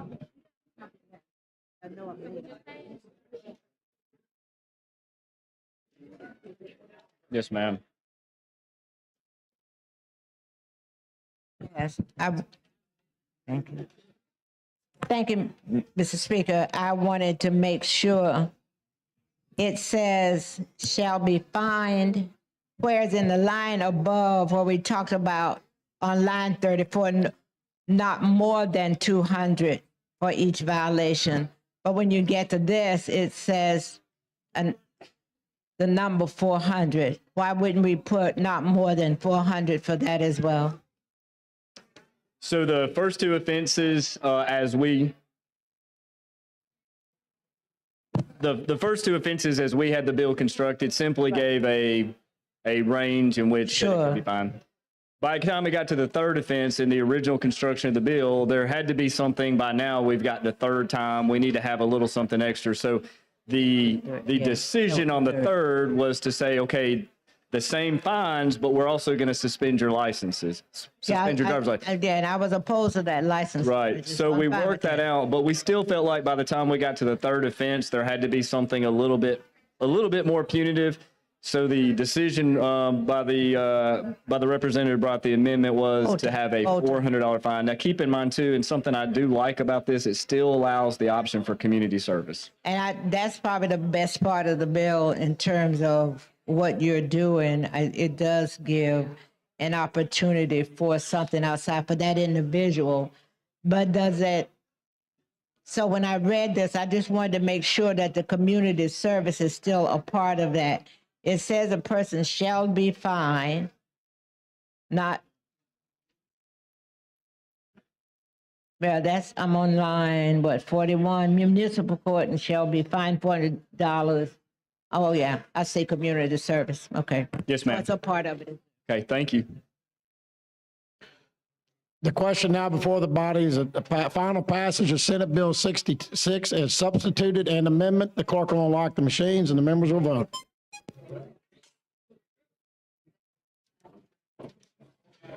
Have all the members voted? Clerk will lock the machine, record the vote. 105 yeas, no nays. The bill passes. Thank you, members. And before we move on, the chair would like to recognize former member who's joined us here, Steve Flowers, former House member who I served with. Welcome, Steve. Welcome back to the House. Clerk, call the next bill on the special order calendar. On page 15 of the calendar, House Bill number 248 with substitute by Representative Lipscomb relating to natural resources. Chair recognizes the gentleman, Mr. Lipscomb. Thank you, Mr. Speaker. This bill is important to Etowah County because fishing tournaments are very important in my neck of the woods. We do a lot of bass tournaments on the Coosa River.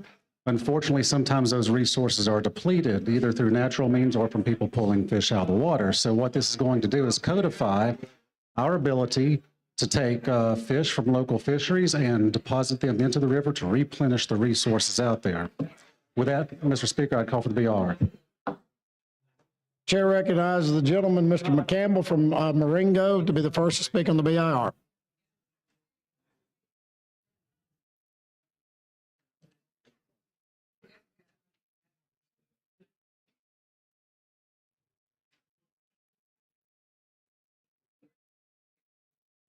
Thank you, Mr. Speaker, for the recognition. Will the gentleman yield? Floor is yours. I'm so glad you are bringing this bill. It's a very good bill. Being from down there in the Demopolis area, it's going to really help us with the natural resource. So thank you again. Thank you, sir.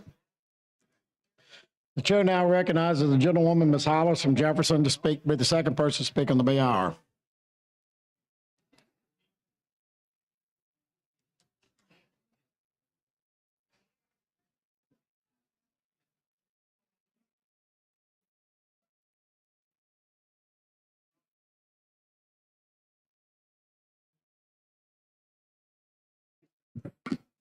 Hello. Will the gentleman yield? Yes, ma'am.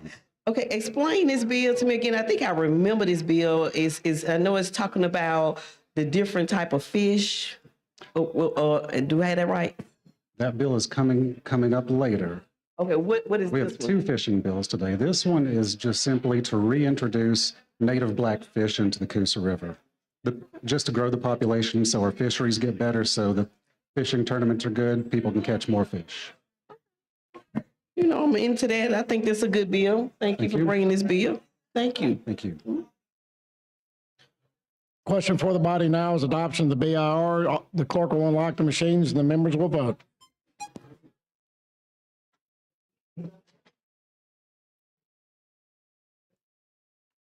Clerk will lock the machine, record the vote. 105 yeas, 0 nays. The BIR is adopted. Thank you, Mr. Speaker. I do have a substitute, committee substitute. This substitute basically takes out a little bit of language relating to introducing non-native fish into the bodies of water. That became a little bit convoluted. It sounded good on the surface level, but it was impacting some of our catfish farms. And so we took that language out in order to keep this a little bit cleaner. We can deal with any kind of snakehead fish problems down the road. With that, I'd call for the approval of the substitute. Question before the body now is adoption of the substitute. The clerk will unlock the machine. The members will vote.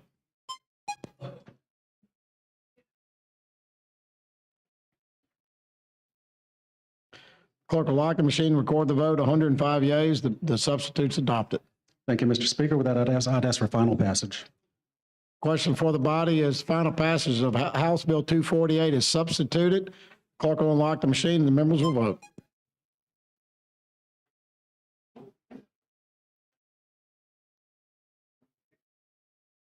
Have all the members voted? The clerk will lock the machine, record the vote. 105 yeas. House Bill 248 is passed. Clerk, call the next bill in the special order count. Thank you, members. Mr. Speaker. On page 21 of the calendar, House Bill number 296 by Representative Moore P. relating to the military. Chair recognizes the gentleman, Mr. Moore. Thank you, Mr. Speaker. Over the past few years, we've been working to become the most military-friendly state in the country, and this is one of the military package bills that the Lieutenant Governor's office has been working on. This bill would simply provide that all references to the United States Armed Forces shall include the United States Space Force. And if there are no more questions. Question for the body's adoption of the BIR. The clerk will unlock the machine. The members will vote.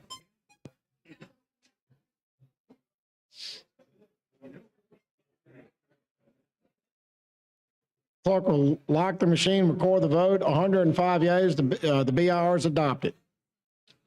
Thank you, Mr. Speaker. If there are no questions, I ask for final passage. Question for the body now is final passage of House Bill 296. The clerk will unlock the machine. The members will vote.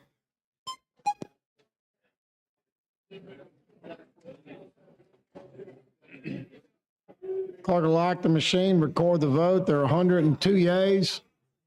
The bill gives final passage. Clerk, call the next bill in the special order counted.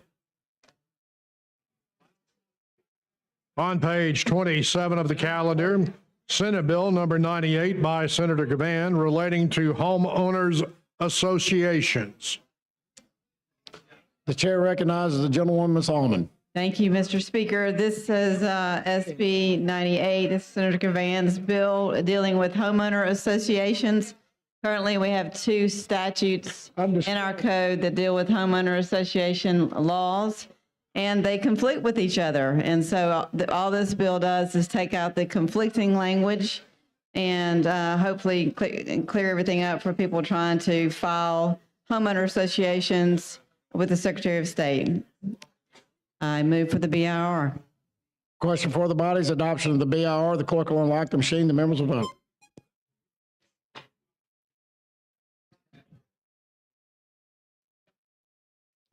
Have all the members voted? Clerk will lock the machine, record the vote. 104 yeas. The BIR is adopted. Thank you, Mr. Speaker. Unless there are questions, I move for final passage. Question for the body's final passage is Senate Bill 98. The clerk will unlock the machine. The members will vote.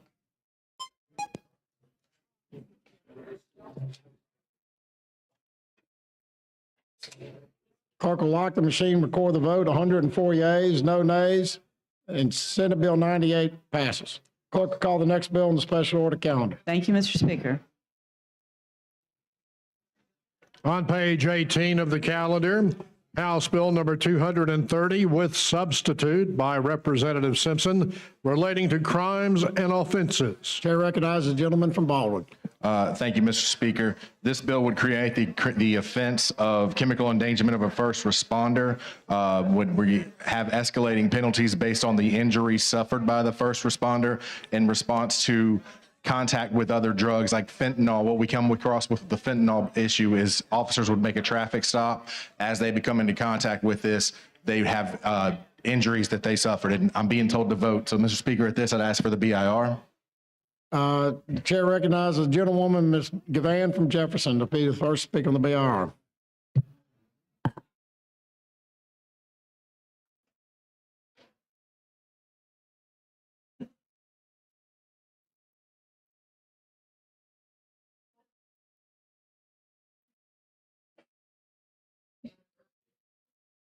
Y'all moving a little bit too fast with all these chemical bills, and I know we all ready to go home, but let me, can you just slow it down just a little bit, Representative Simpson? Yes, ma'am. Tell me now, what did you just say? Because you was sounding like John Rogers a minute ago. I take that as a compliment. I like Ooh, you do? I do too. All right. So this bill would create the crime of chemical endangerment. This bill creates the crime of chemical endangerment of a first responder and establish penalties for those violations. So as with fentanyls, you have trafficking, you have people that come into contact with fentanyl, then a traffic stop. The officers, if the officers are injured after coming into contact with a one of those drugs, a controlled substance. So if the person commits the crime, if he knowingly, recklessly, or intentionally causes or permits a first responder to be exposed to, ingest, inhale, or have contact with a Scheduled 1 controlled substance, and they suffered injury from it. If they just have physical injury, it's a Class C felony. If they have serious physical injury, that's a Class B felony. And if they have death, it could be a Class A felony. Okay, my question to you, why didn't you put this in the fentanyl bill? Because I had worked on the fentanyl bill and had already drafted the fentanyl bill and sent it up. And as I was going through the process of learning more about fentanyl and getting through there, this issue came up about endangering first responders. I didn't want to muddy the waters on the first bill on HB1 since we'd already vetted it, already gone through all that. And it became let's just add it as a second bill to come through. So the penalties, give me the penalties again and their enhancements. It escalates as the injury increases. Okay, so injury. if it's just physical injury, then it is a Class C felony. It's if the officer or first responder suffers physical injury, it's a Class C felony.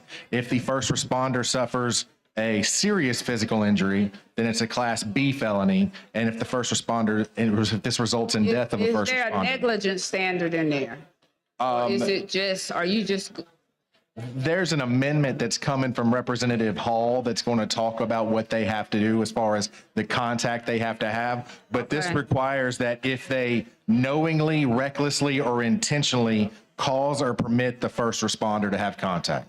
Okay, and that's what I was trying to see if we were putting anything relative to knowledge. Okay. Yes, ma'am. Okay, so are we doing anything dealing with a reckless disregard?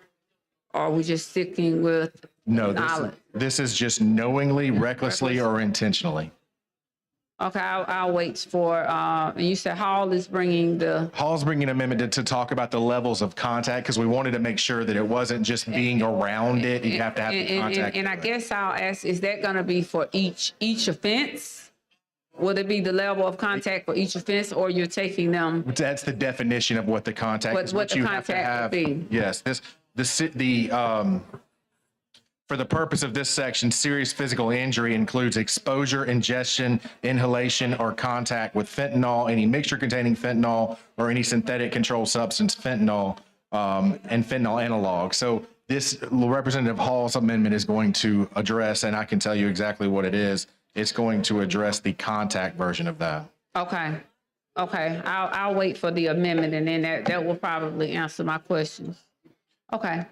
Thank you. Injury includes ingestion, inhalation, or contact. So that's what she's clearing up. All right. Thank you. The chair recognizes the gentleman from Mobile, Mr. Bracy. Second person to speak on the BR.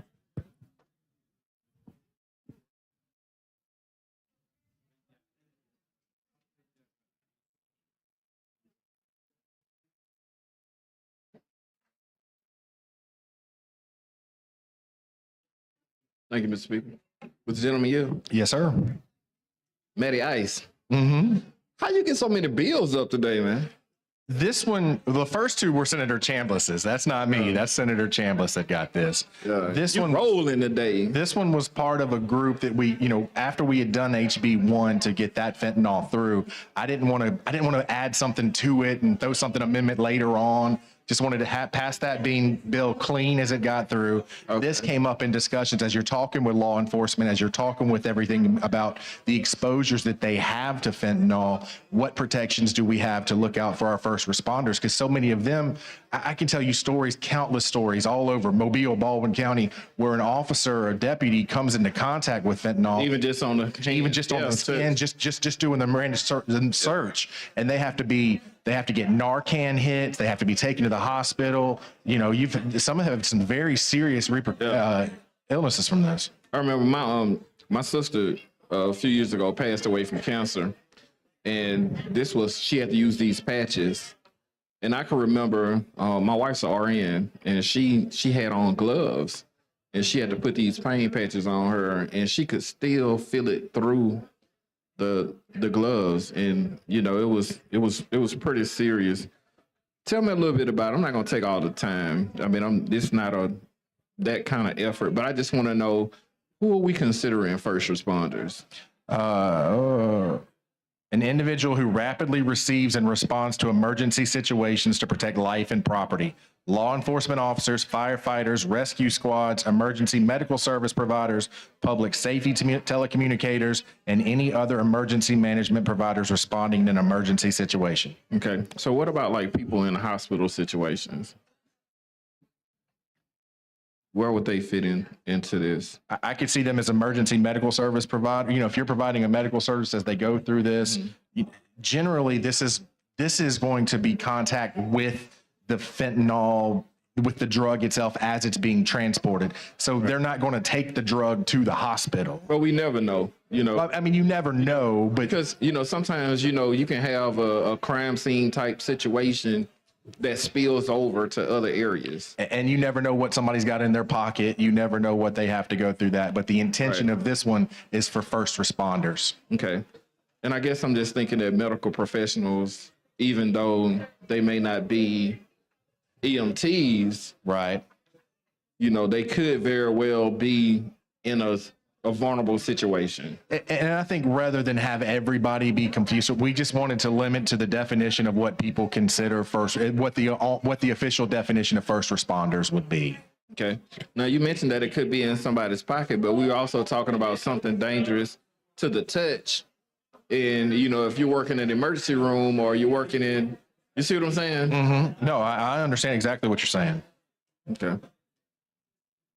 I mean, I'm not going to try to amend it or nothing like that, but I think we're missing a group of people that may very well need to be as well. They are, and it's very difficult, you know, because some doctors do prescribe, you know, have used fentanyl in medical proceedings as they go through the procedure. So it's tough when you start getting fentanyl mixed in with medicine and mixed in with everything they have. This was the purpose to talk about people that have it illegally, and it was just as you start adding more and more things to it, it convolutes it more than you can think.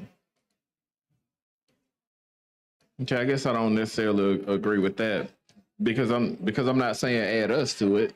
Well, but medical personnel, and I'm not saying that medical personnel shouldn't be included. Okay, let's just go through it. I mean, the emergency medical professionals are taking the people where?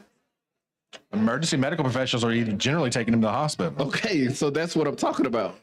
So it's not like they're taking them to the library or to Sunday school, and we're going to add in the Sunday school teachers, or you know what I mean. So they are taking them and transporting them to a certain place, and I'm just talking about just making sure that those people are protected as well. Right, but generally they're because not they're either taking them to jail, which they should be included, make sure that they're protected in here, you know, outside of the first responders, right? Because you have people that's going to be working with the salad pour, intake, fingerprint, photographs.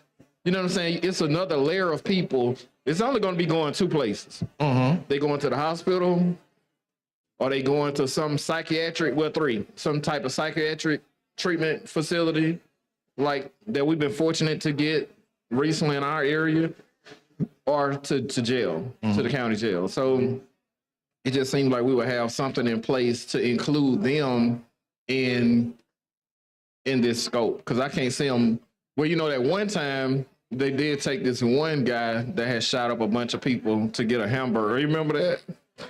They took him by to get a hamburger. I said, what the hell? So maybe they need to include those people, but definitely like for those psychiatric hospitals, treatment facilities, hospitals, and jails. I think those people should be, because even though they're not first responders, they're definitely like second tier people that's going to be dealing with these people. Now, it does have it, like I said, an individual who rapidly receives and responds to emergency situations to protect life and property.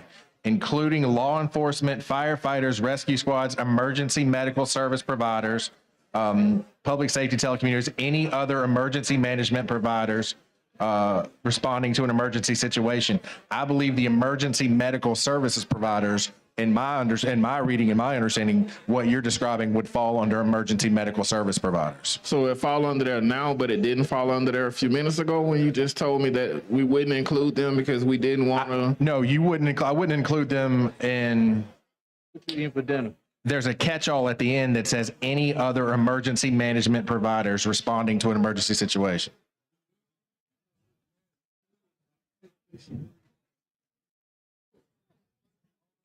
Yeah. I mean, they're included. They're included. I got a message that they're included. I was working with. Oh, they are the included. association. So they're the people included. that we're talking about, the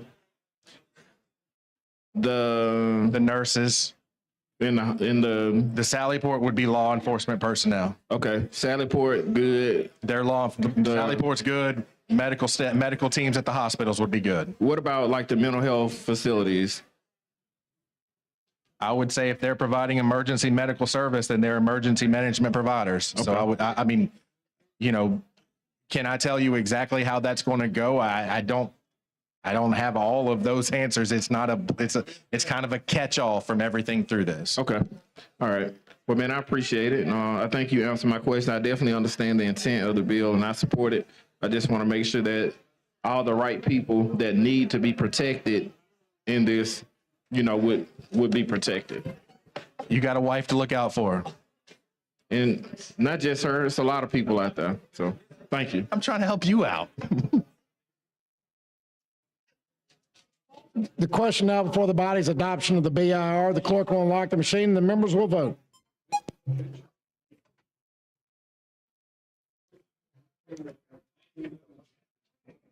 Thank you, Ms. Hall. The clerk will lock the machine, record the votes. 105 yeas, no nays. The BIR is adopted. Mr. Speaker, the committee has a substitute. Question before the body is adoption of the substitute. The clerk will unlock the machine. The members will vote.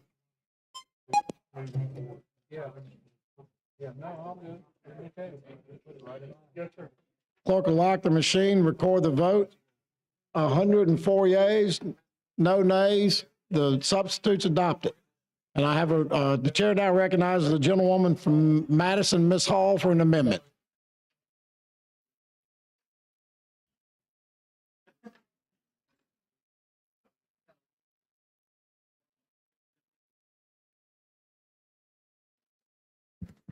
Thank you, Mr. Speaker. The amendment is found. The clerk will receive the amendment. Amendment to House Bill number 230 by Representative Hall. So if you look on lines 33 on page 2, you're replacing that line with injury, which would include ingestion, inhalation, or contact. I would consider that a friendly amendment. Thank you. Question now before the body is the adoption of the amendment by Ms. Hall. The clerk will unlock the machine. The members will vote.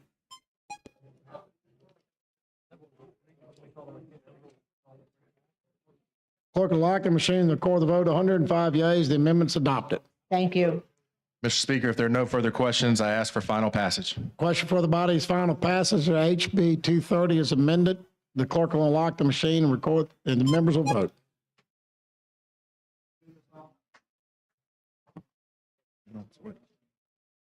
Clerk will lock the machine, record the vote. Find the House Bill 230 passes. Clerk call the next bill in the special order calendar. Mr. Speaker, I'm sorry. I've been asked by members on the floor to open that for co-sponsors. The clerk will unlock the machine for co-sponsors.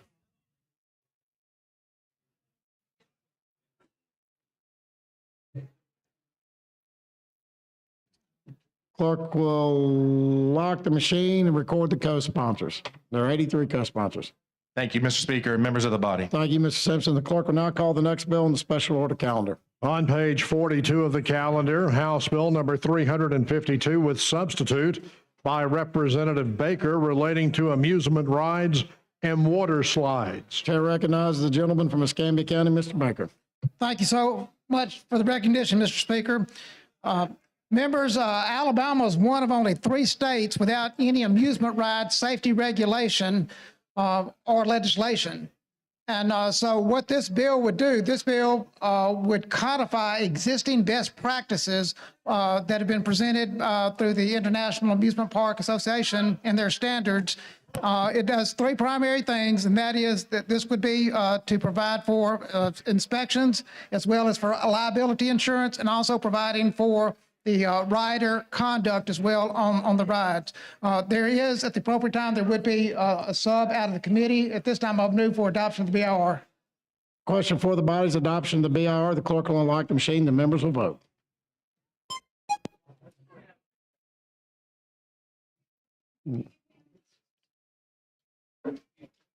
Clerk will lock the machine, record the vote. 104 ayes, no nays. The BIR is adopted. Thank you, Mr. Speaker. There was a committee sub. The committee sub has three primary things that were a part of the committee sub changes. One, this would exempt public entities, summer camps, and also RV parks. This would also clarify that whitewater rafting is not an amusement ride. And then third, this would have the liability, the minimum insurance up from $500,000 to $1 million, which that would put us in line consistent with other surrounding states. Chair recognizes the gentlewoman from Jefferson, Ms. Cavan.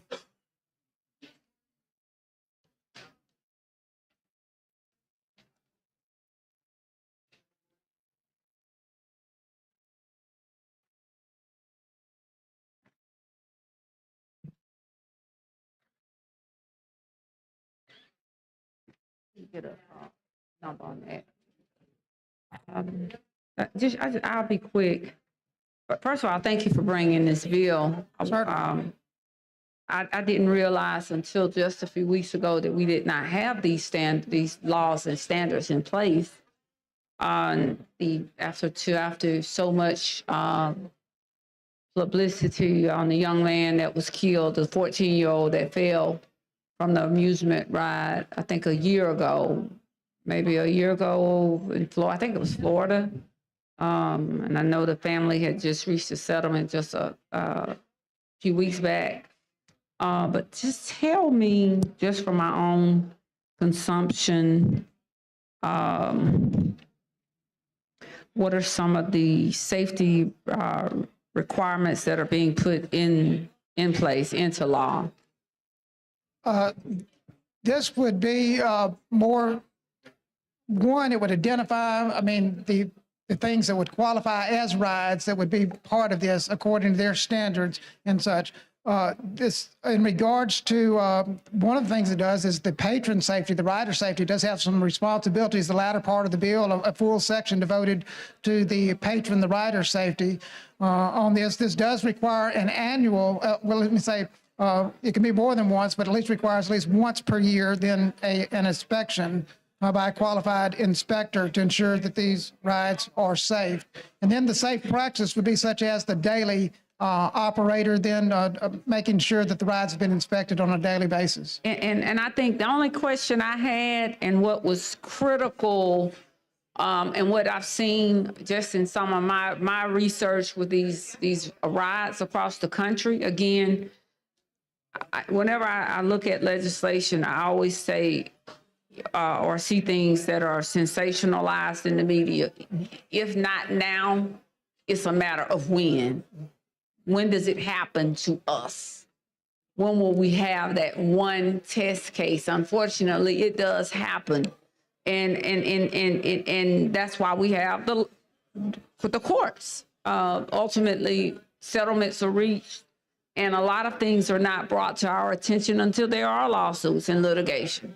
Just as what we saw in Florida. And the reason I'm getting going there is because I don't see anything in here specific to, and that was one of the things that was that question with the young 14-year-old that died. I don't see anything in here that deals with weight, size, the strapping. So that's why I was just trying to get clarity as to what your bill does. The bill does not get technical into the weeds in regards to that. It does adopt some standards in regards to, so that would be something that with these qualified inspectors, they would be the ones that would making these determinations on this, Yeah. from the industry.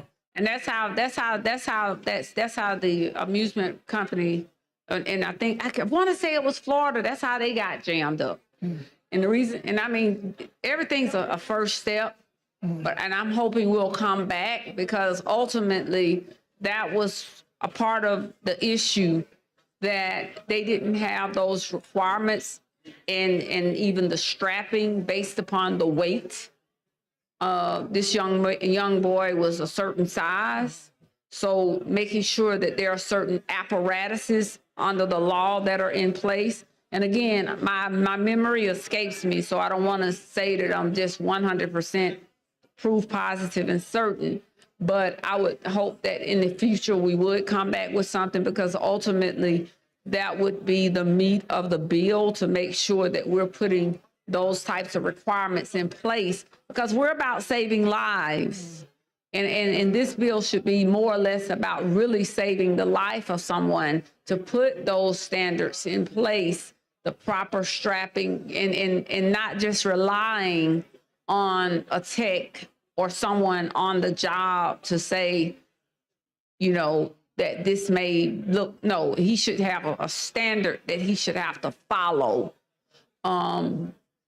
And, you know, again, that's how you get into and, you know, things of that nature. Right. So I did. Now, I will say, if I might. I know. Okay, go ahead. I know somebody just. Now, within the bill, it does mention about the American Society for Testing and Manufacturing, and so that would be the ASTM. And but anyway, so it would be their standards that already are in place that are being codified within the bill. That's fine. Here again, sometimes spelling things out is better than not. And again, once you get into litigation, and where a lot of these situations occur, you do ultimately end up in litigation. It's better to have them specifically spelled out based upon Alabama or that particular state's law as well, not just by the standards that you just mentioned from the American, whatever it is. So I get that. The question would become which law prevails, or which application thereof would prevail at the time. So again, I don't have a problem with it. I think it's a good first step. I wish it did more. You know, again, as I said, whatever we do here, we need to make sure that we're doing it in a way that we are saving lives. You know, I believe public safety is not just about guns. I know we talk about it all the time, but I believe that it should be a proactive approach anytime you're dealing with individuals in the public eye or at public events as well. And again, this is a good first step, but I hope that there are some amendments at some point that we'll bring back to this legislation, just as we do with other pieces of legislation, to make sure that we're putting those safeguards and those proper standards in place that are spelled out, or enough of them within the elements of the law that we can shape and frame for the trier of fact, as well as for the consumer, and just the everyday average Joe Blow that may be a partaker or user thereof. Yeah. Well, thanks so much. Obviously, this is a strong step in that direction, because we don't have any at this point. And I commend you for that. And again, I was quite alarmed. I think I heard it on the news. I heard it on the news one day, and I was like, wow, I can't believe we walk around here and we have fairs, we have a few water parks here, and there's not one standard, one law in place that regulates, these amusement park rides. Or I was kind of taken aback by that. I was actually riding one day, and when that came on the news, and it may have been tied to that particular story.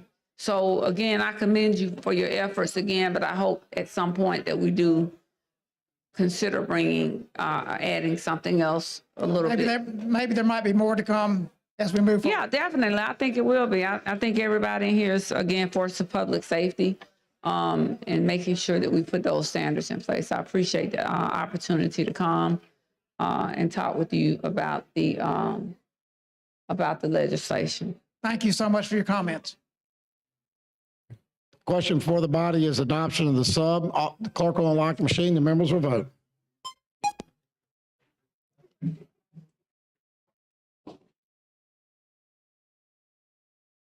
Clerk will lock the machine, record the vote. 105 yeas, no nays. The substitute's adopted. Thanks so much, Mr. Speaker. Mr. Speaker, I do have a floor amendment to offer. Clerk will receive the amendment. Amendment to House Bill number 352 by Representative Baker. Thanks so much, Mr. Speaker. Please explain the amendment. Thank you. All right, members, most of you got a portion of this amendment. There was one part that will be added at the very end, but this is it replaces line 50 on page 2 with the following, and then you've got the wording there, maintain its shape. The term does not include mobile devices that are offered for rent or sale to the general public. Also, on line 62 on page 3, replace with the following, minimum a level 1 inspector certification from amusement. And then finally, replace lines 166 through 167 on page 6 with the following, Code of Alabama, 1975, governmental entities or summer camps 4. And then also on line 172, replace that line on page 7 with the following, general public, for purposes of this act, governmental entities shall mean the state or any political subdivision thereof, or any department, agency, board, commission, or authority of the state, or any such political subdivision, or any public corporation. With that, Mr. Speaker, this is a friendly amendment. I would move adoption of the amendment. Question for the body is adoption of the amendment. The clerk will unlock the machine. The members will vote.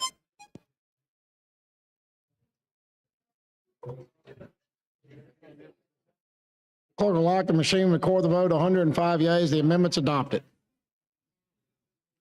Mr. Speaker, with that, I would move for final passage as substituted and amended. Question for the body is final passage of House Bill 352, substituted amendment. The clerk will unlock the machine. The members will vote.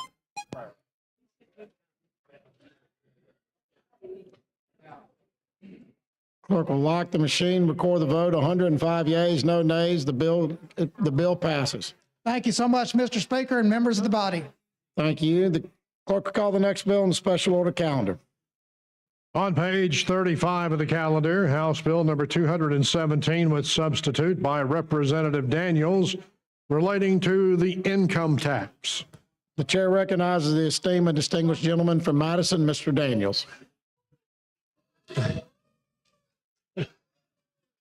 Well, thank you, Mr. Speaker. I certainly appreciate those fine comments or compliments.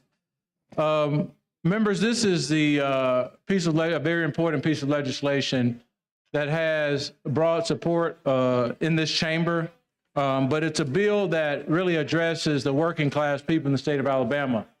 And so what this bill does is a person that works 40 hours, an hourly worker that works 40 hours, any hour after the 40-hour mark, the state of Alabama taxes at 5%. So you're taxing 5%, time and a half at 5%. What this legislation, what this will do is allow that 5% to go back to the employee just for overtime only. The chair recognizes the gentlewoman from Mobile, Ms. Drummond.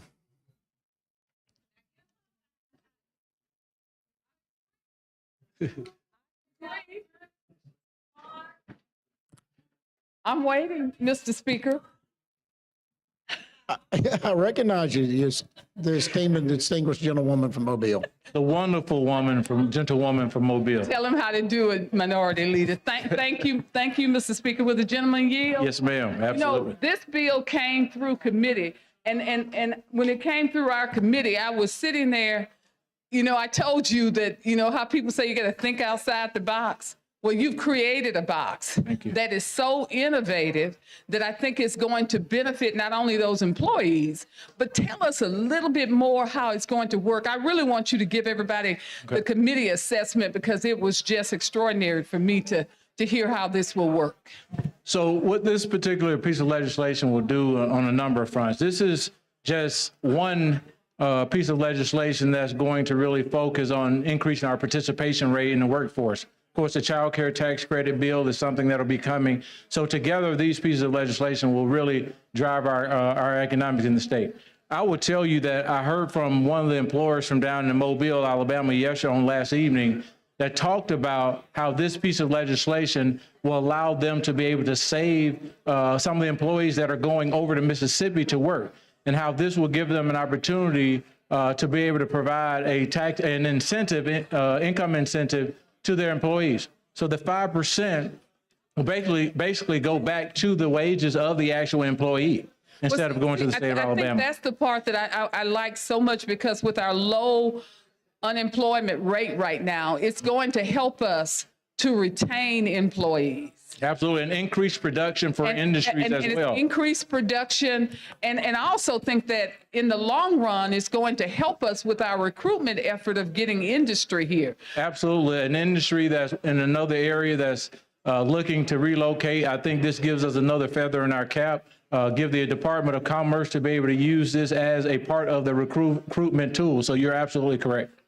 Can you tell us how we're going to be able to measure it? Because I think the data is going to be so important that perhaps this is something that we want to revise in the future to even make it better. Absolutely. There will be a sub coming that addresses, put a sunset provision on it, so it gives us an opportunity to measure the success of it or make any tweaks for the next 3 years. And so that'll come in the form of the subcommittee sub. Okay, for the next 3, will it cap off at the, is there a cap on it or anything like that? Well, no. Right now, there isn't a cap, but there is a fiscal note on it. This is the only piece of legislation that gives an incentive, but based upon consumer behavior spending, it actually brings money back to the general fund. I mean, the Education Trust Fund.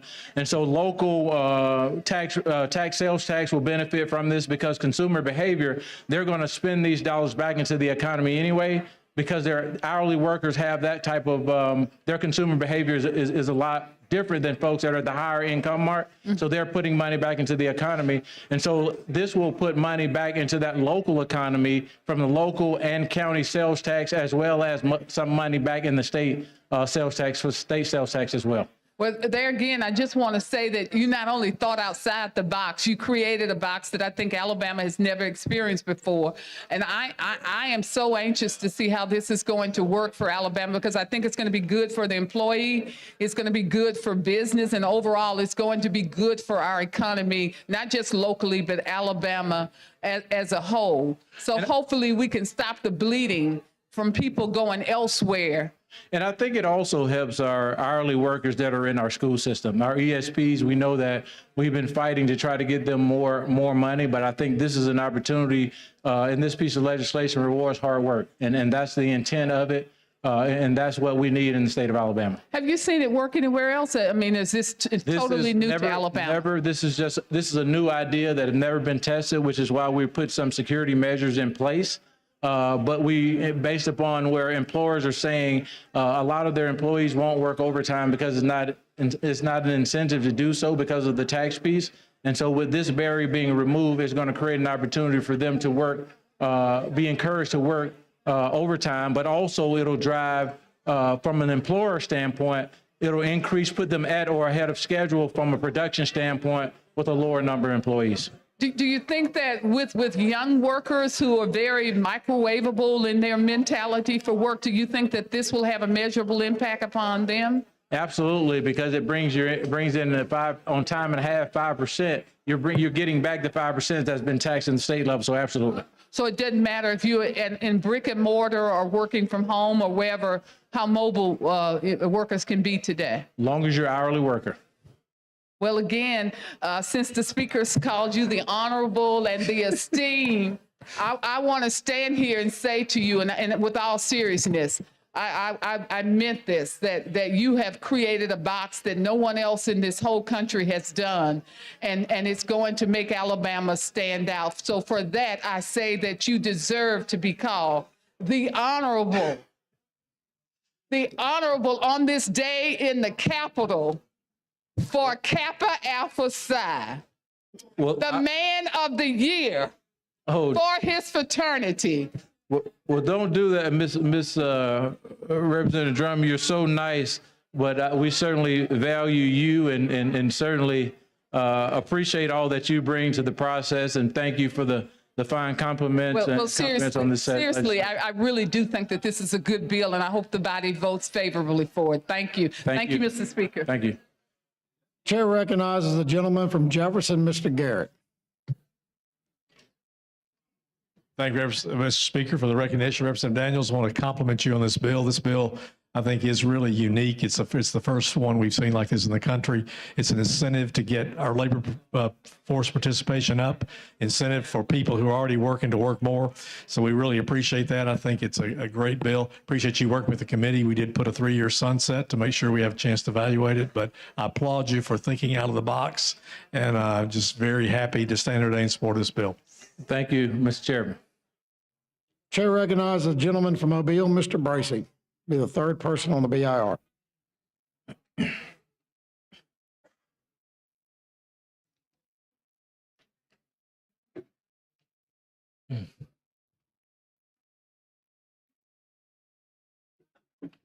Thank you, Mr. Speaker, for the recognition. With the gentleman yield. Yes, sir. I just want to say this is like a great bill. I hadn't seen many bills that I've seen come through this body that just make people get excited. Thank you. Of course, you know, with my day job, I have a responsibility of hiring 1,200 people a year for the next 3 years. And it's very difficult to find people to work.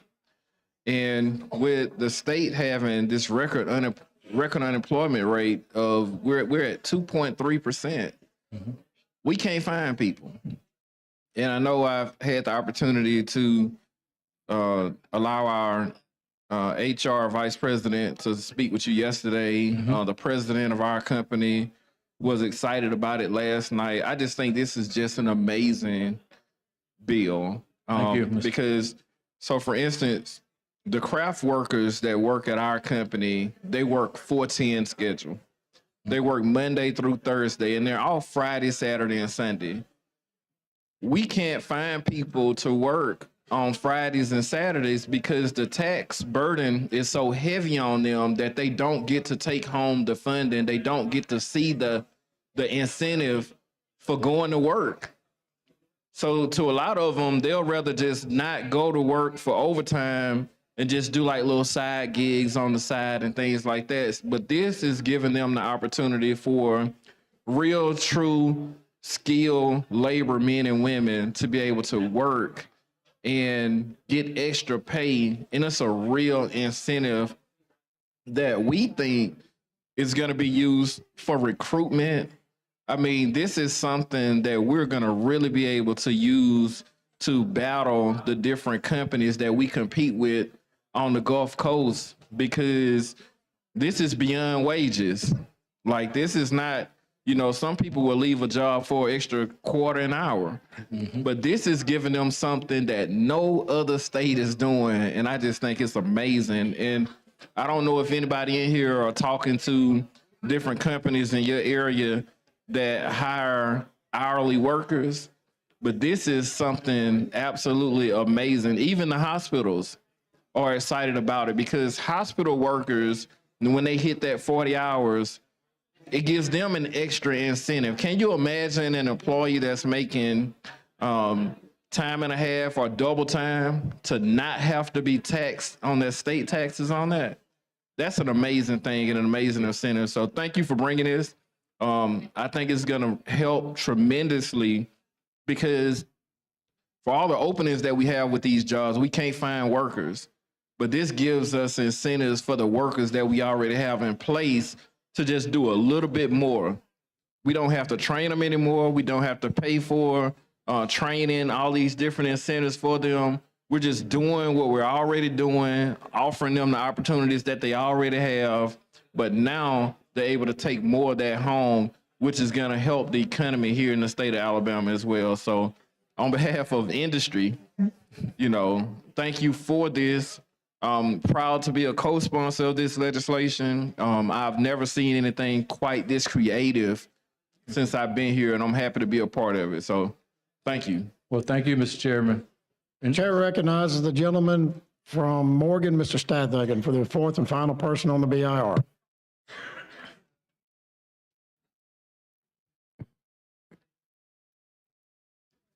Thank you for recognition, Mr. Speaker. Mr. Leader, I want to applaud you for bringing this to the table. Thank you. This legislation is making an impact in homes throughout our state, and this is what we're down here for, making a difference. And for us to come together bipartisan on a piece of legislation like this, I mean, speaks for itself. Well, Mr. Leader, I certainly appreciate you for picking this piece of legislation in the Rules Committee. I heard it was a good guy that picked it. Certainly applaud you on that. I think that this will give us, what I've been hearing in other places, and especially those places that border other states, they're losing a lot of their employees to other states right across the line. So I think that this will give those companies an opportunity to retain the talent that they have. And as Mr. Bracy mentioned, there's no need to retrain people that are already trained. Increases productivity, give companies an opportunity to be able to be at or ahead of schedule on getting their products out into the market, which I think long term will help us on the cost side too. It'll drive down costs eventually. And so we'll see things level out. Absolutely. Great job, man. Thank you. Thank you, Mr. Speaker.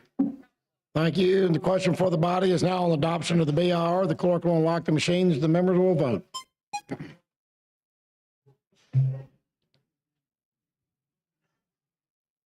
Clerk will lock the machine, record the votes. 104 yeas, 0 nays. The BR is adopted. Thank you, Mr. Speaker. Chair now recognizes, So we have a committee sub. yeah, you have a sub, but we're going to recognize Mr. Lee from Houston. All right. With all the, and I agree with your bill, with all the good things, I don't know if I need to bow or kiss the ring. So, but what I would like to know, and I agree with it, but as an employer, and I have a lot of employees, what does the employer have to do differently?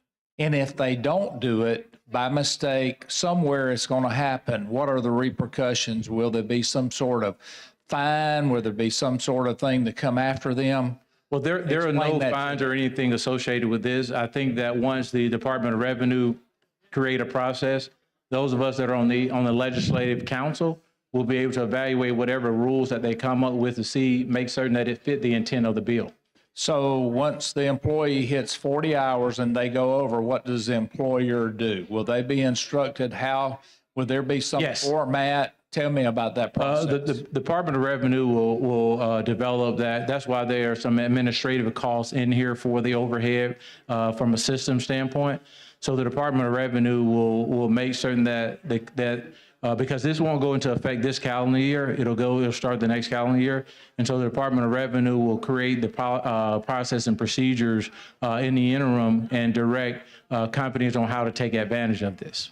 Do you, and this is a good thing, do you have an estimate of how much money this actually puts into the pockets of people in the state of Alabama that will be able to spend the money and generate 3 to 5 to 7 times how much money it would generate? So the cost, it will be about 45 million, right? And then 34 million after that.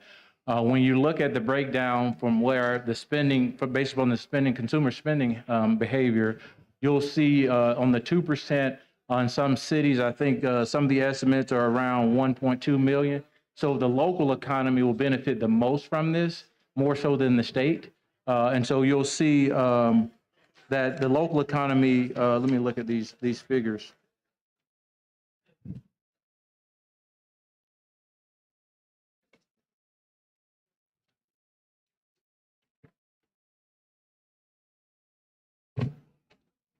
So what you'll see is for the state, it'll bring about 1.8 million in.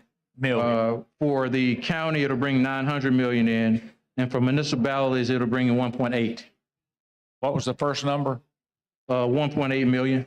Million or billion? Million. Million, okay. Yeah. All right. Yeah. All right. This is a very, very good Republican bill, and I appreciate you bringing it. Thank you.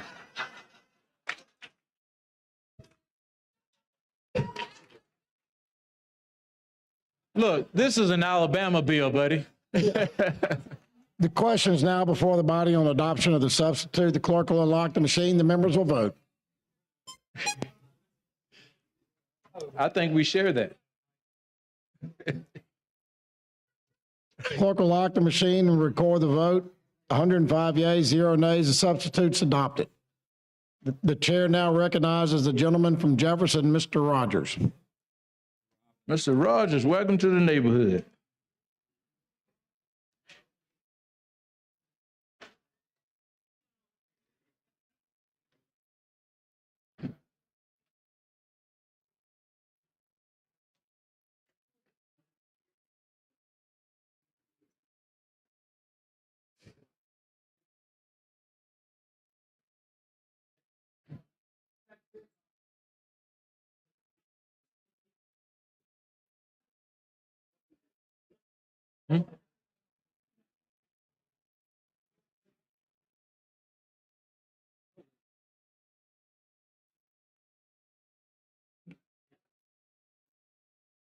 I have one question.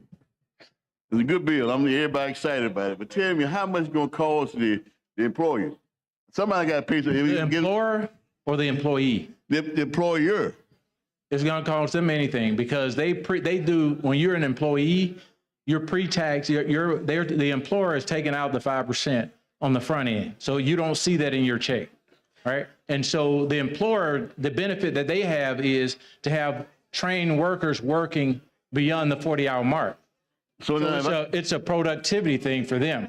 But for the employee, they're the ones that's receiving the 5% back in their check. Oh, I can say, I'm not taking prison guards, right? They work, all over 80% overtime. I'm glad to know this. So now they're going to take home more money now. So it means we might get a chance to have more prison guards, right? Well, you'll likely have them working more hours on the overtime. You'll have more people working more hours because they're getting the 5% back. Okay, now my question. And then people that want to work, they'll see this as an incentive to go to work too. No, they're gonna make more money, make the more time they're gonna try to get. But people that are on the sidelines that see the amount of money that they're making are going to want to go also participate in the workforce. I'm asking one other question. The labor pool. All right, say for instance, a lowly employer, say we just got a few people working for him, about 5 people working for him, and he pay them, make $40. The extra money they make, where does it come from? It's already there. So if I make $20 an hour, as an employer, I'm sending Alabama 5% of that for you on your behalf out of what you make. All right. So you're minus 5% anyway. Then you got the federal and other stuff. I'm not talking about the federal. So the 5% that I pre-tax, that I take out so that I can pay taxes on you, whether it's a quarter or monthly taxes, that money will go in your pocket now. So okay, all right, that's a good deal. So in other words, I can cut back on an employee's hours and still make money. Can I do that? Well, no. As an employer, you can't.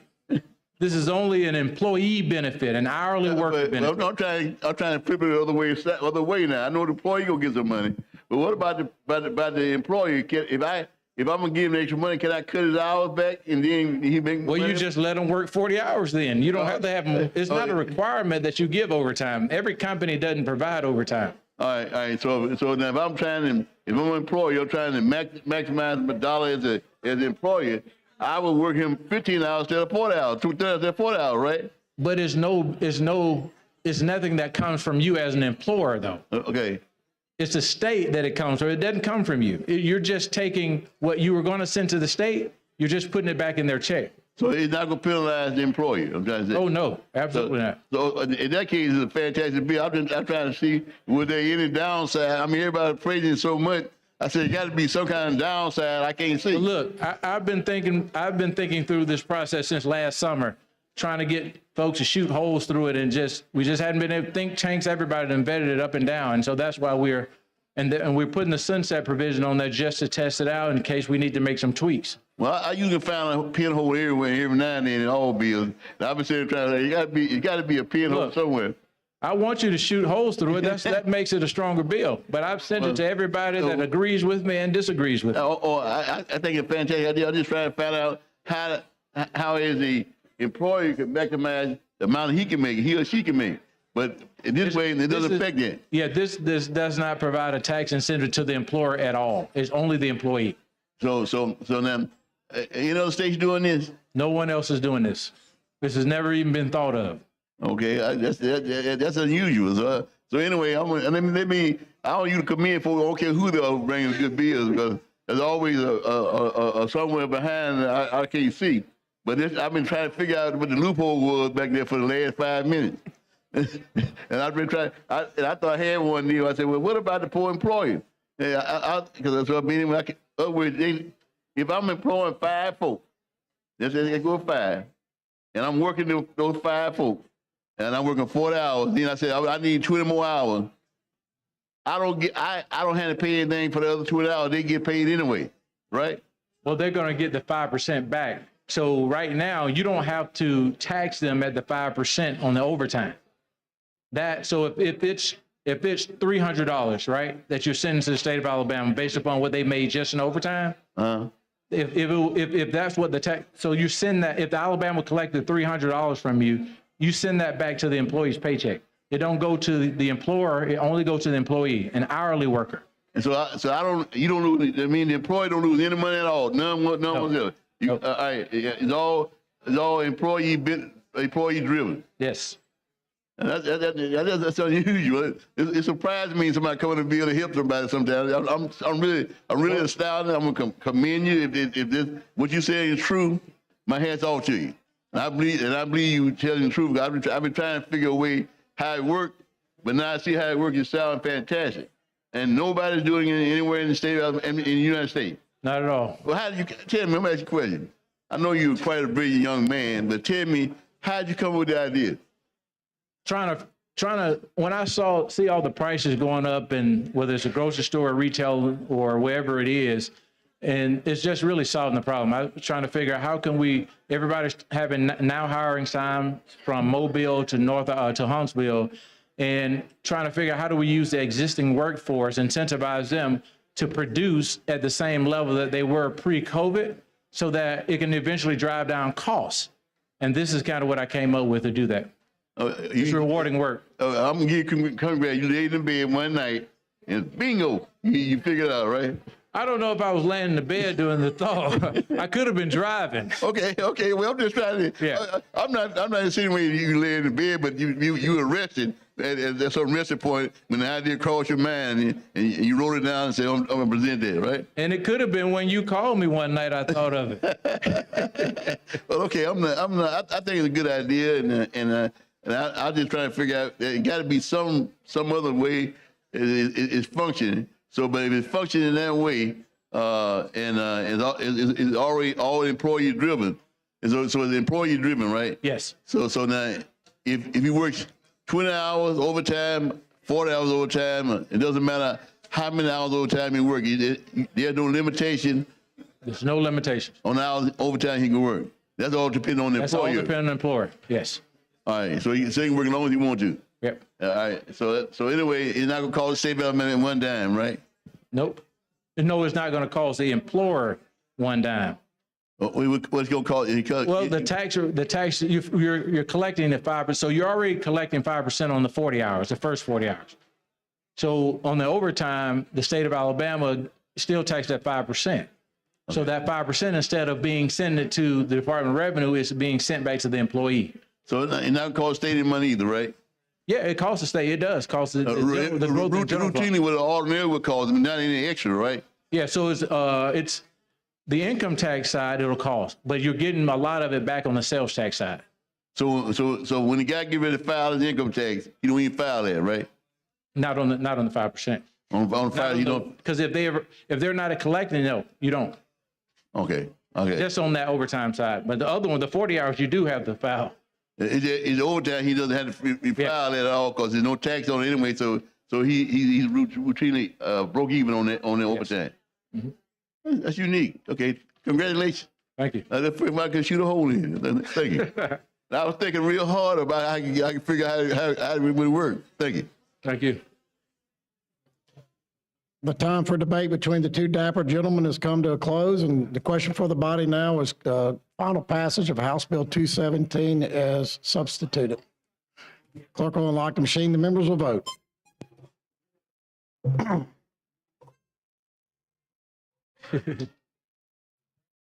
Clerk will lock. Brett. Clerk will lock the machine, record the vote. 105 yeas. The bill passes. Clerk, call the next bill.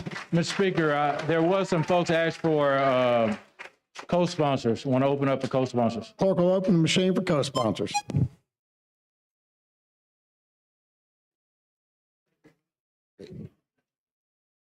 Read. Clerk will lock the machine. 100 co-sponsors. Thank you, Mr. Speaker. Thank you, members. Clerk, call the next bill in the special order calendar. On page 31 of the calendar, House Bill number 297 with substitute by Representative Lipscomb relating to health. Thank you, Mr. Speaker. This is House Bill 297 relating to consumption of fish as well as playing in the water in the state of Alabama. Basically, if you're going to catch a fish, if you're going to play in the water, we want you to know if you've got any pollutants nearby you. So what we're going to do is take these signs, which ADM is already making, but we're going to mandate they get put at boat ramps so that people can go to this nice QR code. They can call a phone number, or they can go to the website and find out if there are any outfalls near them, if there's any kind of weird stuff happening that they need to be mindful of. With that, I would ask for the BIR. Question for the body's adoption of the BIR. The clerk will unlock the machine. The members will vote.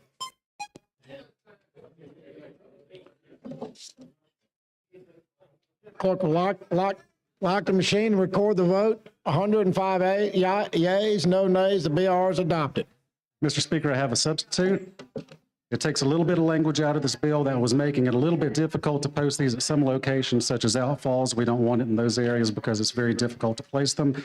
With that, I would call for the approval of the substitute. Question for the body's adoption of the substitute. The clerk will unlock the machine. The members will vote.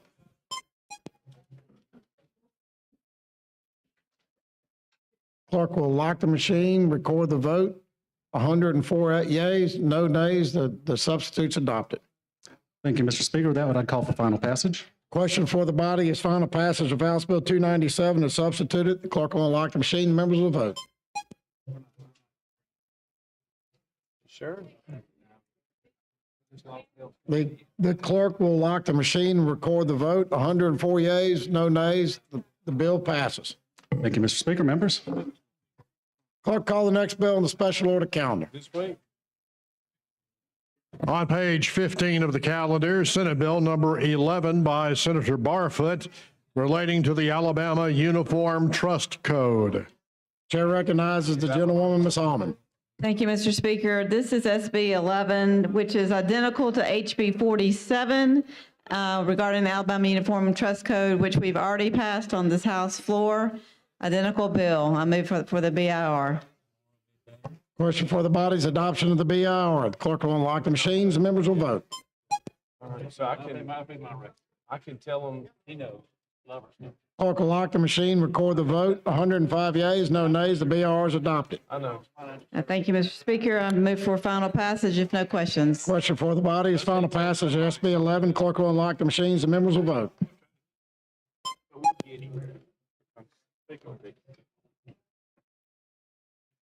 Clerk will lock the machine. 105 yeas, no nays. The bill passes.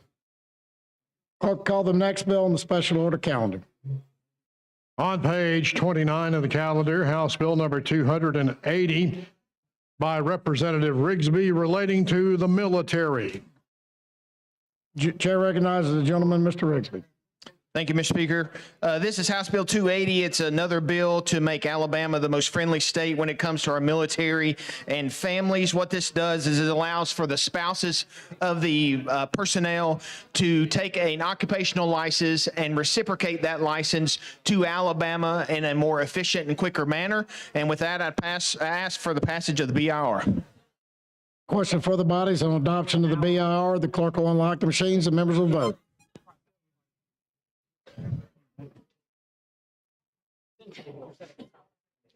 Have all the members voted?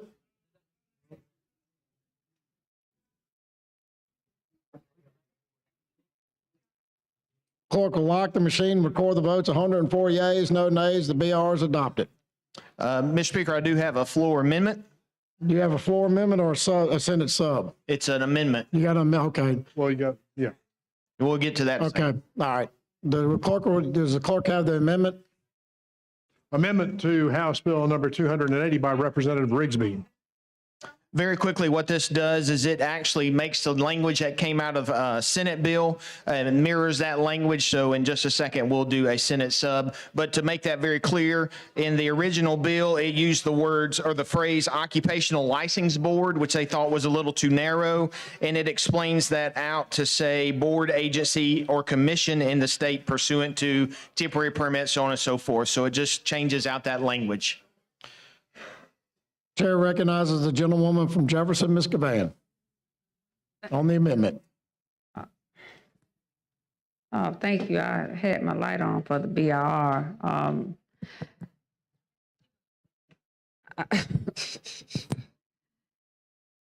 Someone just gave me a compliment on this scarf. I just wanted to say Representative Hall gave me this scarf a few while ago, and I've gotten so many compliments on it. I've got to give it back to her though in a few days, but she actually let me wear this.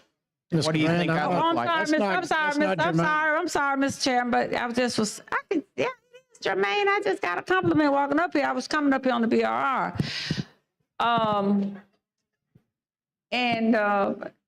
trying to keep this scarf, Mr. Chairman, Mr. Speaker, but I guess I'm trying to understand, did we have this bill before or something? And then we're dealing with reciprocity. I don't know if we've had this exact bill, but we have had other reciprocity bills. We had one last week for discipline. This takes into not only health disciplines, but other disciplines like the barbering board, the landscaping board. Tell me what this bill does then. So what this does is it allows a spouse of a member of active military, a member of the U.S. Department of Justice, a member of NASA or employee of NASA, or someone who's currently employed with the Department of Defense. It allows their spouse, when they move to Alabama, to reciprocate their occupational license to Alabama, and it requires those boards to give that license within 30 days if it matches to what the boards in both states agree to. If there's a disagreement, it gives that person a license for 365 days while they determine the disagreement, so that those spouses can get right to work while they're here in Alabama when their spouse is serving in their job. So it gives them a temporary fix. If there's a disagreement, correct. Then what happens if the resolution is not in their favor? Then I would think they would have to go through the full licensing of our board here in Alabama. So that may include taking a test. That may include doing some other requirements to get that license. Not sure exactly what it would be. And this temporary fix, as you call it, is for 365 days for 1 year?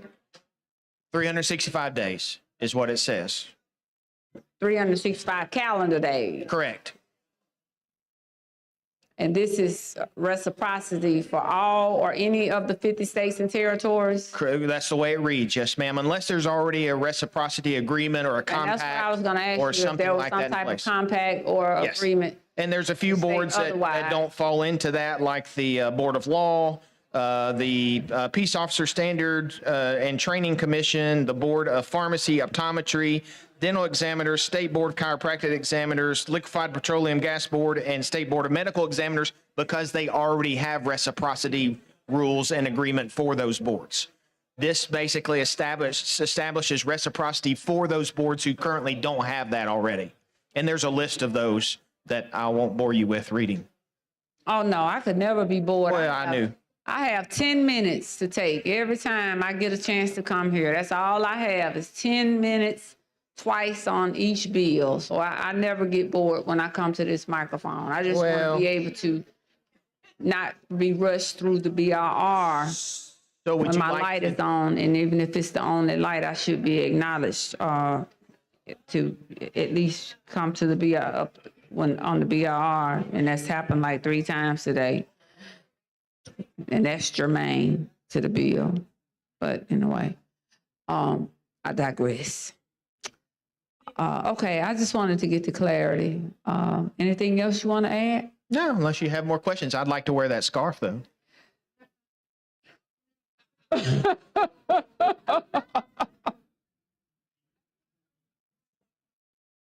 I'm trying to get out of hot water, Mr. Speaker, with this scarf. Then you better keep it. I got to get this scarf back. I'm gonna get it to the cleaners if I could just say one thing about the scarf. I did get several compliments, but it's got to go back.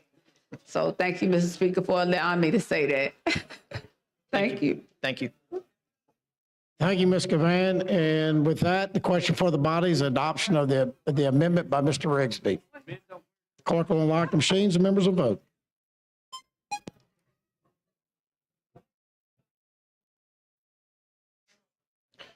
Clerk will lock the machine, record the vote. 105 yeas, no nays. The amendment's adopted. Mr. Speaker, I'd like to move to substitute Senate Bill 37, which is an identical bill to this bill.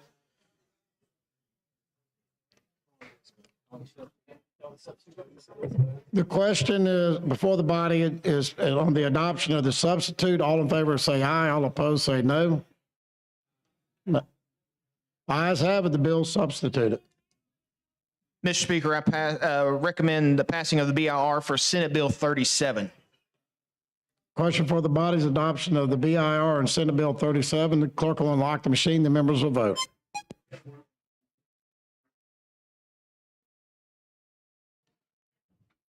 Clerk will lock the machine, record the vote. 105 yeas, no nays. The BIR on Senate Bill 37 is adopted. Mr. Speaker, I ask for final passage of Senate Bill 37. Question before the body is final passage of Senate Bill 37. The clerk will unlock the machine. The members will vote.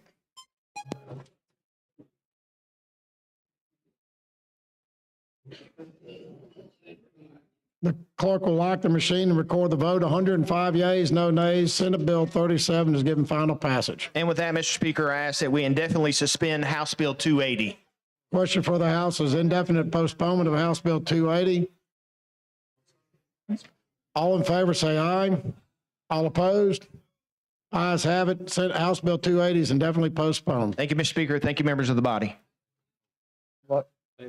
The chair recognizes the gentleman, Representative Cole, for a point of personal privilege. Thank you, Mr. Speaker. Ladies and gentlemen, at the end of this great day with this august body, I appreciate the time that the speaker's given me for a point of personal privilege. So I'd like to suspend the rules. Question for the body, suspension of the rules for a time-sensitive resolution. Here, no objections, the rules are suspended. Thank you, Mr. Speaker. Thank you. Ladies and gentlemen, if I could ask the veterans to please stand up for me. It's a great sadness that I announced the passing of Lieutenant Colonel Richard Goodwin of Madison County. He passed away suddenly on March the 30th after celebrating his 74th birthday. Richard had graduated from West Point in '71 and then got smart and transferred to the Air Force. He served 20 years with our armed forces and even graduating from the prestigious Air War College here in Montgomery. And even after retirement, he served his country for an additional 30 years as a government civil servant, ending up for the Missile Defense Agency in Huntsville, Alabama. During this time, he also kept his mind active as a doctorate of theology and public administration. He had 3 master's degrees: system management, nuclear engineering, and theology. Richard was also active in the community and was dedicated helping the youth in Boy Scouts, having achieved the highest rank himself, Eagle Scout. Richard coached many other children to the same achievement and spent decades training adults and youth to follow suit, totaling over 30 years of volunteering to the community. His impact to the community was overwhelming, and the number of young adult lives that he has positively affected will never be truly known. Mr. Speaker, I recommend the resolution be read, please.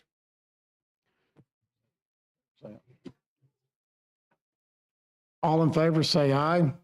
All opposed? The resolution is adopted. Can you read it, please?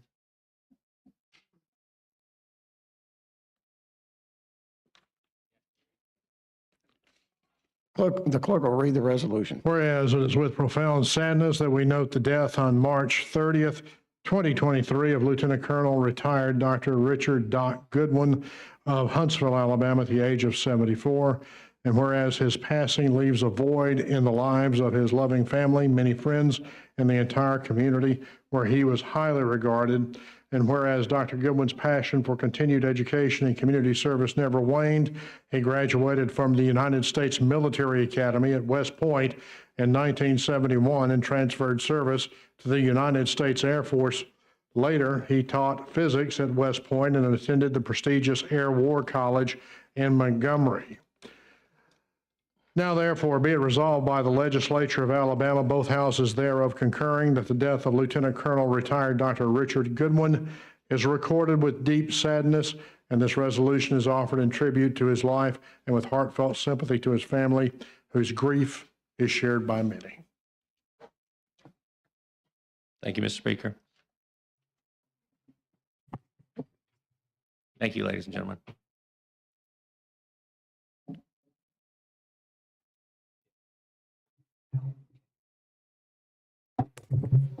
Chair recognizes the gentleman from, Mr. McCampbell from Marengo for a point of personal privilege.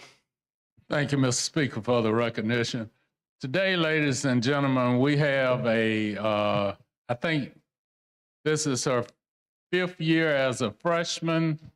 Will our 5th year freshman please come down? Yeah, 5th year freshman. Ms. Mars.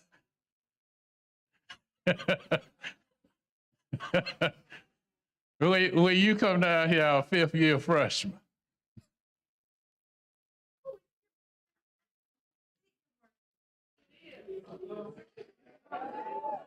She's getting a little younger today, so if y'all will just, we gonna do just a regular version. I'll let you do the Stevie Wonder. Hold on, let me do the regular, then we gonna do the Stevie together, okay? Happy birthday to you. Happy birthday to you. Happy birthday, dear Tashina. Happy birthday to you.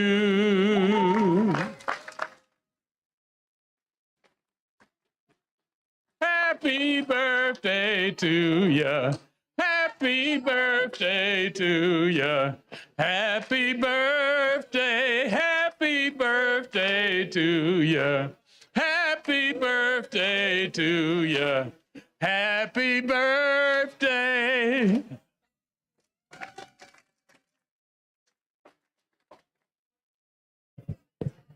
Chair recognizes the Majority Leader, Mr. Steinhagen, for a motion.